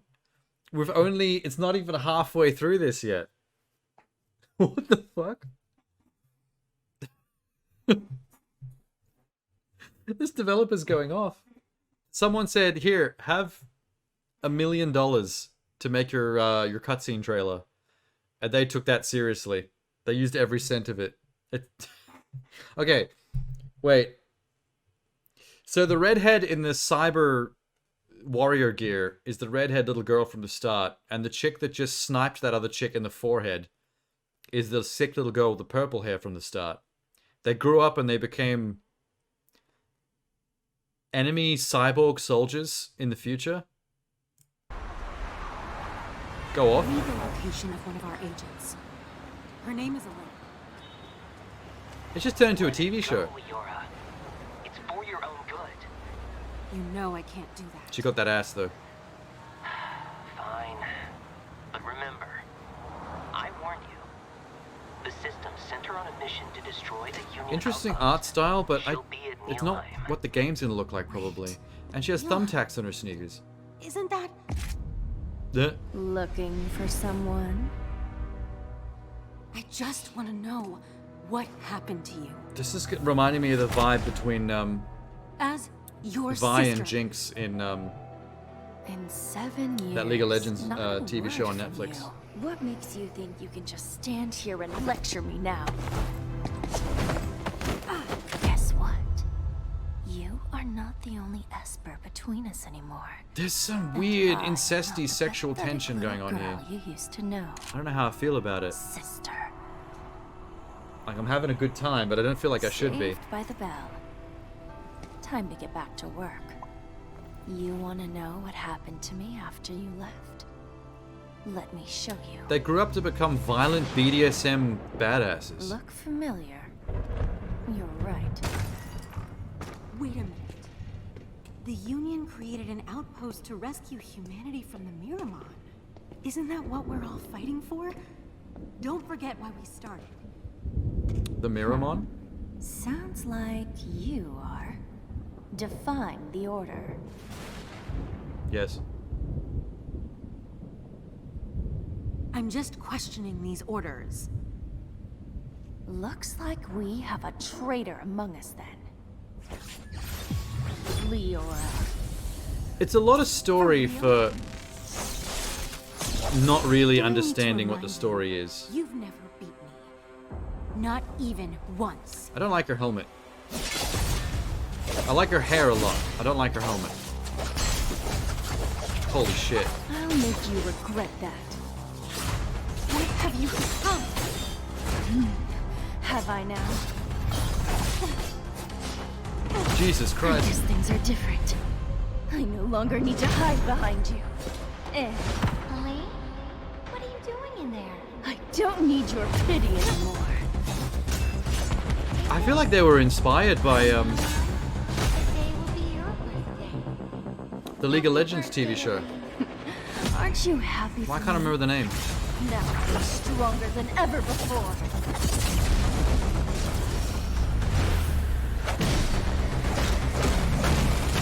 This animation's wild though. Like they're not leaving anything on the table. Elaine's room. I never thought that one day I would set foot in this place again. I feel like this is going past Inspired by though. There's a lot of rip-off going on here. Every day since you left. This is Day definitely Jinx and Vi. after day. until there was no room left for me to fill. Then I finally realized you abandoned me, and so did this world. No, that's not true. Elaine! It was for me. Embla is right. Love, hope, they are nothing but empty words. What was wrong with her there? Only power is real. They are just using you. What makes you any better? All I ever wanted was to protect you. But in the end, I hurt you the most. Oh, get over yourself, Leora. Damn. I'm gonna just throw you through the ceiling. Do you know, when you lock away a soul and leave her alone with nothing but darkness, after a time, nothing can hurt her anymore. I'm leaving at dawn. Losing all vitals. Call. 12 o'clock. So, what did you wish for? I wish the night would never end. What? That pain, you would never understand.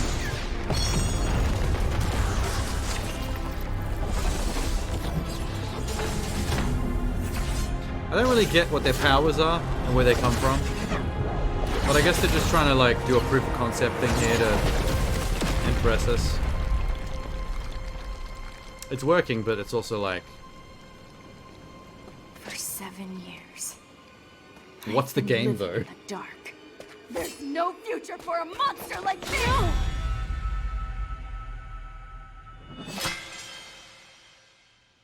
The dark will pass, and dawn I thought she shanked her.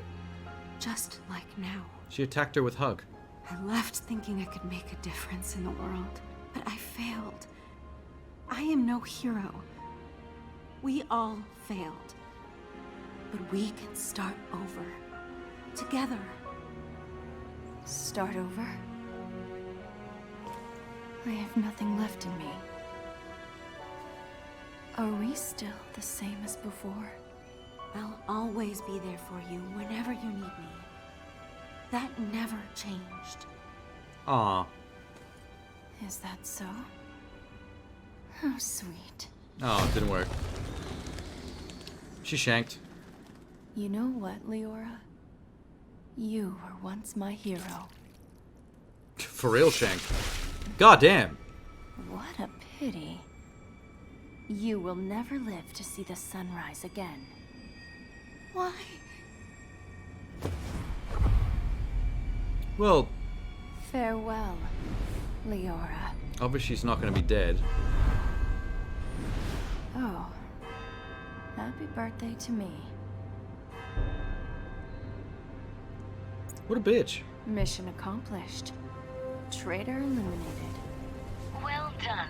You've always been the most loyal among them all. No, not anymore. What? What are you talking about? Elaine. Elaine. Interesting.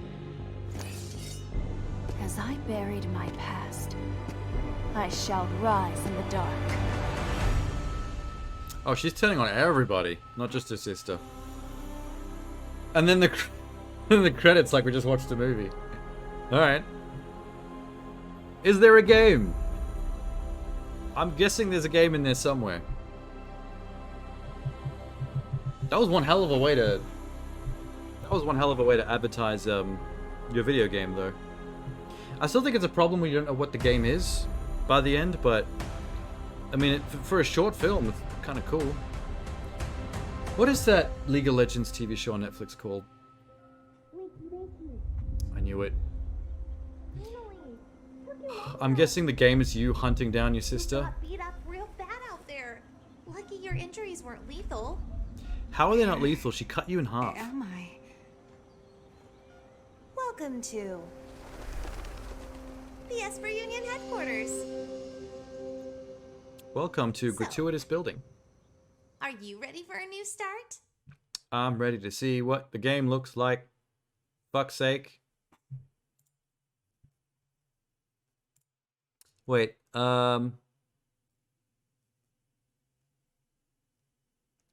In addition to new espers, Dislight's Dusk and Dawn update brings an April Carnival event, a new dungeon, and more to the RPG.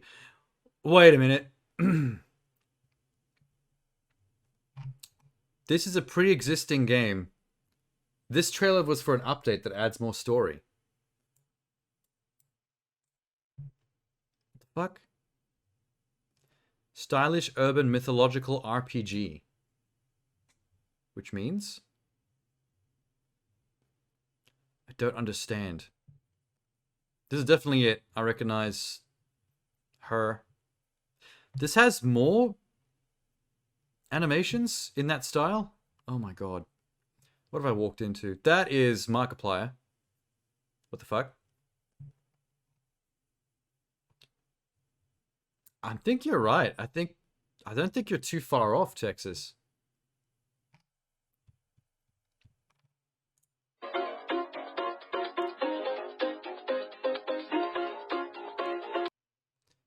Wait, there's a Play Now button. App Store, Google Play. Dude, it's a phone game! What? What? What the? A 13-minute Pixar film? For a phone game that's banned in China? Players have discovered that Dislight, the latest mobile game from renowned Chinese game publisher Lilith Games, was taken down by Chinese registration websites, emptied of all social media accounts. Ooh. After all that, what is the game though?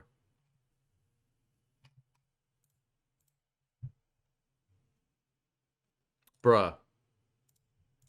This is what it looks like? After that movie we just watched, this is the game? What? This is Maximum Bamboozle. This is Bamboozle set to times 10. My Bamboozle is overflowing. What? Even though I didn't spend any money, why do I feel like I've been grifted?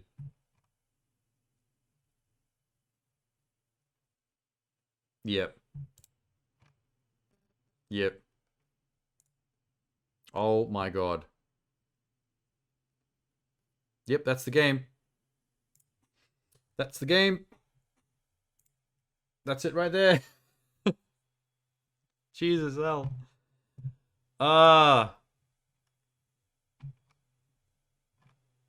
Well.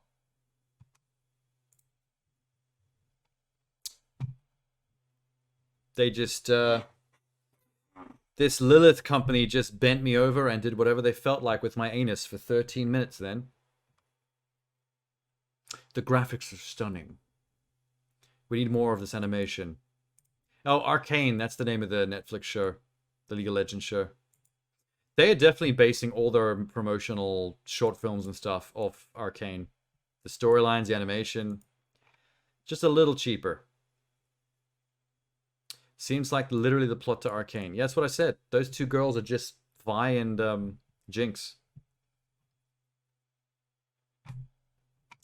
Never trust Chinese game development companies. Never, ever trust Chinese game development companies. Yikes. Like, in the same way that Overwatch has amazing animated short films to prop up its characters, I would consider, like, watching more of those, but I think the only problem is, I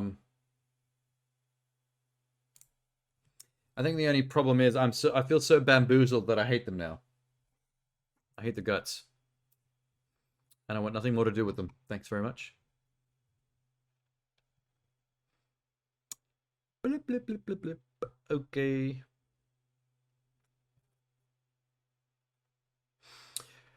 Let's do something I know will be cool.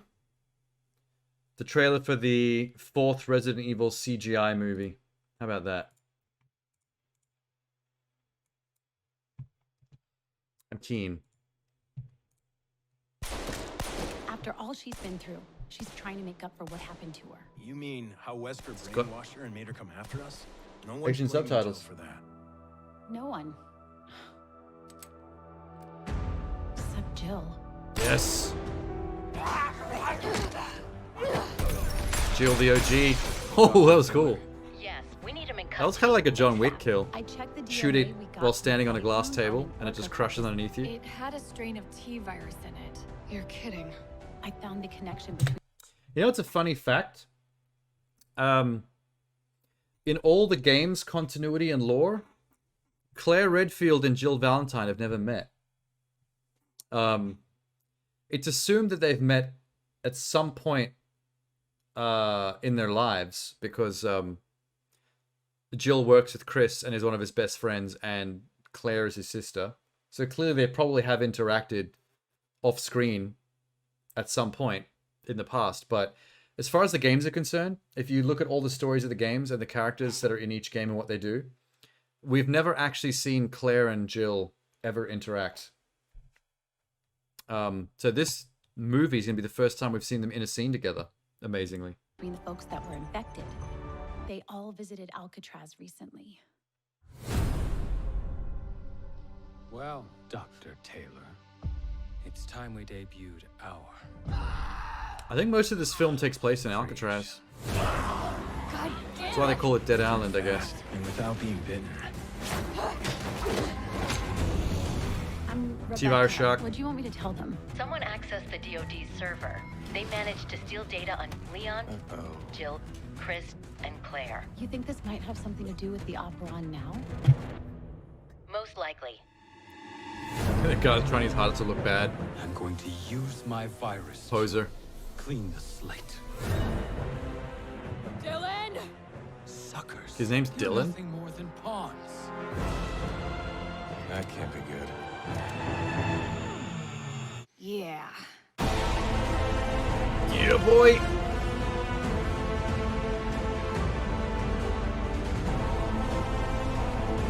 There's a lot of people loading and pointing guns. I've just noticed in Resident Evil. Excuse me. A lot of like click, click, point. It's all yours. We're at the final stage now. That there is no justice. Well, it's over now, asshole. They always manage to get a scene in of Leon on his motorcycle. Let's do it, all of us. Yeah, dude! Claire's going for the butterfly flip. She went for a gainer. Death Island. Definitely going on vacation after this. 7th of 7th. 7th of July, eh? Not bad. I do need to catch up on the third film, though. I owned it on Blu-ray, but I haven't got around to watching it yet. Seen the first two, own the third one, and I've got until July to catch up on it. I mean, the plot at this point is kind of absurd, but at least they lean into it. You know, they're having fun with it. Can't blame them that. I think Leon is in a similar boat. He's either never interacted with Claire or Jill. I can't remember which one. No. Claire he has because of Resident Evil 2. I think it's Jill. I don't think Leon has ever interacted with Jill either. On screen. So that's interesting. So Leon and Jill and Claire. Jill really is the odd one out. Her storylines either end up with her alone, doing stuff by herself, or paired up with Chris. There's no other character crossover stuff when it comes to Jill until now. I just want to see more Wesker, man. Just bring Wesker back. You can't go wrong with more Wesker. Unless you completely cast him as someone who's definitely not Wesker, like that Netflix TV show. And then everyone's just really confused the entire time. Alright. I don't know what this is either. It's called Immortals of Avium. But it's got a dope thumbnail, so I'll give it a chance. If this is a mobile game, then the stream's over. I might have to go on vacation. 3 times in a row? Nah. Gameplay not final. Okay, wow, that was a lot very quickly. EA Originals. Okay, this is not a mobile game because EA Originals would not do that. Is AVM. What the fuck?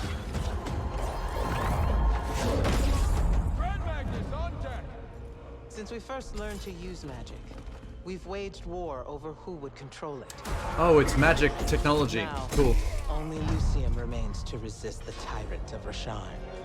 Sandrak will eventually be able to block our access to magic. Then the Everwar is over. Wait, that is that actress. That chick is the same actress from Jedi Survivor. The Black Jedi lady. She seems to get mocapped into games a lot. Is over. Over? As in he takes over Lucium? As in he takes over everything. So he's basically Sauron. He's science fiction Sauron. Dude, what? Overkill? There's That's a cool. name for what you are. A Magnus. An I asshole? want to be an immortal. I want to fight this war as one of you. One of the elite. I believe in you. She definitely thinks you're going to die. That's why her face looks like that. The characters aren't bad, from what I've seen.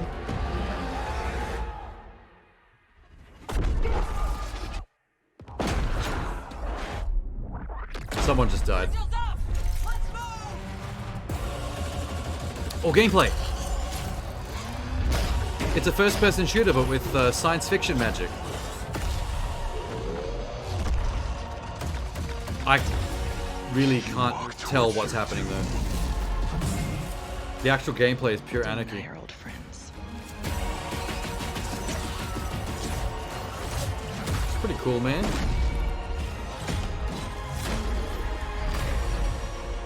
Your sigil will help you focus your magic. Yo. Prevent it from killing you. Anus. Power. Close enough. I found a child whose new powers could make them a threat. That is not a child. That is a grown man. I hope she's not in charge. Was to either kill you. Very colorful. The magic is all primary or colors. turn you into a weapon against Rasharn.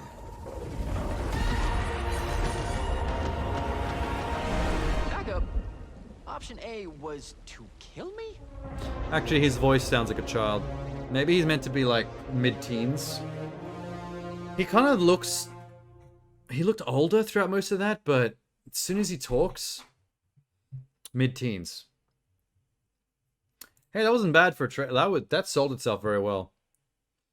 The CGI parts were tight, and when it got into the gameplay, it was interesting. In that, like, this looks original kind of way. We like original. Okay. There's only one more game here. And again, it's something I'm not sure what it is, but it says Unreal Engine 5 gameplay and announcement trailer. So I think this is one that I missed on the last Chill stream when I was watching all the Unreal Engine tech demos that they released. I may have left this one behind. I like the sound of it though. Neo Berlin 2087.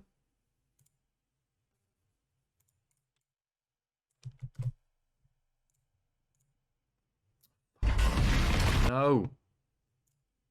There.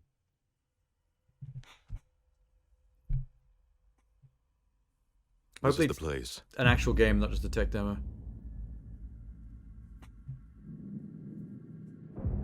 A crime. Something like this should never have happened. If it's showing off the new Unreal right. Engine, this is probably mocap performance.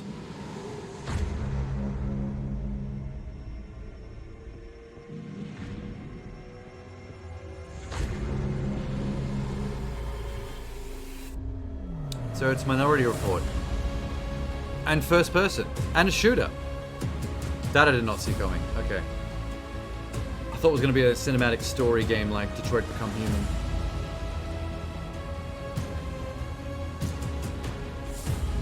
It reminds me of Vanquish. The mech suit and the sliding. And the slow-mo shooting. Fuck, I miss Vanquish. Vanquish is such a good game. Kind of underrated. Platinum games at their peak.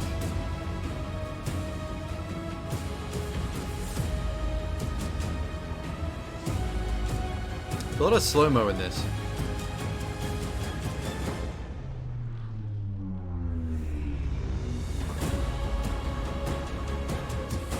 That was kind of awkward, I'm not gonna lie.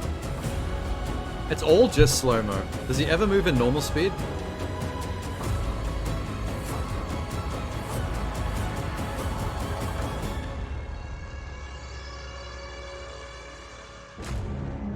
This actually made me think of a dope concept. After they're done doing whatever this is. The So first I person was shooting forced to do and this. crime scene investigation. sorry. Cyberpunk style. This made me think of a dope concept. Imagine a first person or third person shooter like that where the whole thing is in slow-mo because you play like some kind of cybernetic character that moves at hyperspeed when in combat mode.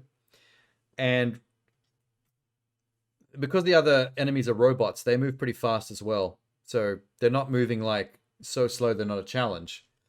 But like once the fight's done and the slow-mo's over, you get to watch the fight back in real time of how a normal human would see it and see how fast you were moving to like the human eye. Like you get a replay of all your fights like that. I think that'd be so cool. That's what a game like Midnight Fight Express needed as well. Some kind of replay function so you could like watch the choreography of your fight after the level's done. That would have been a really cool mechanic. I would have been down for that.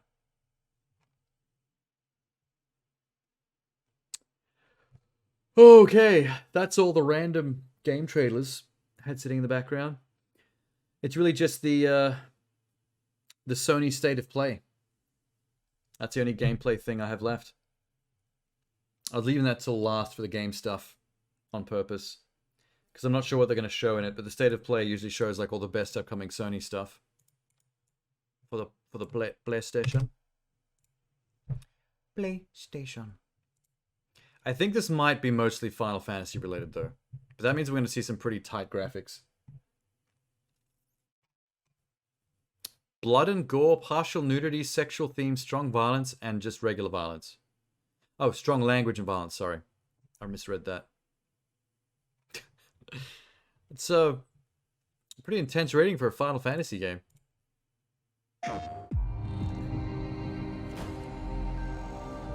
Unless there are other games in the showcase as well. Hello everyone. This is Hello, Naoki Noki. Yoshida, producer of Final Fantasy 16. And welcome Show me to the State game, of please. Play. Today, I'm here to talk a little bit about the story, Nice jacket. world, and combat system of Final Fantasy 16, as well as reveal all new information regarding the game's wide variety of RPG elements and support systems.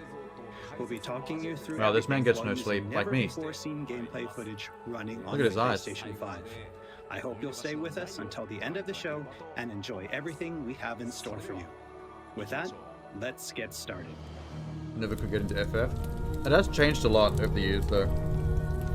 Like the last two games weren't even You all know the target. weren't even turn-based anymore. Shiva's dominant. It's all Devil May Cry style Only action the nowadays. dominant. Focus, Wyvern. You are key to this mission's success. This one's very different again because now all of a sudden it looks like super grounded, medieval, realistic graphics. Like they've pulled back on the fantasy and I said up focus, to medieval. Wyvern. I mean, it looks good visually. Home sweet home. Allow me I wonder if the welcome Final you Fantasy to the developers were world like, of Final what if we did Fantasy Game of 16. Thrones but Final Fantasy? Final Fantasy XVI is the latest installment in the Final Fantasy series, a storied franchise with 35 years of history. Yet while this is the 16th mainline title in the series, there's absolutely no need to have played any of the previous games before jumping Yeah, it in. just plays like an action game With now. a fusion of real-time action and Which I never RPG would have believed features, back in the Final day Fantasy if you told me 16 has been in the developed future as the first true that action Final Fantasy RPG was going in to the play like series. Devil May Cry.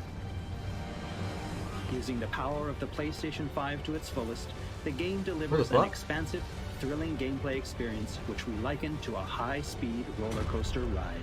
What the hell? The game turned into Panzer Dragoon for a sec. This is one thing I realized from one of the previous trailers. Instead of just summoning things that nuke the field, you actually get to play as the summons now. And have like a kaiju battle. Dude, look at those combos.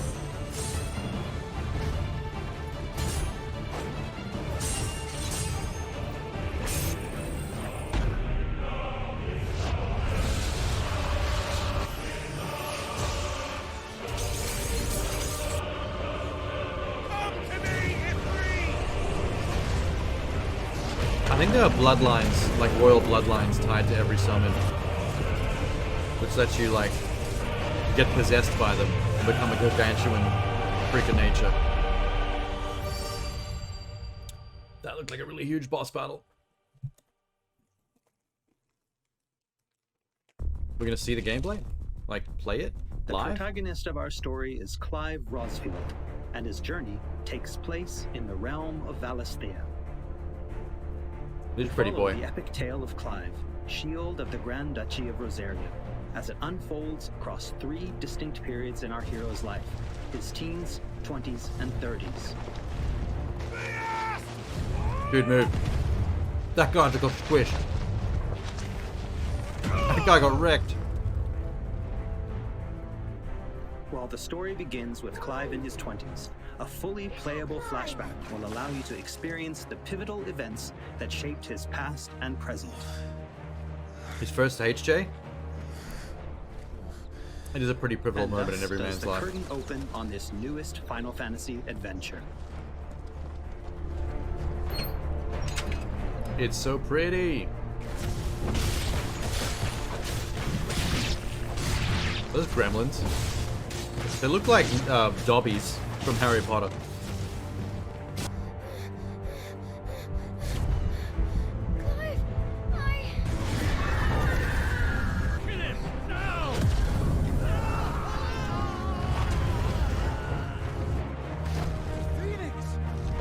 Oh, the kid doesn't turn to Ifrit, he turns into the Phoenix.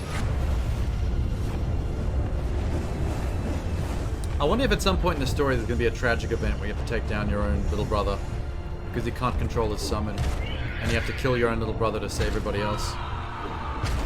That'd be some good drama.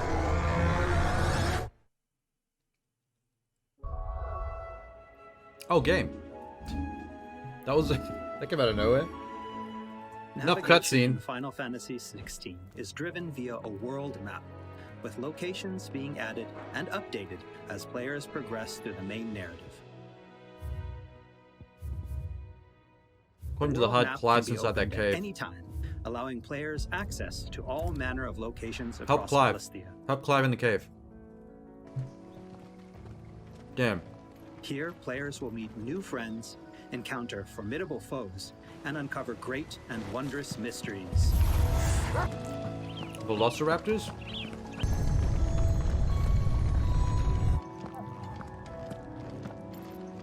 Cool. I always wanted Velociraptors in my Final Fantasy. Now I have it. Chocobo, thank you. You may proceed. You have to confirm every single Final Fantasy game that this Chocobo is rideable. It's the law. Nice. Hey, Soar. We're just watching the state of play. Catching up on this Final Fantasy goodness. Next, I'd Been a like bit to talk about schizophrenic, the actually. combat of Final Fantasy 16. It shows really nice, All the chill battles in the visuals, game landscapes, take and place in cutscenes, and then real just time suddenly and like are not kicks into turn-based. gameplay demonstration. It's As like the Clive 4th time it's done progresses this. through the story, he will learn a wide array of exciting abilities from the icons that he encounters. The hell's an icon? Now, let's take a moment to admire Clive in action. Admire his form, his grace, the way he guts a man like a fish. Yeah, that guy got fucked up. Oh, he wasn't even attacking him that time. His combos are sick, dude.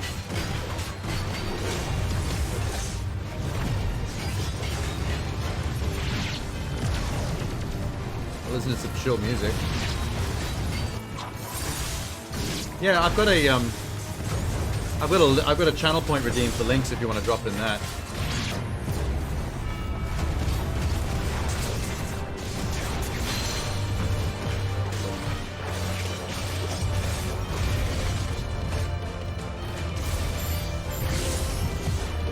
Well, they're really showing you everything. Like every damn combo he's got.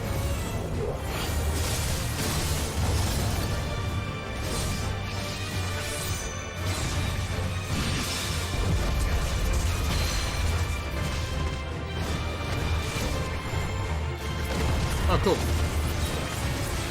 Yeah, I'll have a look after this. If he ever stops killing everything. Jesus, the man's a marauder. I do like there's this random dog or wolf in your party that seems to be fighting with you. I've been watching that thing.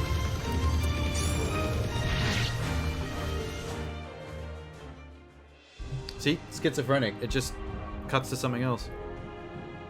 The abilities that Clive wields have unique characteristics depending on the icon they are derived from. Players can use ability points collected by defeating enemies to unlock more abilities or upgrade existing ones. How big is this menu? Can't decide which iconic ability to unlock or upgrade? No problem. You can let the game choose for you. Why would you do that? Final Fantasy 16 song from your favorite band? A range of timely Alright, cool. accessories to provide support to They hit those players who 1.25 may million not be subs? so Holy skilled shit. at action games, Not bringing bad. them a truly enjoyable experience. Players are Are they like encouraged indie? to equip Clive with different combinations of these accessories until they find the one that perfectly matches their own playstyle. That was reminding me a bit of combination I Materia in Final particularly Fantasy VII. recommend to those who may struggle with action gameplay is the Ring of Timely Focus and the Ring of Timely Strikes. This combination allows players to unleash a wide array of different techniques just by pressing a single attack button, as well as shifting into a window of slow motion So whenever there's an Clive item is to about basically be make hit by an parrying, attack, countering, and blocking giving like them a easy little mode, extra time to basically. hit R1 and evade. Alternatively, players could equip an accessory that fully automates evasion. As I said before, I really Yeah, encourage easy mode. everyone to discover the combination There's that easy works mode best for them. accessories. I don't think I'd like that because I enjoy perfect dodging and parrying. If the game is doing it for me, I don't think I'd be having as much fun. And for those who want to concentrate on the story, don't forget to choose Story Focus Mode before starting a new game. The hell does that mean? In this mode, timely accessories Oh, are accessibility automatically equipped features. from the start, allowing players to immerse themselves in the narrative experience without having to worry too much with the action. Ooh, okay. So story focus mode is baby mode, basically. They're called Polyphia. They have two of the best guitarists, good bassists, one of the best drummers. Clive will meet many characters What would you say they're along like? his journey who will join him as friends. Oh, it does and only allies. instrumentals? Oh, so like postmodern rock? This place. Or post-metal? These are fallen ruins. Well, we didn't think they'd mind. And it keeps the black from our lungs. But how do you survive without magic? Sidolphus, who becomes a mentor Oh, to Hiroshima Clive. and Dark something. Jill, a friend from Clive's youth. I like Such that. encounters and reunions will set Clive on a path of great personal growth. It is. Clive! Can we change his name from Clive to something cooler? Some Clive. of these companions will even accompany Clive on his adventures. He sounds like something you go and play fighting badminton alongside with. him and finding lots to talk about along the way. That said, players will only need to focus on controlling Clive. Party What are you members eating? are fully AI-driven, Oh. providing support for the Pizza hero shapes. and constantly adapting and responding to his They're actions. little crackers that taste exactly like eating tiny pizzas. It's amazing. An Australian delicacy. That panther is lying on its back doing fuck all.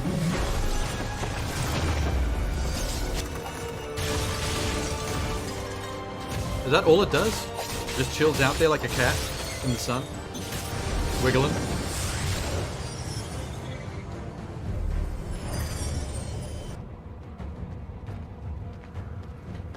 Doggo. And we cannot forget Torgal.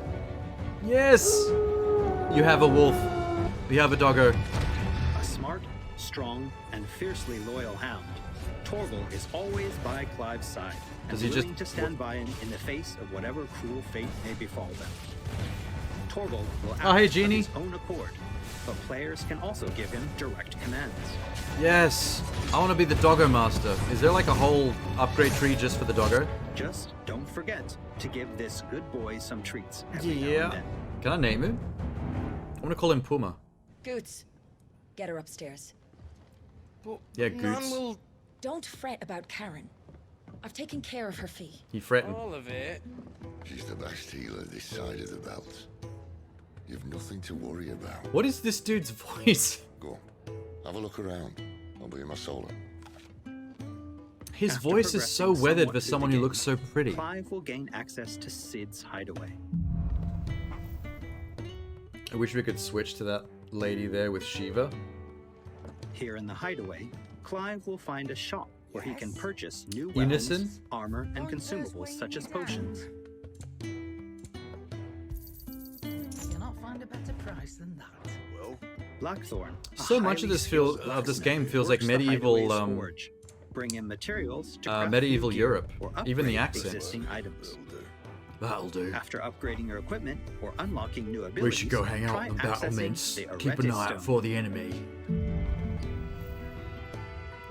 If you see Bahamut, Here, scream for help players and then can shit enter your a virtual pants. training area outside the bounds I'm of gonna time spend and this entire space, game talking like where that. They are free to refine and practice Warning you combos now. of their very own.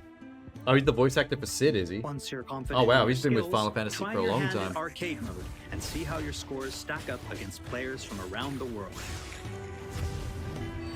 Virtual mugger. The hideaway is Damn, home the to a combos lot in of this is other sexy. features as well.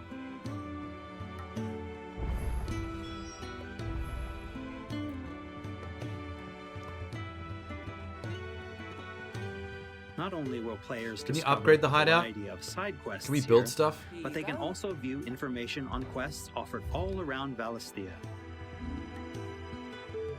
Oh, maybe nah. Never mind. I thought it was one of those hideouts in RPGs that you get to actually build up or something. That would have been cool.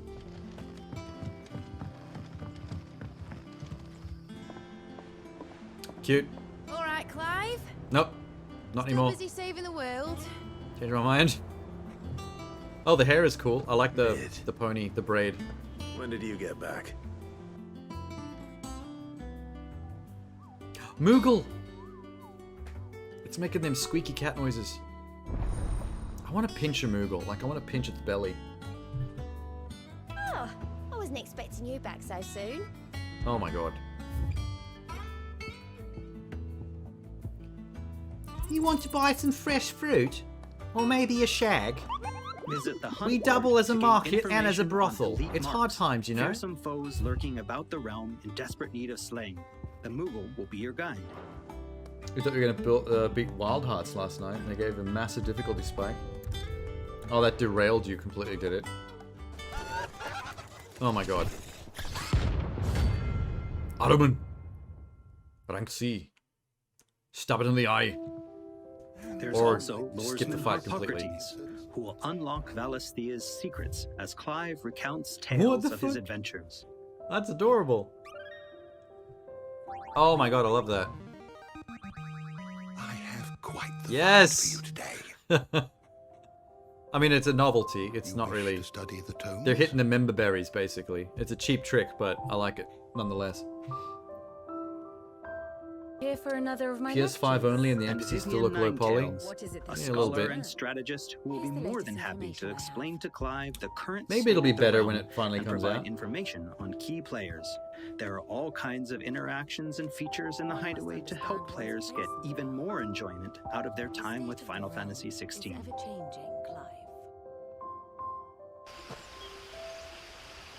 All I care about is that dog right now, that wolf.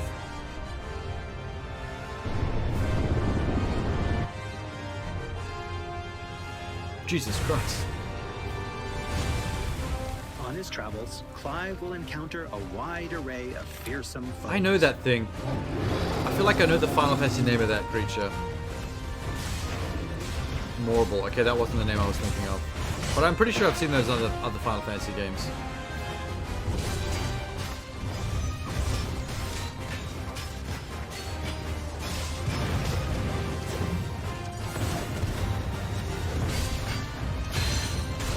Look at that combat go.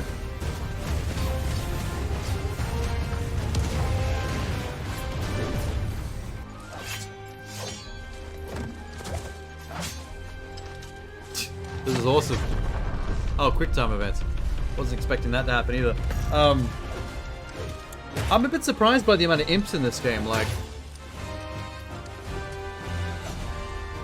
it seems like the game's most common and basic enemy is those dobbies. Whoa. Game's fights are going off. Get him, dog. He will, of course, clash with the dominants who wield the power of the icons. Is icons what they're calling summons in this one? Because they keep saying icons, but they haven't explained themselves yet.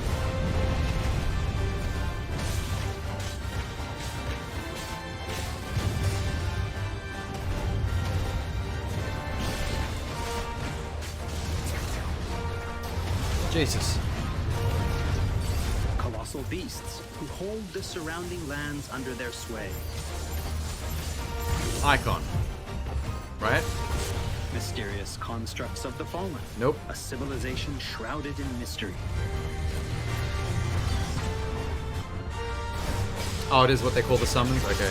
They keep using the word like they're talking about summons, but they haven't actually said that's what they were or made it obvious yet. So I was just kind of assuming that. What is happening?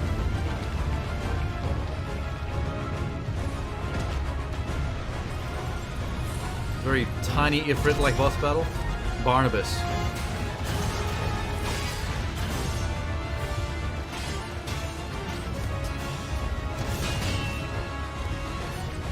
I don't think there's any chance that this game's combat is not going to be fun. Like, every bit of footage they show of the actual fighting looks fun. And we cannot forget strategic the as well. icons themselves. Experience unparalleled real-time action combat as Clive takes command of the iconic might coursing through his veins and shatters his very limits. Whoa, dude. Clive went The Super shining Saiyan. point of Final Fantasy XVI, however, has to be the breathtaking icon versus icon battles.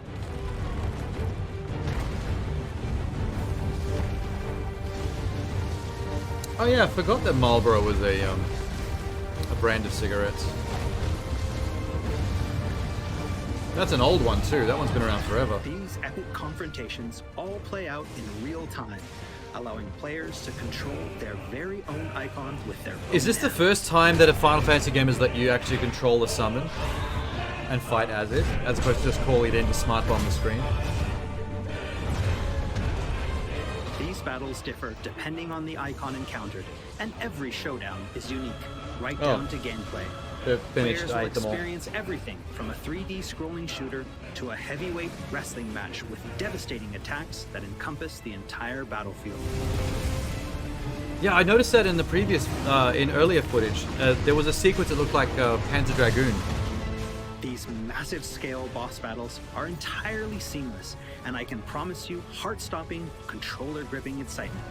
I can't wait for you to get your hands on the game for yourself. I mean, I believe him. I mean, every game studio says stuff like that, but I think they've shown enough proof that he's not fucking around.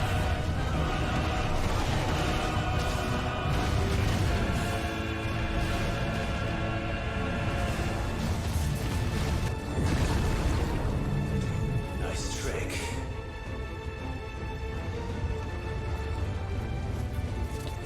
Every icon battle's a different genre of game. That's awesome. That's why I saw some Panzer Dragoon earlier, when he was in the Phoenix mode.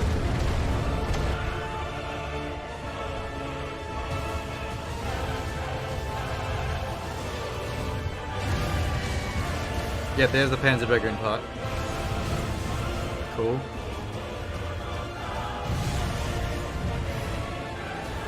So it looked like when you're playing as, when you're in the Bahamut summon, it looked like you were basically playing like a Godzilla kaiju fighting game, one-on-one fighting game.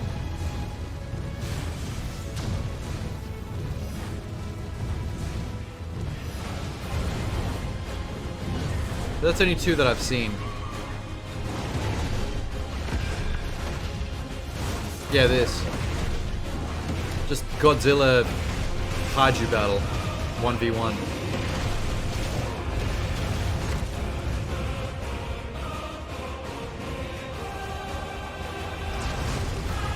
What the fuck is happening here? Oh, this is in game. Holy shit. Look at the size of this boss. You're just running on one of his tentacles.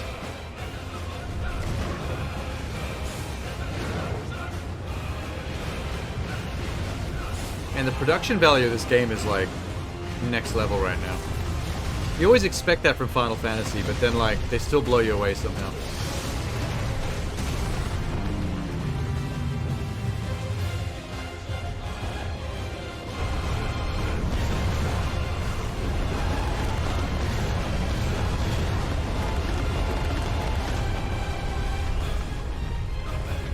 Hopefully these massive, like, cinematic boss clashes aren't too heavy on the quick time.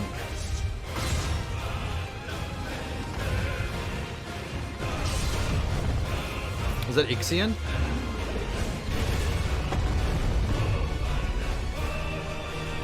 This music needs to chill already. This has been going off for, like, the last couple of minutes. Okay, thank God. So everyone, My brain was what did you melting. think? Thank you for taking the time to join us today. Final Fantasy XVI will be available worldwide on June 22nd, and there's still plenty that we've left. I've never to seen reveal. someone with those Battle kind of content, side bags content, under their eyes. in-game content, He actually has like and these more. massive We cuts. hope to bring you more on these aspects of the game. It's not just like a in the tired near area, he has future. these huge grooves. Also, Look at I'm this. truly excited to finally be able to reveal that Final Fantasy I don't know how well you can 16's tell. main theme was written and performed by one of Japan's greatest recording artists, Kenshi Yonezu. We've still got a lot more in store for you in the coming weeks, and I hope you'll all pre-order the game and join us in Valisthea on release day. This has been Naoki Yoshida, producer of Final Fantasy XVI. See you again soon. I really like this jacket. Bye-bye. I have to go not sleep. The poor man's eyes. Okay, so that was entirely Final Fantasy. Okay, I wasn't sure if that was gonna be the case. Yeah, I'll do that one next. Like for a state of play, I was expecting it to be focused on Final Fantasy as its primary thing, but also show like a couple of other shorter stuff, maybe at the end or at the beginning. I wasn't actually expecting the whole thing to just be Final Fantasy. That's quite unexpected. That might be the first state of play I've seen that is just one game related, even though it still goes for like 20 minutes to half an hour. Ba, ba, ba, ba, ba, ba, ba, ba, ba.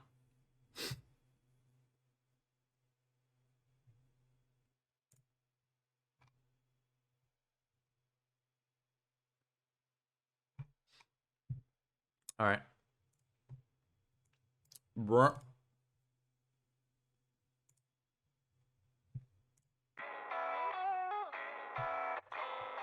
Let's see where the audio needs to be at.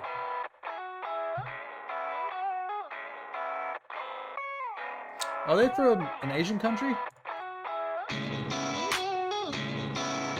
Oh, no. Okay.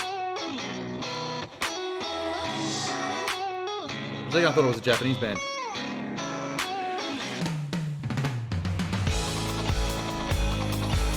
Texas. Oh, neat.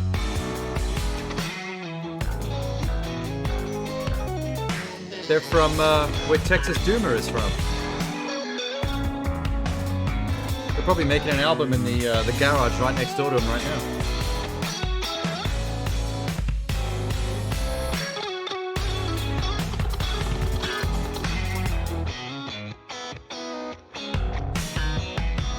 I wish I didn't finish off all my pizza.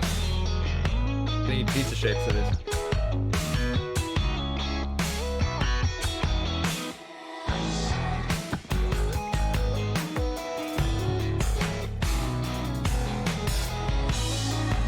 Which one's you, Texas? I'm guessing you're not the pretty boy on the Kawasaki or whatever brand of bike that was. You're the drummer in the yellow jacket, aren't you?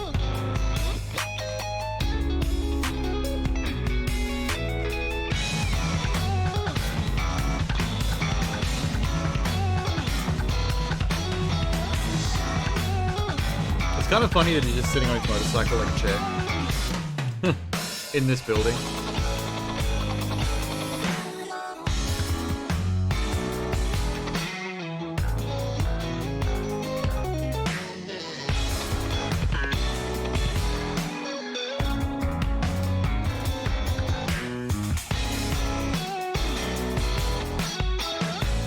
Why do I feel like this is like the chill, uplifting version of like what Tool does? You know how Tool is like dark and gritty and moody, but it's like all complex instrumentals. I feel like the opposite side of that coin.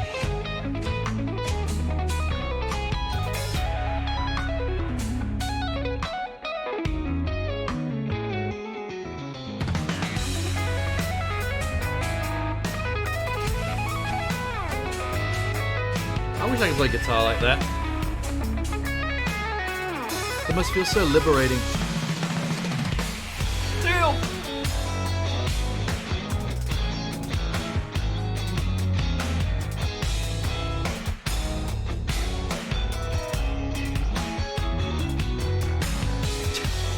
This is the kind of stuff I do for a job. I'm always having to edit and composite stuff like this. All the goddamn rotoscoping and green screening keeps you busy for days. Oh wait, we have watched Polyphia on stream before. I recognize this video. Playing God, I recognize this set. We've actually watched that one on stream before. Someone else must have come in and asked for it. Interesting. I didn't remember that until I saw the picture. What did you send, Jeannie? Oh, Texas is joking. He's joking for sure. Oh shit.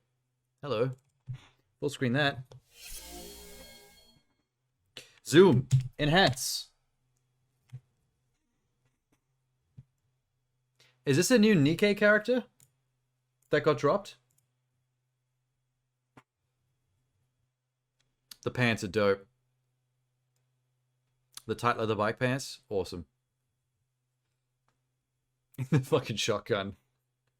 That's Sugar. She's from the OG roster. Oh, okay. I've never actually seen this one before.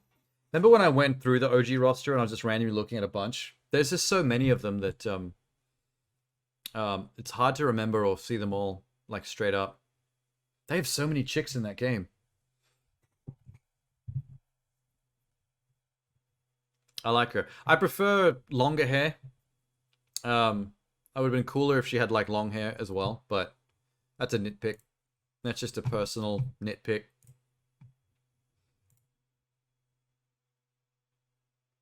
Oh, you want to see something cool I saw on Twitter today? Just quickly before I forget. An artist on Twitter that I scrolled past did her own art style iteration of the new Little Mermaid with her other mermaid sisters, and I thought this was a really cool pic.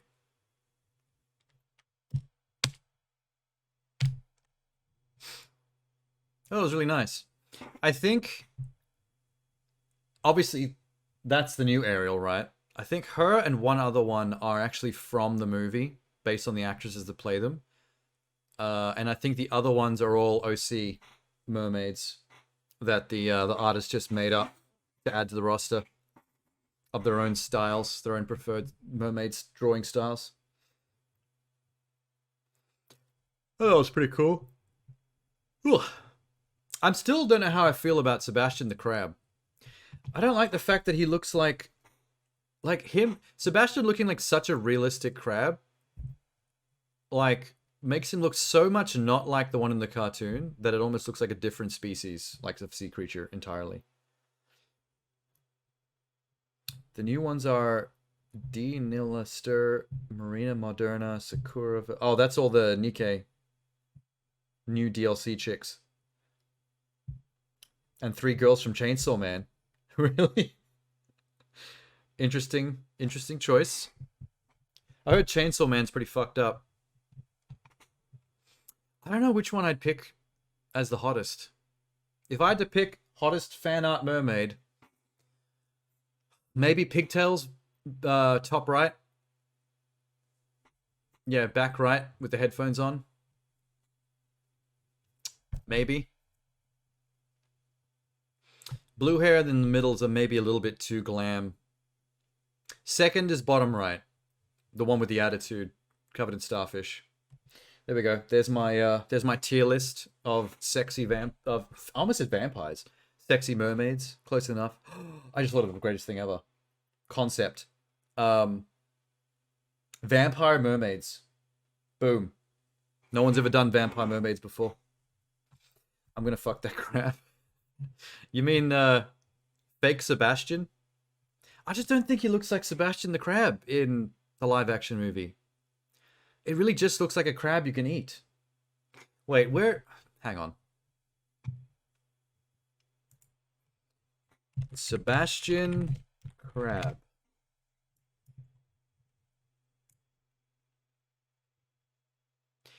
Okay. Are we sure Sebastian's a crab? Like, for real, though? Because he doesn't look like a crab in the original animated film.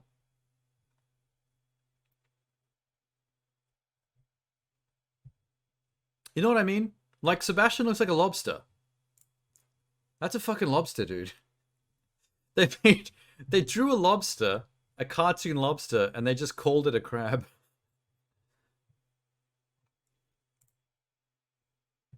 I know he's supposed to be a crab. I'm saying he looks more like a lobster, though. Like, there's something very not crab-like about the original Sebastian. I think that's why it's confusing when you see, like, a real crab, like in the new movie. Because that is a very different creature. That is not anywhere near... Let's type in real crab. There you go.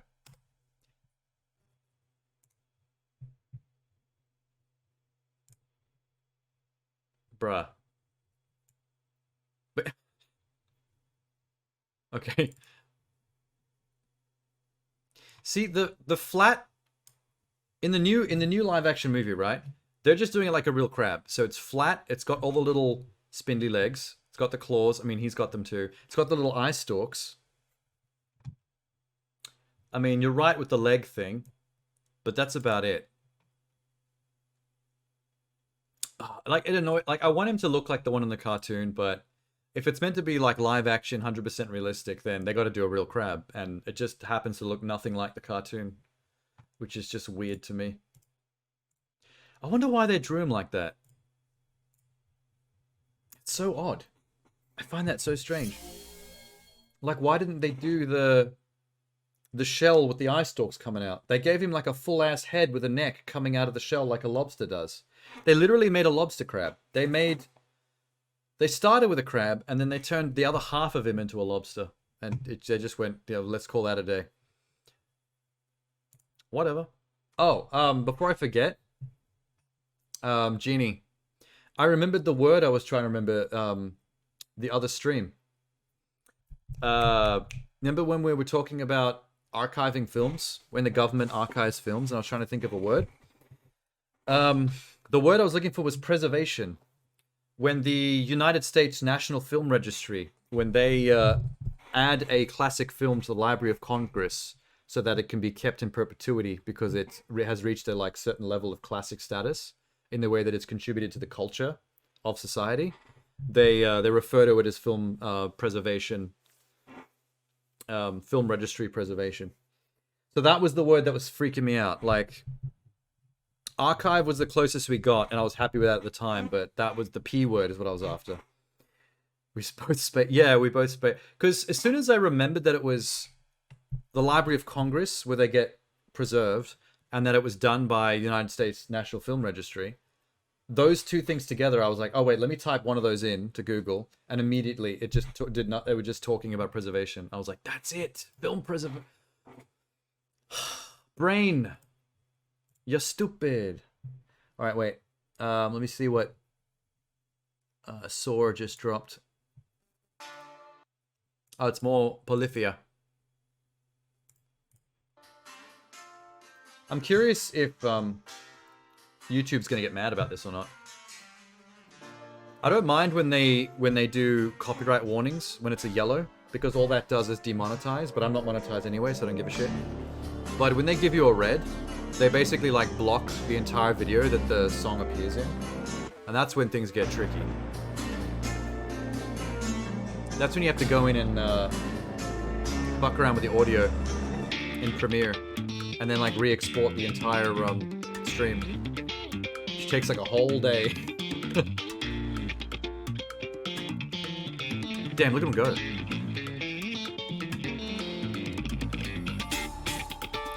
That's the kind of guitar playing that immediately gets you vagina. Like, you could just sit down at a train station and do that, and by the time you're done, you've already nutted like 3 times and impregnated 5 people. That's right, I didn't get the math wrong. 3 times, 5 people.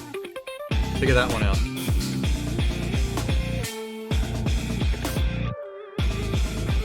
That's a woman show?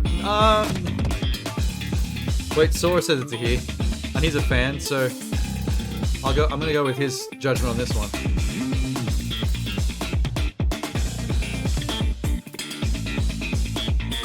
I kind of like the aesthetic of his tattoos being very similar to the symbology on the neck of the guitar. There's these floral silver patterns on the neck of the guitar, and it looks a lot like the tattoos on his fingers.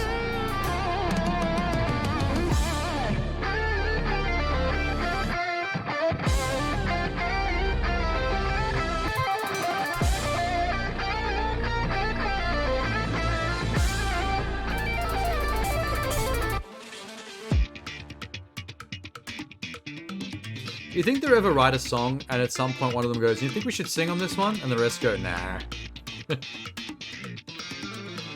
Vocals ain't required.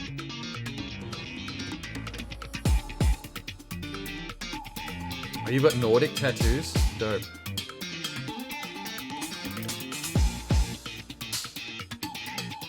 So they could cast you in a fan film as Kratos, as the God of War.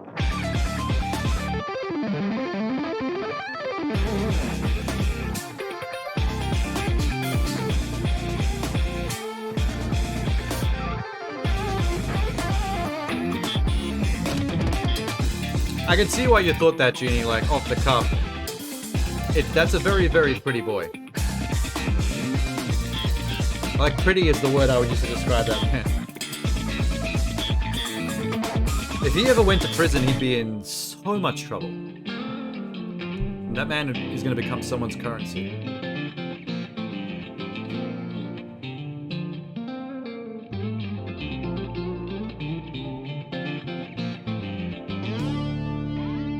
Who the hell's this? Guest on the track? Guest guitarist?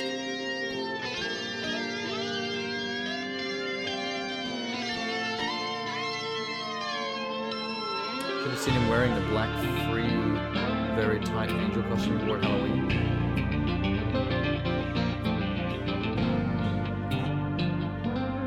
Oh, he does streams, does he? Does he play music on his streams? Is he a music streamer?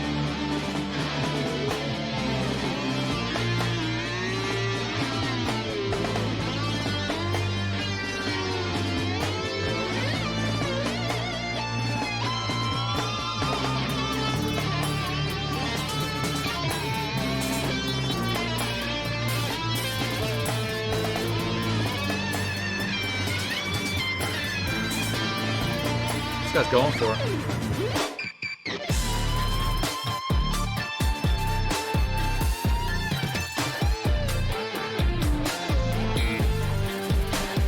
Oh, so his practices are just like stream hangouts. That's pretty cool. It's a good idea. That'd be a good idea if you're trying to learn an instrument as well. Like if I wanted to learn guitar, like why not learn on stream? People can stop by and check out your progress.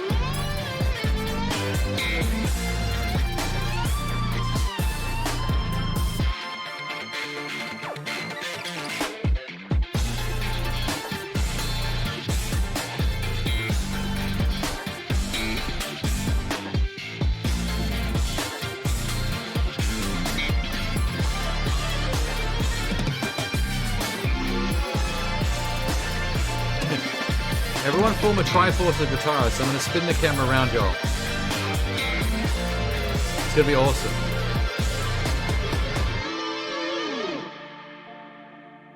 Look at all those guitars. Should we get a keyboard or a vocalist? No, more guitars. Every single person needs a guitar, except for the drummer. Maybe sometimes him as well. Random saxophone guy, take us out. For the last 5 seconds. Sorry, I said saxophone. It's trumpet. My bad.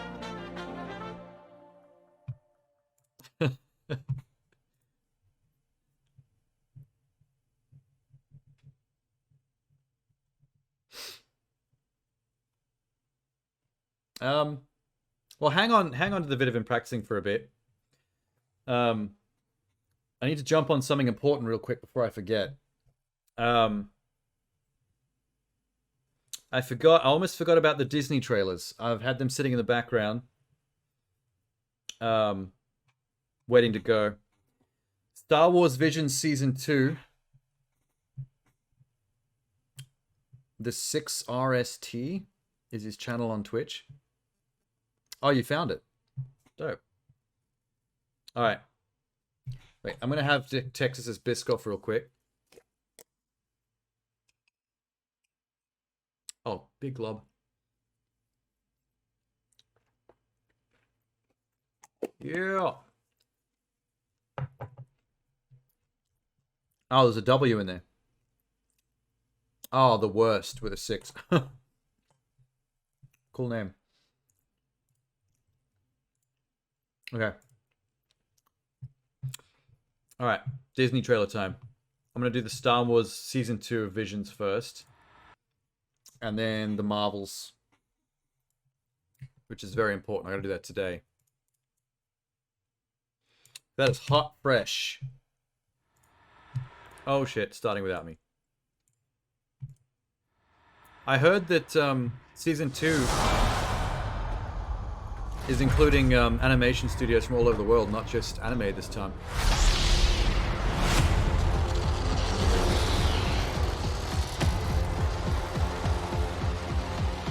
It's never not cool to drag a sword along the ground. Doesn't matter if it's laser, steel. Prose is curved slightly. That's new. That's actually shaped like a saber. Everyone has an inner light. Follow the light. Is that stop motion? I always knew you were meant for bigger things. Oh. What if you just keep going? No need to fear. There are others like you here. I saw it myself. She has special powers. Can you get your porta potty off the starting line? Does it give me Aardman vibes? Exactly. The Wallace and Gromit Company. Don't be afraid. Maybe it is them, because this is animation studios from everywhere. Be with you. That might literally be It's Aardman. showtime. soundtrack's popping though. I can fight them. I'm strong enough now. No one is stronger than them. We can beat them. Oh, hell yeah. That claymation got some texture.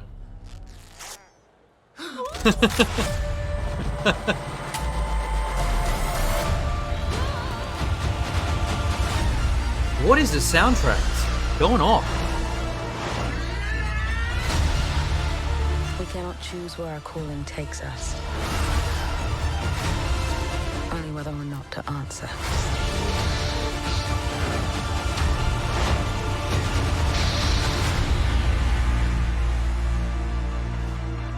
Oh shit. Oh shit. That was hot. That was a good trailer.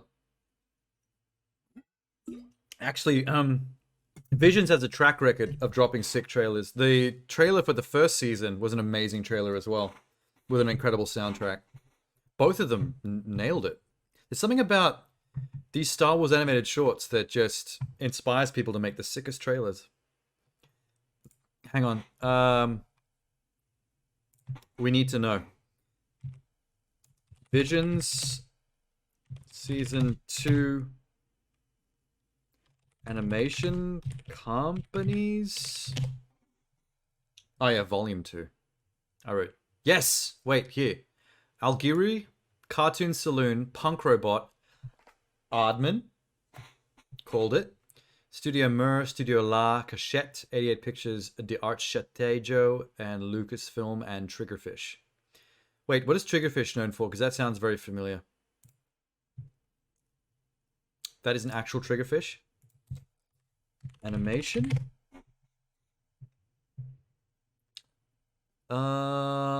Studio based in Cape Town, South Africa. That's where I was born, by the way. Oh, they've made... Okay. I don't recognize any of their animated films, but... That's from my hometown. Yeah, that's awesome. Like, I thought that claymation style looked like Aardman, and I'm actually so happy to see that it is Aardman, because I don't recall them doing anything interesting lately. Not since... What? Not Chicken Run. What came after that? Flushed Away. I can't remember anything from their company since Flushed Away for some reason. Studio Mur, what do they do? Oh, they do Korra. Legend of Korra. The Avatar show. That's Studio Mur. You know who should be on this? You know what animation studio they're missing here? Laika. I would love to see Laika on board for this. What was the last thing I did? Kubo and the Two Strings, I think was the last Laika. Mandalorian makes sick trailers too. They do. In fact, I feel like most of the Disney Plus shows, even when the shows turn out to be not that great, they're always pretty decent at trailer design. Like, remember Moon Knight's trailer was pretty sick? That was a damn good trailer. Yeah, I don't know. Disney just have the money to make sure their trailers are always fire, I guess. I joined your Discord. Oh yeah, no worries. You're gonna post a selfie in there? Okay, cool. While you're doing that, I'll jump across to the other one we're gonna do, because that was awesome. We are 1 for 2 in trailer quality. Come on, Disney Plus, don't let me down. Okay, there it is. Yes.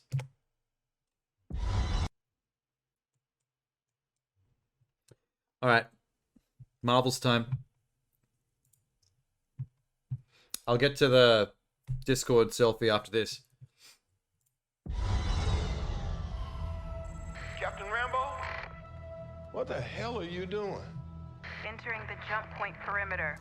Fury's back. I'm gonna get you some readings, Fury. Why is there an elephant in the background? Hello? I can hear an elephant. Hello?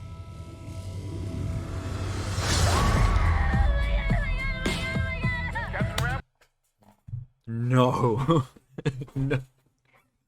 Oh, that's not an elephant sound. I know that instrument. They're about to drop Beastie Boys on us. They are not about to hit us with Beastie Boys. Okay, everyone shut up. Everyone shut up. They're about to drop fire on this shit.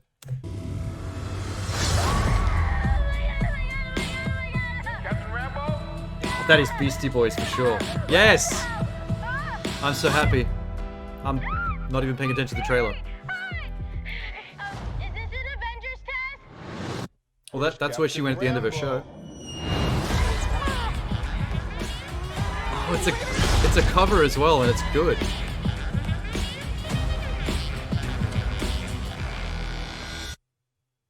What the?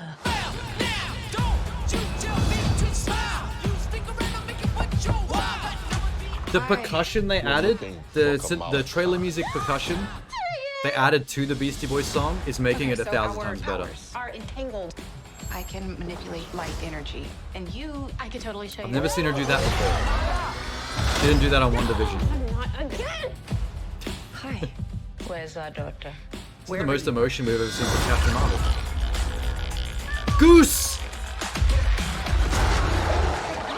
Bruh, the Flurkin's back.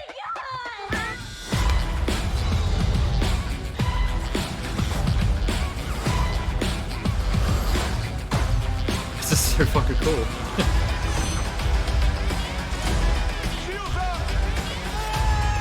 Oh my god, I heard it, Flurkins. We're a team. Oh, no, we're not a team. We're not a team.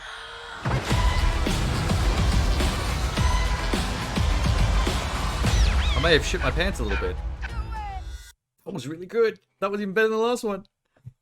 See, this is what I just told, like, I just said this on the Star Wars Visions trailer. Like, Disney Plus, they don't miss when they put out trailers. It doesn't even matter if the show or movie turns out to be shit. Like, they will knock the trailer out of the park. They don't miss with trailers. Somehow. Holy shit. Hang on. Enhance. Zoom. Enhance. Now I just want to listen to Beastie Boys for the rest of the night. This is a weird set area. It's a bit green screeny looking. That was from the end of Miss Marvel. Hang on. Parents are hilarious. Love them. See, we haven't seen her do this before. Monica Rambeau. What's her superhero name? Photon, I think. I didn't know she could turn translucent and have things go through her. Have you seen the TMNT movie trailer? Yes, I think that was 2 or 3 Sundays ago. The one where April O'Neil is like a slightly pudgy black girl. And the Ninja Turtles are all like preteens. They're actually played as like young teenagers for a change. As opposed to sounding like they're in their early 20s. Which I believe is more accurate to the original comics. I think I remember seeing that in the original graphic novels, I think April O'Neil was supposed to be black. And then the Saturday morning cartoon changed it to white. And then that's how we saw her from then on. And also voice acted by teenagers. Awesome. That was been my only thing about Ninja Turtles for the longest time, is that they're called Teenage Mutant Ninja Turtles, and every single film they're in, live action, cartoon, or otherwise, they always sound like they're in their early 20s. In fact, their level of maturity is like that of a young adult, like someone who's still kind of immature, but like they're at least in their 20s, like they're 20 or 21. Energy. Okay, wait, there was something else. I can't believe Goose is back. Yes. If I had to pick my favorite character from Captain Marvel, it's Goose. I gotta go with Goose. There he is. There's the boy. Doing his flirking shit. That's actually kind of horrifying when you freeze frame it and see the thing come out of his mouth. Ew. She was biracial? Oh, like white dad, black mother kind of deal. Look at the fucking frame by frame of Goose with the flirkin tentacles coming out of his mouth. It's actually disgusting. When you see the gums first, yeah. Blah. Blah. Blah. Blah. Blah. Yeah, it's Goose. It's Captain Marvel's cat. I'm glad they're keeping him around. I like the fact that seems like Carol Danvers is taking Goose with her on missions because, like, why is he here? I also I also love the 100% realistic reaction from Kamala here.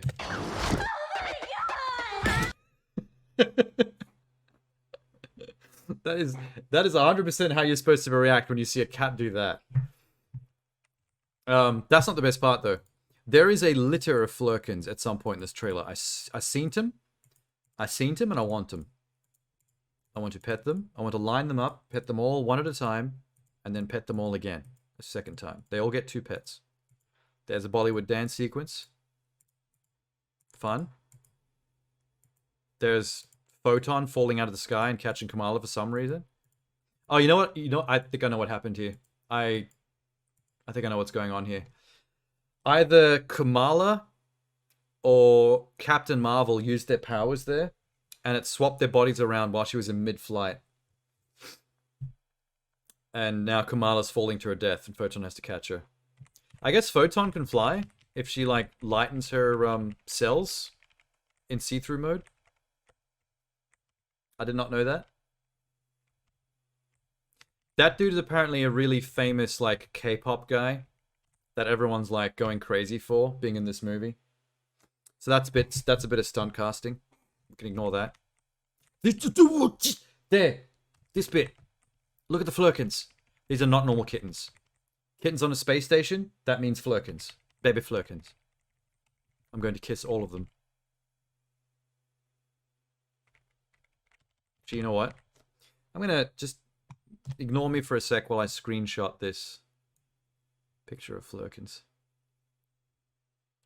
I need to keep this photo for reasons. I promise I'm not going to beat off to it.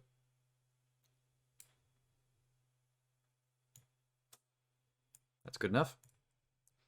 I'm going to call this file Flurkin. Bebis.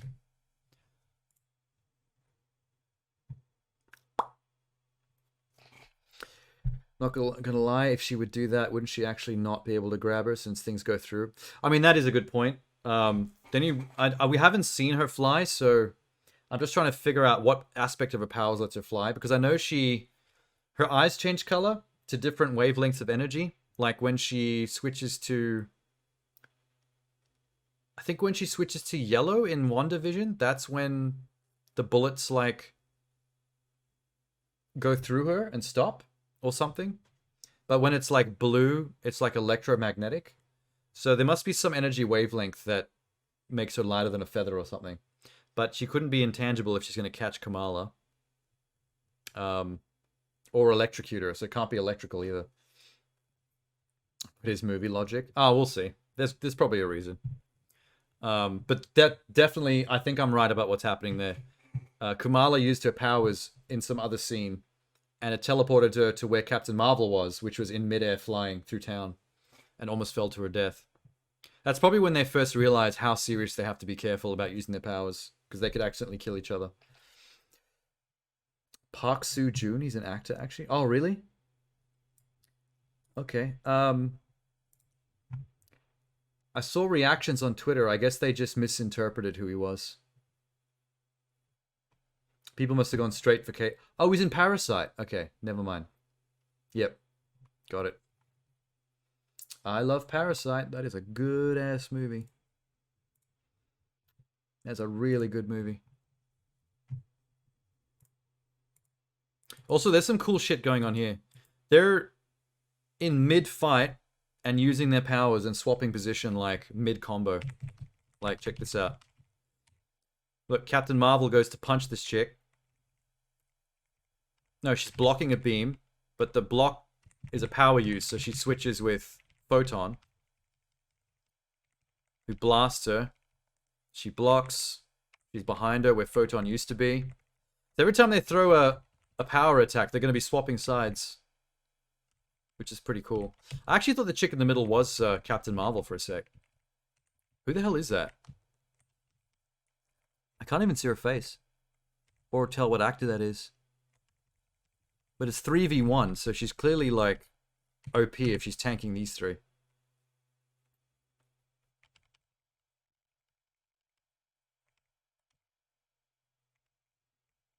Due to bombardment by extra-dimensional energies, Rambeau can transform into any form of energy within the electromagnetic spectrum. Yeah, that's what I was trying to get at before. Among the forms she can assume, she's able to control a visible light, cosmic ray, gamma ray, X-ray, ultraviolet, electricity, infrared, microwave, radio, and neutrinos. By assuming the form, she gains all that energy's properties. So you can be very creative with Photon's power set.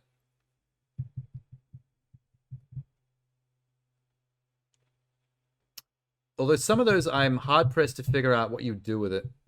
I don't think I'm creative enough to figure it out. Like, if you took on microwave radiation, you could basically cook someone from the inside out, which is pretty gross. Which one of those do you reckon would help her fly? It wouldn't be X-ray. I don't know about neutrino. What would neutrino let you do?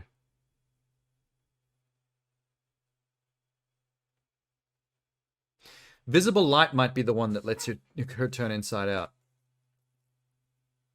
Or is it X-ray? Microwaves don't do that. It's a misconception. Oh, good. Then it's less gross.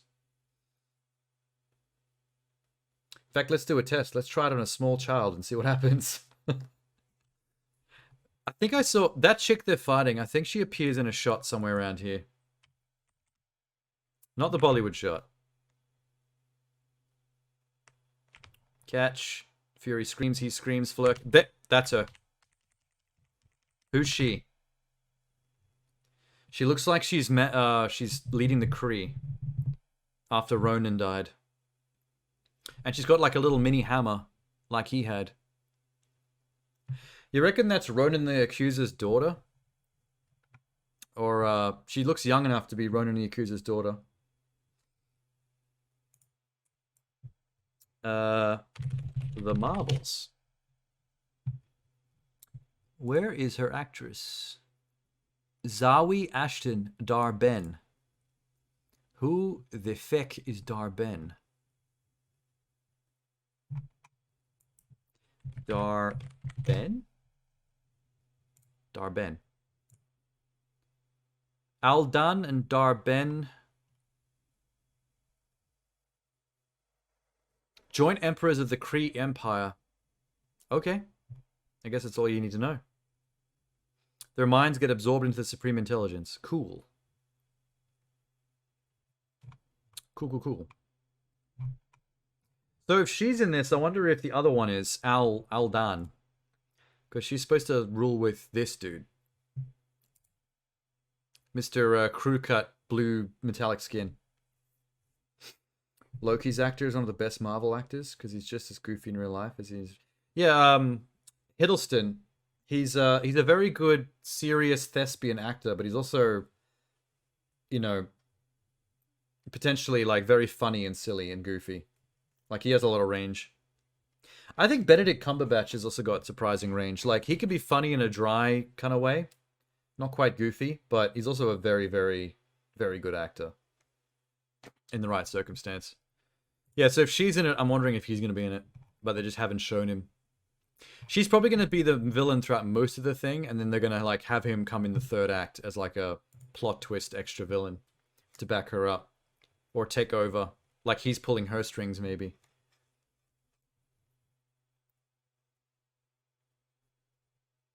I think everyone likes Tom Hiddleston. I don't think there's a single Tom Hiddleston hater on the internet.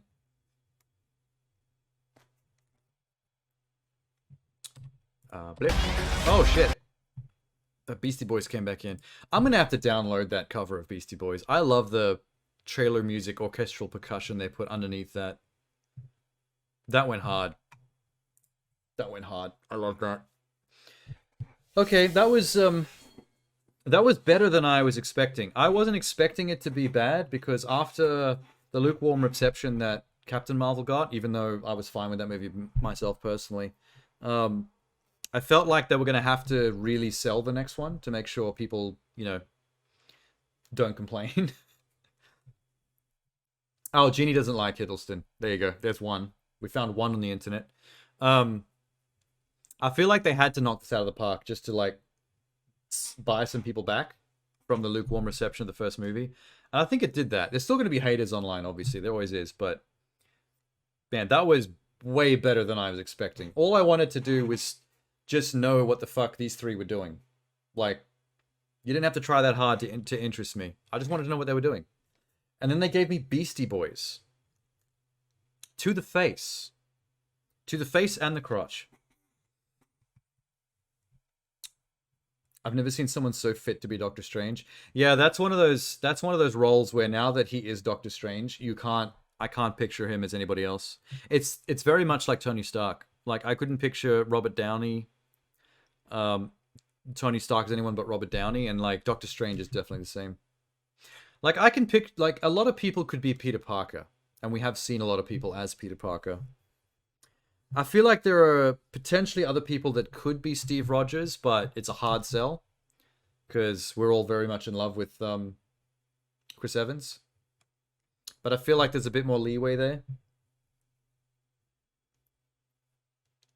I've only seen him as Loki, and I hate Marvel's versions of the Nose. No, oh, Norse gods. Oh, like the galactic alien, non-religious supernatural version of the gods, you mean? Because that's kind of like how Marvel gets away with all this stuff in their universe, is that everything is just sort of another form of species or alien in the galaxy. So Norse gods are a species that are out there somewhere that affected our culture back when we were more primitive and believed in things like gods. And then we built our own shit around them. But they're really just like their own culture somewhere else on a different planet. It's a clever way to do it, though. Like, I don't love it or hate it. I just think it works for what Marvel's doing. So I got no problem with that. You didn't like calling Hell Hela? But isn't Hell actually their version of Hell without the extra L? I thought that was the point. Like, Hell was a place, Hela is a person. Oh no, I see what you mean. In the actual original mythological shit, it is Hell, the female being in Norse mythology said to preside over the underworld of the same name. Is also an afterlife location in Norse mythology and paganism. Oh, it's both.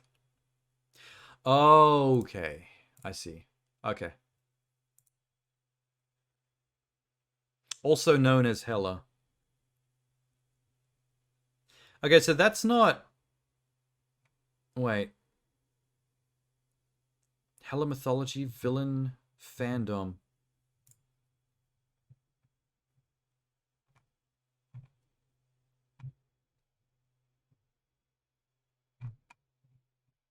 It looks like that's not really Marvel's deal. It looks like that is... Her name is also... So, yeah, I thought Hell was the place. Like, Christian mythology is double hockey sticks. H-E-double-L. In Norse mythology, it's just H-E-L. Only one L. And then I thought Hela was the female character that resided over it. I didn't realize that her name was also Hel, but she also went by Hela. So that's not really Marvel's fault. They're just giving her one of her aliases that already exists. Like, she's already known as Hela. She just has lots. Look at her. Wait, she's got heaps. The Merciless, Queen of Helheim, Queen of Niflheim, Daughter of Loki, Mistress of Death, Lady Hela, Lady Hel, Two-Faced Terror, House, Warder, and Hel. She has 9 names. I can understand why Marvel did it then. The Norse gods in Marvel are stories that people tell of the Asgardians coming to Earth and helping them in some way. Yeah, that's what I was saying. They're basically aliens from their own planet, but because they came here when we were more primitive, they kind of instilled themselves as the gods that we know and that we write in our myths, which is a neat way to do it. It works. But I kind of agree with, of all those names that you could have made Cate Blanchett in Ragnarok, I think I agree with Marvel on that one. Like, I wouldn't, as a writer myself, like if I was screenplaying this shit, I wouldn't like calling their version of the underworld Hell and also calling her Hell. That would really bother me. That would kind of piss off my OCD a little bit. I would be perfectly fine with her taking on the mantle of Hela, despite the fact that it's one letter different, which is still a little on the nose, but that's fine. It's a cool sounding name. Hela. I do wish they did more with her, though. She kind of like sachets in, owns the place during Ragnarok, and then gets killed off. And it's like, come on, man. That character was dope. Let's see more Hela. Benedict Cumberbatch's two modes, sexy beard man and extremely goofy beardless boy. Yeah, without a beard, he looks a bit odd. He looks like a fish man. Imitation Game is a very good Benedict Cumberbatch movie. Where he plays the closeted gay mathematician that invents the Enigma deciphering machine, which ultimately goes on to be the first piece of technology that people use to figure out how to make modern computers. And you know what he gets for it? He gets ousted for being gay, and because of the laws at the time, he gets chemically castrated because it's not okay to be gay back then. And the rest of his life is lived in misery. Which was not long after that, unfortunately. He died young. Youngish. Early middle age, maybe. So, you know, that's human history for you. That's fucked up human history for you. Some of the best people that gave us the best shit went on to be to suffer for it, which is, you know, amazing for us. Good job. Good job, everybody. Oh, this is still open. Let's just close that. Oh, you know what I forgot to look at? Oh, Sebastian the Crab's still open, by the way. Hello!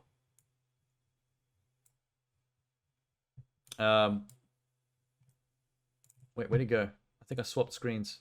Ah, there he is. I forgot to go to the Discord and look at your thing. Yeah, send the link, it's fine.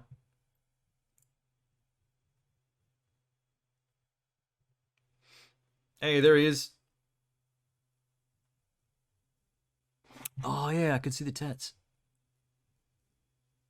Like all your fingers.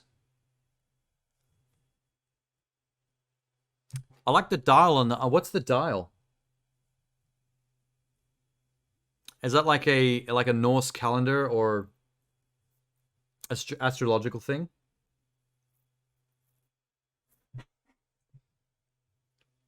Hang on.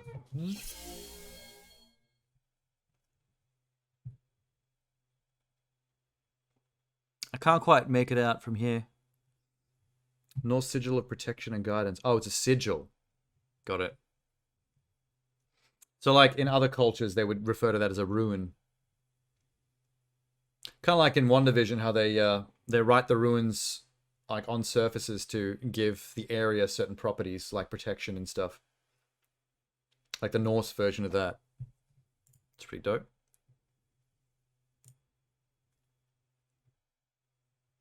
Why does the emojis take so long to load up? That's so weird.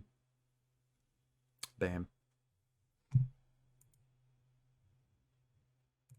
don't know why I had Sebastian open for so long. The tattoo sleeve is a ship in a rainstorm with the sigil. Sweet.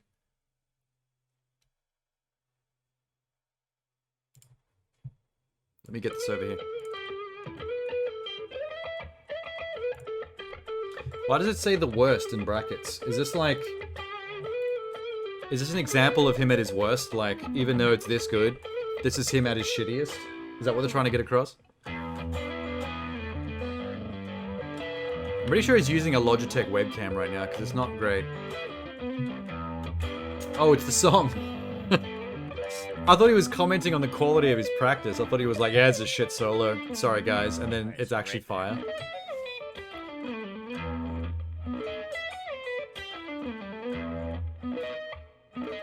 Sweet.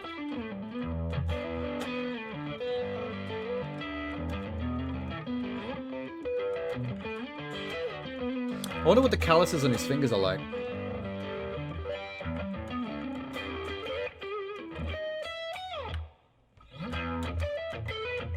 I met this chick once that was a guitarist, and I was asking her about like how many years she'd practiced and like what she'd put into it, and like because it'd been like she was really good.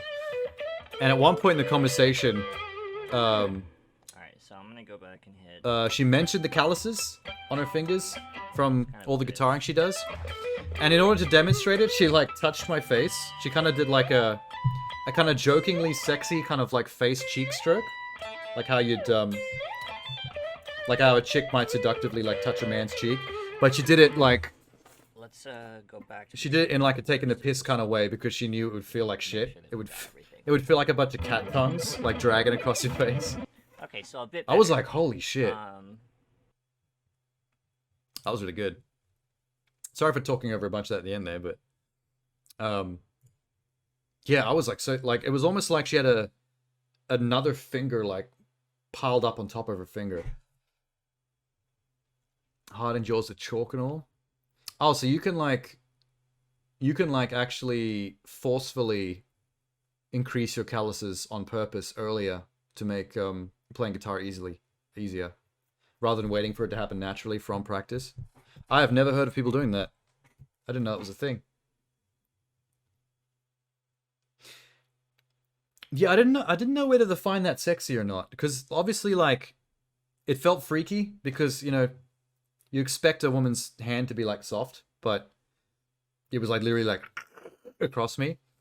But I was like, that is so freaky, but at the same time, like some part of my brain is still turned on by that. I don't know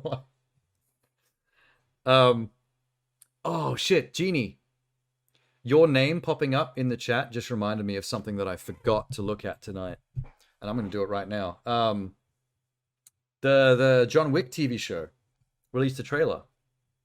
The Continental. There is definitely a... hang on. It's here somewhere. Let me just find it real quick. Found it. Yep. Peacock.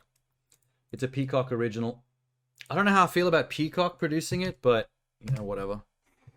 Whatever, man. Put it wherever it'll fit. Okay, it keeps starting without me. What the hell? Okay. I still haven't seen John Wick 4, by the way, so hopefully there's no spoilers in this. Not that I really care that much about spoilers, but still.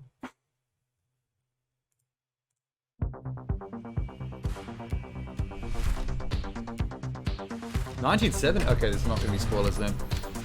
This takes place way before John Wick.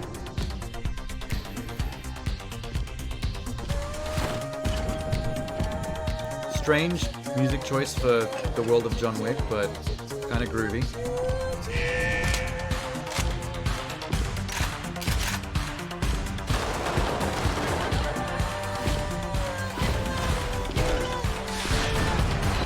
What the fuck?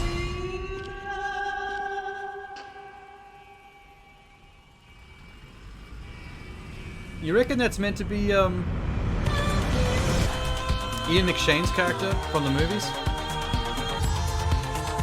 Like when he's young, how he became the leader of the hotel, maybe? I'm just like spitballing here. It is him? That's meant to be him? There's something about his casting and the emphasis put on his character right here that made me think like, oh, that's probably... he's about to rise to become Continental Manager. There is some really wacky shit going on in this trailer. There's a goofy-looking white boy with a sword, which I'm not sure I'm feeling that shot. That might be the weakest shot in the trailer for me. He just looks like a dork. That's cool. I like her. That's John Wick. That's a cool set.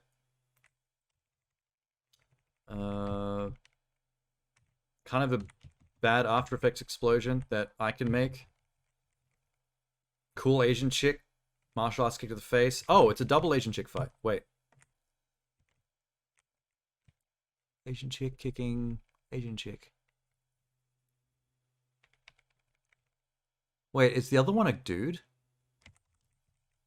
Oh no, those are definitely two girls.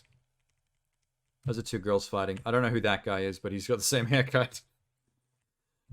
I'd rethink that haircut, my man. That white boy would look more scary if it would be for the milk boy haircut. Yeah, he looks like...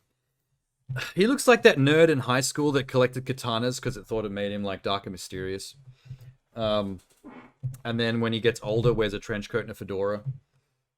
Even though like he's fucking 27 now and works in accounting. And it's like, dude, it's not going to happen. Just let it go. Oh, you know what? That's the kind of character that. Okay, let me pump this. Let me pump the brakes on that real quick. Go back to him.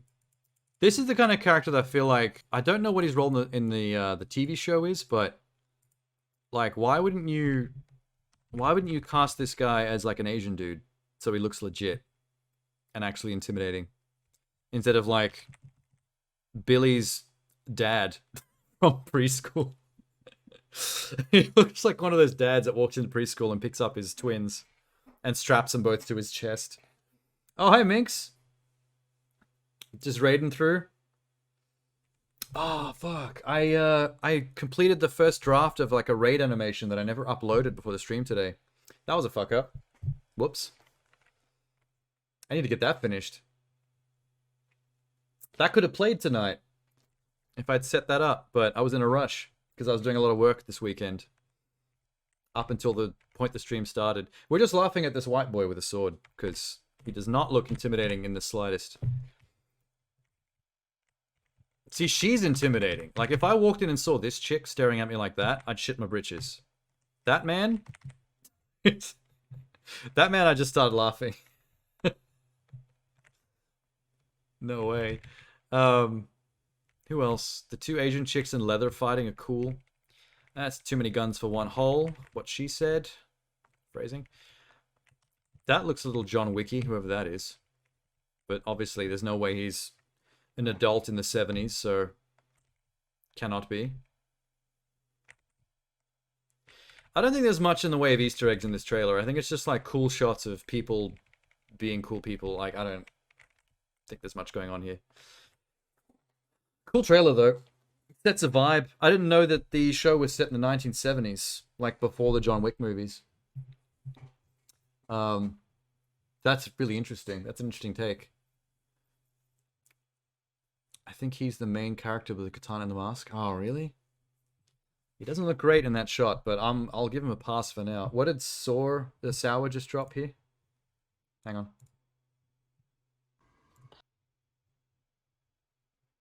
Hold on, what's... Wait, what did you drop? Calm head at tea. Calm head at tea. Comedy. Comedy. Calamity. Call me... Call me daddy. Daddy. Itches. Daddy itches. Daddy itches. Daddy itches. Dude, what's that laugh? How did I get that? Whoa. Okay, and Uncle,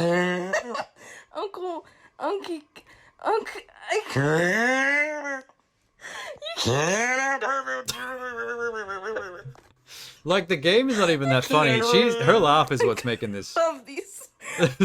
Monogamy. Monogamy. Motorcycle. Hey, I got one. Imagine being burdened with that laugh for life. It sounds like it hurts. It sounds like it hurts her throat. I feel kind of bad, man. It's good. Ah, shit, the Continental. There you go.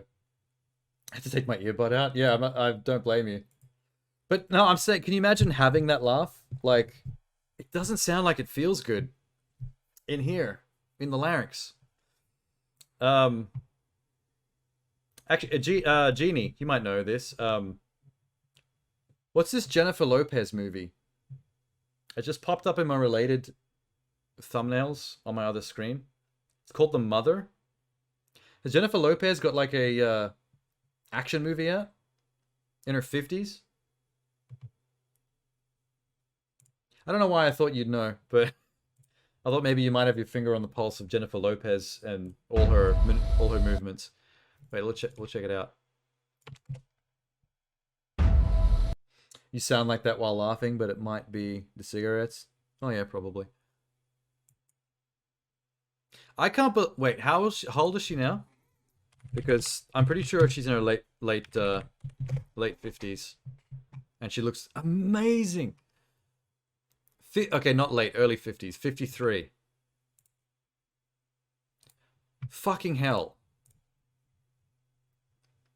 She is 50. That deserves full screen. She is 53 years old. You were surprised when she showed up in that stripper heist movie and she built her... Yes. Another movie you're talking about. It's based on a true story about a bunch of strippers that were doing credit card fraud or whatever on a bunch of rich businessmen. They had a whole thing going. I forgot the name of that movie. I just, wow. Goals, though. Her and Angelina. And who's the other one? Shit. My brain. Fuck, there's somebody else that's like J-Lo's level. That's like in their 50s, but looks like incredible. God, okay. Don't worry about it. J-Lo trailer. This looks action movie to me. I saw a screenshot of her running. Where's my baby? You wasted FBI time trying to cut a deal for yourself? Yeah, FBI, action movie. 7 agents were killed. This conversation now takes place on our terms. Adrienne Lavelle and Hector Alvarez are still out there. How are her genes so supercharged? The only way you protect She's that a mutant. child is to She's disappear. an actual X-Men. And if I don't, they'll find you. Both of you. You just gonna vanish? You Oh put my her with god. good people. It's that guy. Keep her safe. He's in lots of If straight-to-DVD there's action trouble, movies. let me know. What a great sign. You must have known I'd find her. So, mother gets her daughter grabbed and goes all John Wick. Yeah, here we go. What do they want? J-Lo's about to pop off. They're using her to get to me.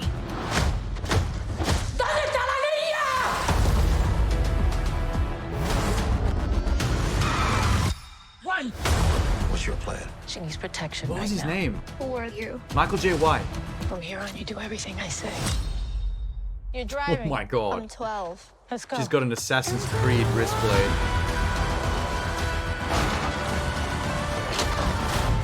Wonder how much of the stunts she did herself. Not till you know how to survive. Everything it takes. You're scaring me. Every time I look at you, I'm scared. Look at the mess you made. You're not getting away this time. You guys are pussies. It's going down. You burned down our entire world for her. Yes. Go, mommy, go! I'm a killer. What the But I'm also a mother.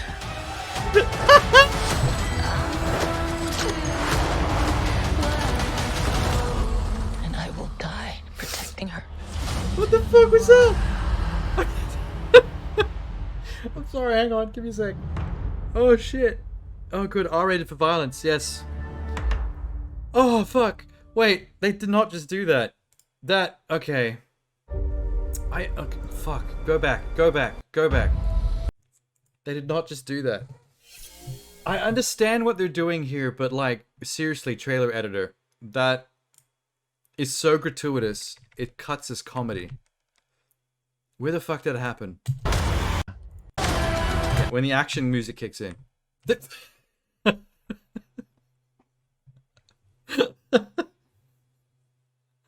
Alright, you have to drop the ass somewhere earlier in the trailer when the trailer's still a bit more chill. You can't launch into an action montage and then one of the shots, just one of the shots in the middle of the action montage is still technically action, but a different kind of action.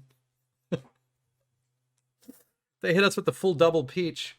The full moon surprise. Oh, great Odin's raven. By the mighty peach of Zeus. Look at that. She even puts the sway into the walk. Whoop. Whoop. That is right in the middle of people getting run over by cars, shot, and stabbed in the neck. Also explosions of motorcycles. Just... Just straight up ass. What the fuck? I don't know how to feel about this movie though, generally. Michael Jai White throws me. Because he's the kind of action hero, not hero. He's the kind of action mainstay that you throw into your straight to DVD action movie because you can't afford bigger, more expensive names. Like, he looks good. He's a trained martial artist, and he's cheap. So, you know, you go to any $5 DVD bin and just pick out an action movie, it's good percentage chance it's going to have Michael J. White in it. Michael Jai White, sorry. Keep saying his name wrong. So the fact that he's co-starring in this alongside J-Lo, I'm like, J-Lo, big name. Michael Jai, little concerning. I feel bad riffing on him so hard because I do like him. I think he seems like a cool... That's a good shot. What a cool shot of J-Lo. She looks like she's about to shiv a motherfucker with that Assassin's Creed blade she got in the little wrist holster. It was like the Assassin's Creed blade, but it had a curve to it like a raptor claw. That was sick. Wait, where is it? It's before the ass. Before the big peachy ass. She's like in a cabin. She's teching up with a... somewhere around here. She's like, I'm gonna teach you how to look after yourself in the wolves and run in the fucking snow. And then she goes cha-ching. Okay, no, it was earlier than that. She's a mother that's about to kick some shit. Where? Here? Ready? Ready? Flick. Oh, okay, wait. I think it's just a switchblade knife that she has, like, cocked up her sleeve that she can slide out. It's not quite the complex mechanism I took it for, or the curved raptor kind of shape that I was remembering in my brain from 2 minutes ago. Nice shotgun, though. There's 100% going to be a scene of her in the shed sawing that off. She's going to be turning that into a sawn off at some point and making some kind of, like, Rambo trap out in the snow. There'll be a piece of wire between two trees that when someone kicks it, like trips on it, a sawn-off shotgun blows their head off. I'm just writing my own movie in my head right now. Whatever. Yeah, J-Lo. I'm happy for her. Still kicking ass at 53, 54. That's crazy. I mean, I know that's what Tom Cruise is also still doing, but J-Lo looks better than Tom Cruise. I'm just going to put that out there. On the sexy scale, at least. Oh, okay. Wait. Another big one I forgot that I need to do quickly before I leave, because we can't leave this behind. The Penguin has had its first teaser. The TV show based on the Penguin from the Matt Reeves Batman. This I'm intrigued by, because I'm not entirely sure how you make a TV show out of the Penguin without just making a Gotham version of Sopranos. But I'm down to find out. This is one of those moments. Oh, why do I feel like this is already fire? You gotta ask yourself. Nothing's happened yet. What kind of life do I want? The world ain't built for guys like us. That's why we gotta take whatever we decide. Yes. is ours. You know what? Their answer was, let's just make the Sopranos. Try to push me out. Whoa, hey! You ain't seen what I can do. I love how awkwardly the Penguin moves around. Like he has a slightly injured leg and a weird gait. Even once, I'll gut you like a goddamn. It's kind of disturbing how he waddles about like that. Can you imagine the people saying my name in the streets after you're gone? Have it mean something? Jesus Christ. The new kingpin of Gotham. For a trailer where like technically nothing happens and no real plot is divulged, that was pretty tight. That was good. That was good. That was pretty good. I'm keen. I would like to know exactly what the Penguin's doing, though. That does clearly take place after the movie, though, because Gotham's still flooded from what the Riddler did. They're still waterlogged. So I'm guessing... didn't they mention that in the movie? There was a line in the movie, I think, that I didn't have to kill Amaterasu 50 million times. Is this in Wild Hearts? What was I saying? Oh yeah, End of the Batman. They mentioned something, I'm pretty sure, in the dialogue about how there's going to be a power vacuum while the city is waterlogged, and people like the Penguin are all going to be vying for like control of the criminal underworld. So I'm guessing that's the whole movie in the whole TV show in a nutshell. Just the Penguin's POV of all the crime families fighting for a peace. Instead of a wolf, she's a bird. Oh, so Amaterasu is a bird god, and Amaterasu is a wolf?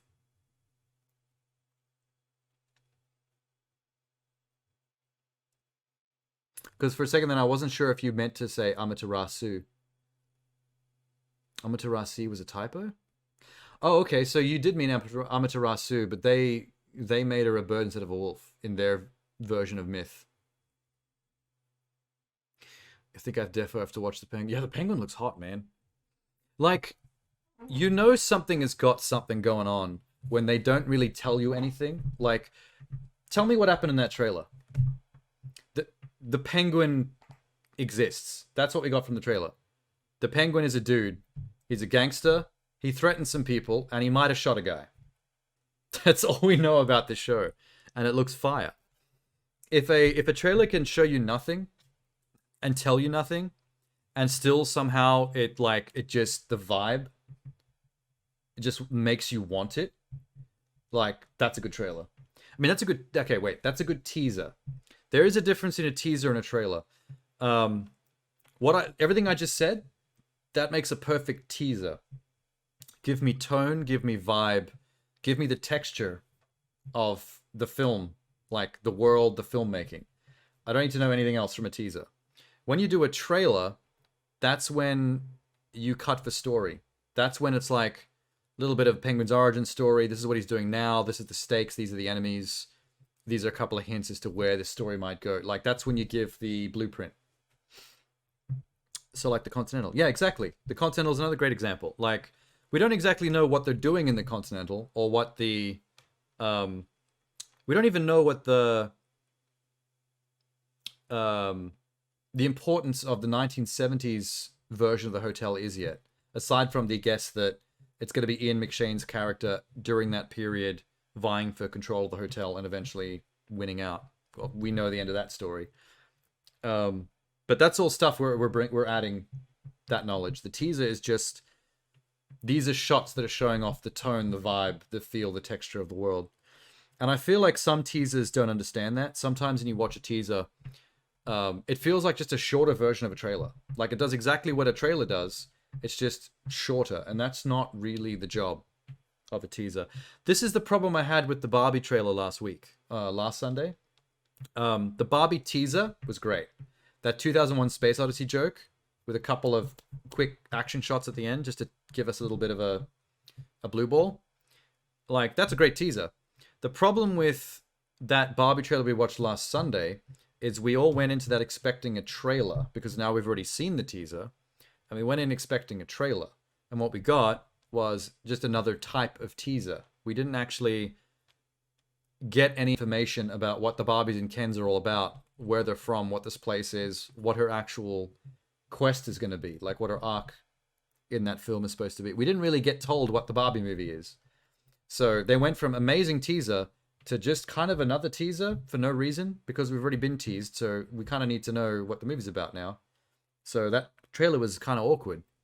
I did enjoy watching it just because it's cool to see what the fuck's going on in Barbie Land. Like, there's some funny moments in that trailer, but by the end of it, I was like, I don't feel like this did the job it should be doing right now. Because I've already been teased and intrigued in that previous one. Now we need answers, and we didn't get them.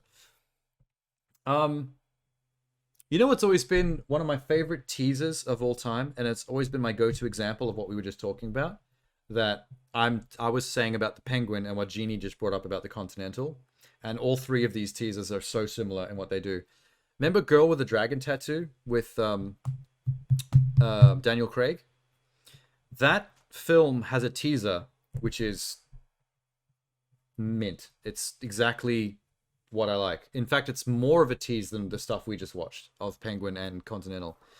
The teaser for Girl with a Dragon Tattoo is basically just a rapid fire montage of shots from the film. Just really nice cinematography or like strange, like what's even going on here, action beat shots.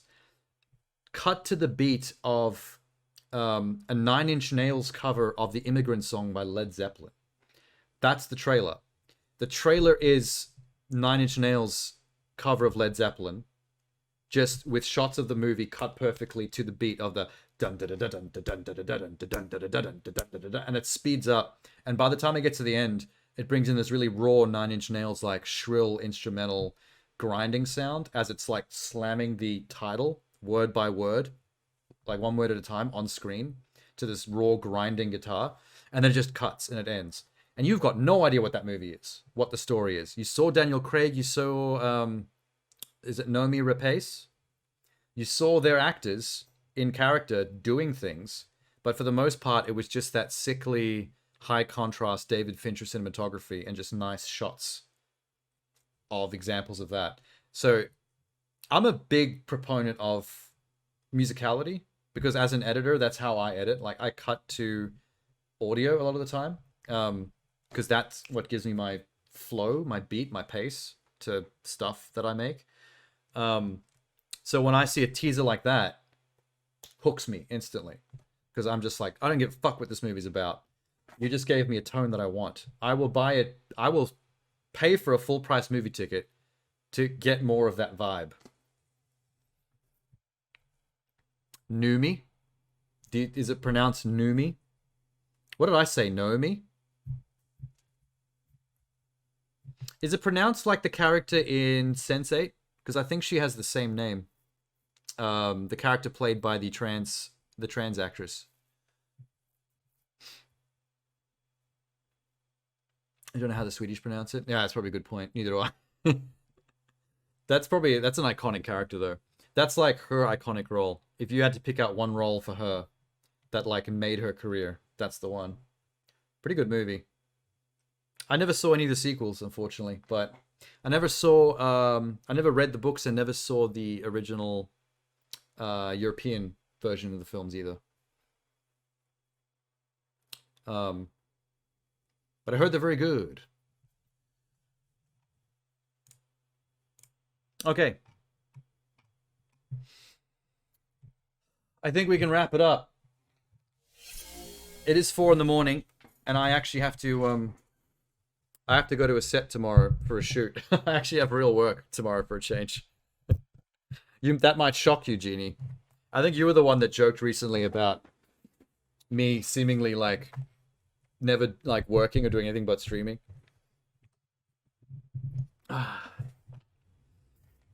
To be fair, for the most part, a lot of my work doesn't require me to leave the house, but tomorrow I do. So I'm going to be tired. And I have to catch a bus and a train halfway across town. Woo! That's like more than an hour trip. Oh, well. It's fine. I operate well into no sleep. I'll have a Starbucks at the train station or something. And that'll keep me going for the next 48 hours. That's how we roll. I don't know.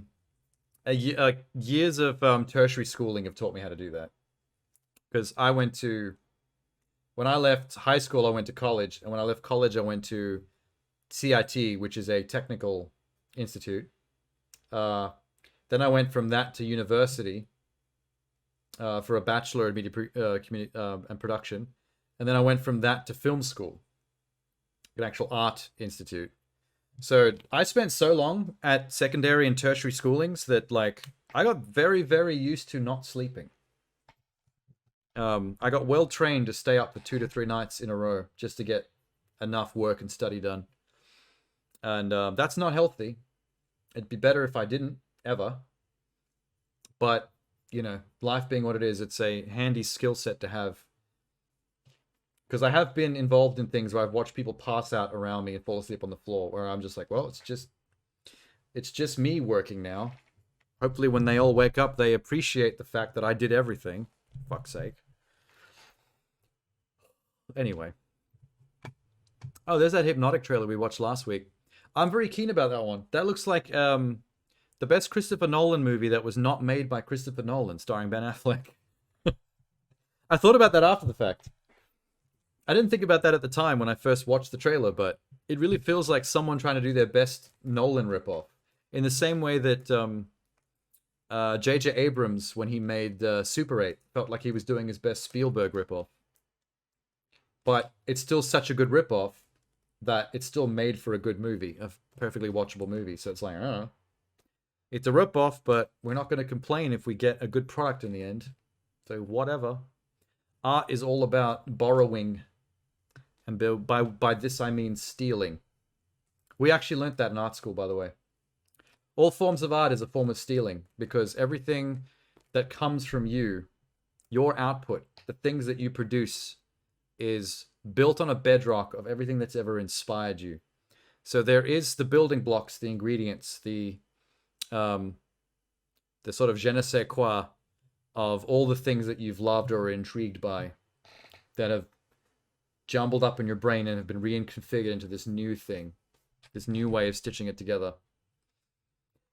It's a interesting way to think about it. It's almost like most art is a form of plagiarism. It's just a very light, okay form of plagiarism. You saw that thing that was really cool? Make your own version of that thing that's really cool, but put your little twist on it to make it like, make other people feel like that's your thing. And then they copy you. Rinse and repeat. Film industry, in a nutshell. Go nuts. All right. Good night, everybody. I'm still planning to do my my upcoming Sunday plan. I'm not sure when. Maybe next Sunday. I'll see if I can fit it in. But I really love this idea. Not everyone's probably going to like the idea as much as me. But I'm going to replace one of my upcoming Sundays with this. Oh, good idea. We should raid. I haven't done that in ages. I always forget that's a thing. Sorry. On an upcoming Sunday, I haven't decided which one yet. I want to do a stream, an all-day and all-night Sunday stream, replacing this usual hangout with a E3 2019 watch-along. Because now that E3 is officially dead and not coming back, ever, the final official proper industry E3 that ever happened was the year before COVID, 2019. And I never actually saw it. I was at school at the time and didn't pay any attention to it. So I thought it would be fun as a send-off to E3 forever to watch the final E3, proper E3 that ever happened.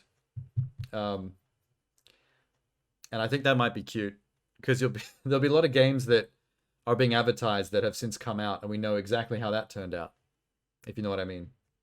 There'll be a lot of winners and a lot of losers hyping themselves up. It'd be like going back to the past, man. Cue the rest of the Angry Video Game Nerd song there. Let me have a look at this Wade McGuinness channel. I'm curious. Oh, look, it's Minx is there. I feel like I should have known because I saw her pop up earlier, but I completely forgot again. Sorry, Minx.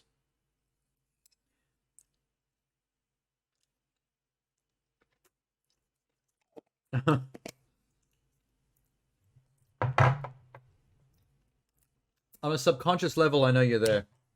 But then, like, sometimes you pop up a little while later, and I'm like, oh, Minx.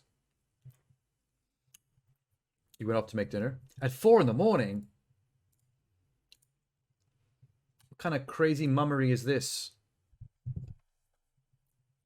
Crazier mummery than J-Lo in that action movie trailer we just watched. Actually, I don't like the word mummery that I just invented, because it sounds too much like mammery. Actually, no, wait, I do like it now because memories are great. We all love titties. I'm trying to help a friend out. He did a subathon last night and he's had a very unfortunate circumstance this past 9 months. Oh, really? What is the deal with subathons anyway? Is that just people officially deciding to stream for 12 to 24 hours, whichever number they pick, and putting one of those number tickers on the screen like like 250 out of 300 with the mummery is a real word. You're kidding. I thought I made that up. It was his birthday. He wanted to do something special. I was just wondering if that's all there is to a subathon. Just having like an on-screen ticker for subs and trying to encourage more subs. But other than that, it's just a normal stream, right? In terms of your interaction, the stuff you do.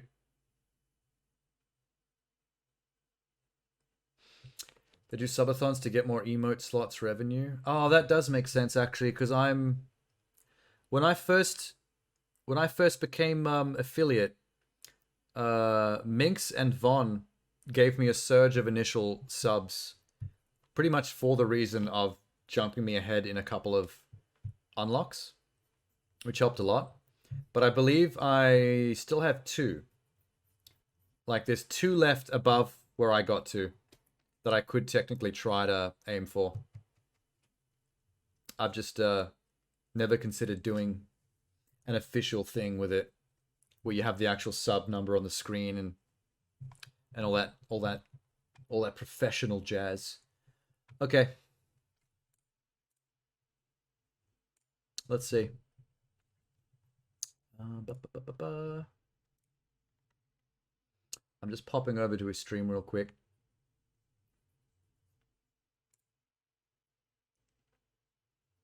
Where the feck is the search? Oh, there's the search bar. Duh.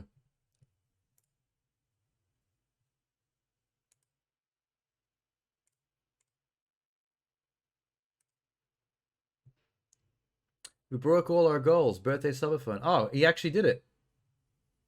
He smashed his goal. Variety Screamer streamer. Oh, so he's a horror game player. Neat. Okay. Cool, cool, cool. Let me set up his... Wait, how do I do this again? Oh, there's a raid button on the control panel. No worries. Bruh.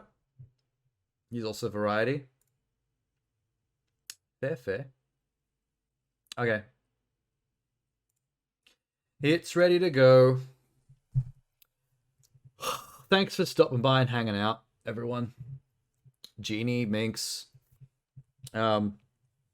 Sore from before. That rhymed, Buzz. Texas was back there somewhere. Not sure if he still is. He may have fell asleep at the fire with his dogs after eating his chili sandwich.